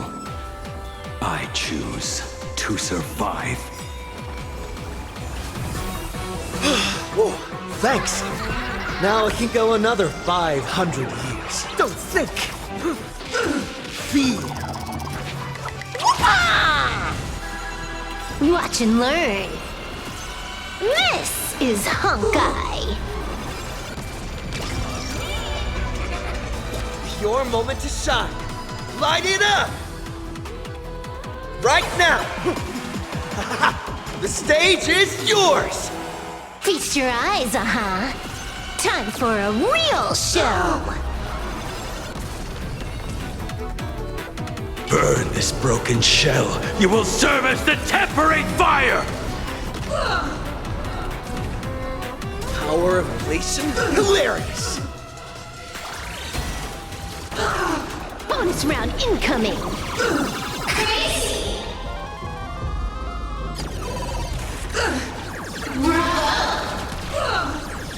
Amazing!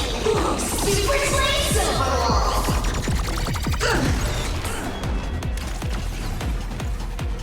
Let greed devour all! Cheap trick. What happened to her? This is us at Pramod's handiwork. We have to bring her to her senses first. You seriously thought I was just a mascot?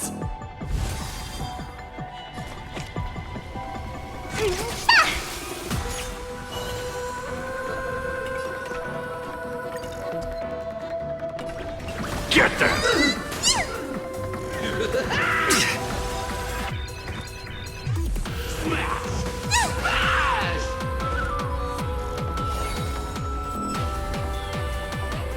Here it comes! Unlimited firepower! I can endure more! All martial arts are mine to command. You're done! You stepped out of line. It's all about the thrill.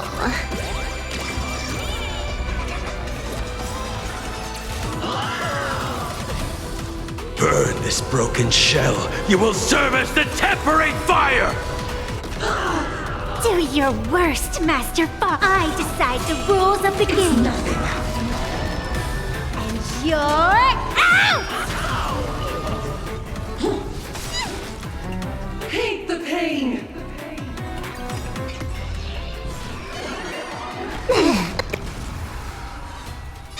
Don't come any closer! Move aside, amateurs! Fiends or devils! I'll crush them all!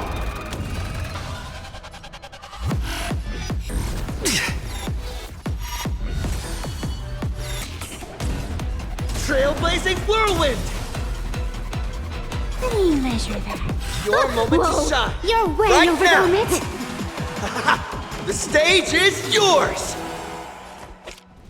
See you later, everyone! Somebody help me! Time to unwind with some pub stomping. Burn this broken shell. You will serve as the tempering fire!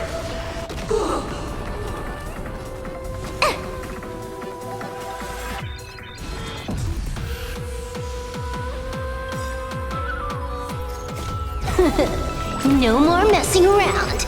This next round, real gaming. Bonus round incoming.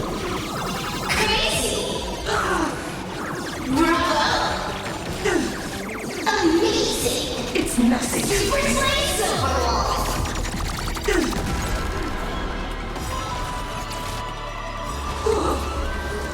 Do your worst. I decide the rules of the game. And you're out! Absolutely cannot let you touch this place.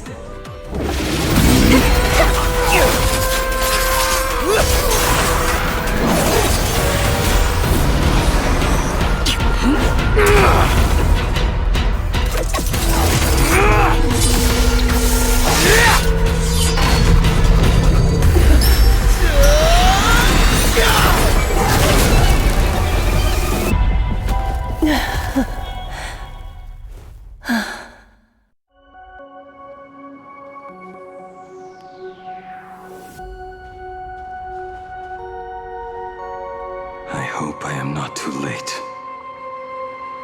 Are you kidding? Your timing is impeccable, Blady. But isn't this a bit much? How did you even change outfits? What happened down there? I used the Leviathan's maw to imprison Shuho. But that doesn't matter. What matters is that you made it out alive and got the job done. Not yet. I have made a decision. This time, I will stay and become a supplicant. I am joining the Phantasm Moon Games. What? You're going to stay here and poke your nose into this world's business too? Let us settle this first. Are you okay? Thank you. All of you.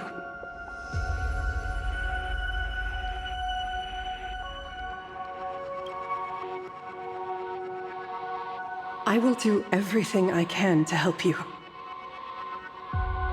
As long as the canvas remains, Asat Pramod cannot kill me. You have fulfilled what Evanescia entrusted to you.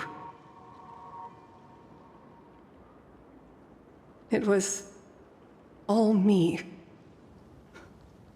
For 1,000 years, I was the one obsessed with bearing every responsibility alone. Asat Pramod was right after all. I have been a ghost of 1,000 years past, arrogant enough to think my seal over the world and canvas was unbreakable. I really believed that accumulated wish power would be enough to strike him down when he returned. We are up against the same nightmare that survived a whole Sindearth age. The same monster that an entire era could not even overcome. Just how did he even sneak into the world and canvas? The first time I stepped into Inkford Hermitage, a strange whisper tried to latch onto me, but it didn't succeed. Maybe that was the first step in Asat Pramod's plan to infiltrate this place. Then, he took on Graphia's form to tamper with my mask, and even taught me the way to summon the real Graphia. In the end, he got what he wanted. So, this guy has only been after one thing this whole time.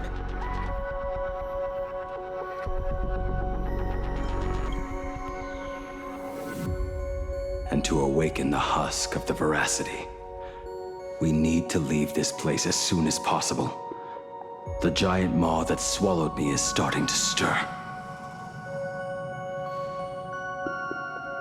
But he mentioned he had something more important to do. What is that even supposed to mean? He has so much on his plate, no way he can split himself into pieces and handle everything at once, right? 1,000 years ago, the demon lord from beyond invaded Ahatopia. The power he unleashed was beyond all comprehension. He could appear in places thousands of miles apart at the exact same time, as if he possessed countless incarnations. What? He said he was meeting a genuine nameless... Himiko! She's in trouble! The biggest problem? Do you mean me? You said that classroom was a secret place of your own creation, yet Fullwish seemed to know everything about it. You are far too familiar with the Express, yet there is no way my father could have ever set foot on it. And another thing, when we first met up earlier, you said it had been 15 years. But my father clearly left much earlier than that. Your story is riddled with holes. Or rather, you never even intended to pretend. You are the only person I can never seem to lie to. And about that last point, it was just a slip of the tongue. Stop this pathetic act. You are not him. You who dare to impersonate my father, show your true self. It seems our pleasant little father-daughter chat has come to an end. Buying time, keeping me pinned down. Oh, you played your part well along the way. If I proved to be more dangerous than anticipated, you would be right there to shield your companions. But, Navigator, you still overlooked one possibility, the most fatal one of all. Why don't you try to guess at what exact point did I take Ryusuke's place?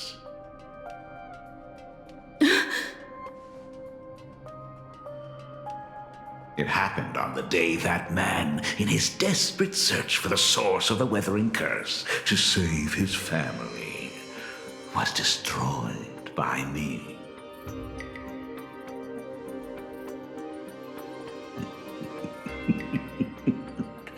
That year, Himiko was 6. At her mother's funeral, she met her father for the first time. You are lying. I have told you only one lie in all these years, my dear daughter. Nice to meet you. I'm your father, Ryusuke. All that effort, all those years spent by my side. What are you really planning? Even I find it hard to tell what goes on in this head of mine sometimes. But now, as I look at your face, at that exquisite expression, it all makes sense. I had so much fun playing a father. And the best part, that was not even the most fun I have had today. Hey, can you hear me? Someone who looks like a Supremod just showed up at the tavern. We are under attack by Asai Pramat. Dan Heng and I will do everything we can to cover Yao Guang. I've played along this far, so why not make it interesting? Let us add a dash of red to our little opening act. You have proven your theory by tearing off the mask of Ryusuke. As a courtesy, it's now time to strip away your disguise. The ugliest lie of the Trailblaze. The truth that has been hidden for 15 years. When the Phantom Moon is full again, I will be there as I have promised. I will come back with so many stories to tell you. The girl looked up at the stars, but in her heart, she was terrified of setting out. She was afraid of the universe, and even more, she was afraid of the weight of responsibility. In the end, she'd left her wishes to someone else. As for her, she chose to lie in a grave and stay in the Arcadia forever. Ryosuke's daughter Himeko is long dead. When she saw how vast the stars really were, she ran away. Just as the trailblaze will always converge with the destruction, culminating in awe-inspiring obliteration.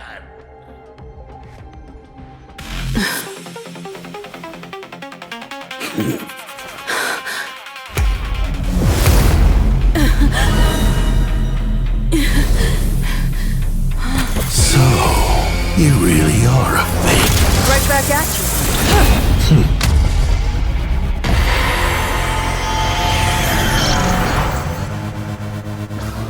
O denizens of this Arcadia, lost in its splendor, once I beheld the Astral Express rise again towards the stars here. Since then, you have known 15 long years of unbroken peace.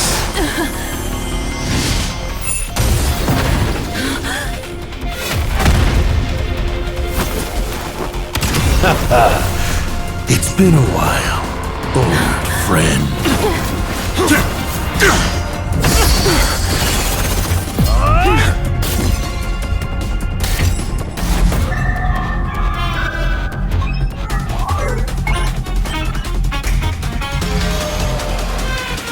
For 15 years it was I, Hassan Khan, who delivered every promise of beauty to this Arcadia in advance. Now, please indulge in these long overdue surprises.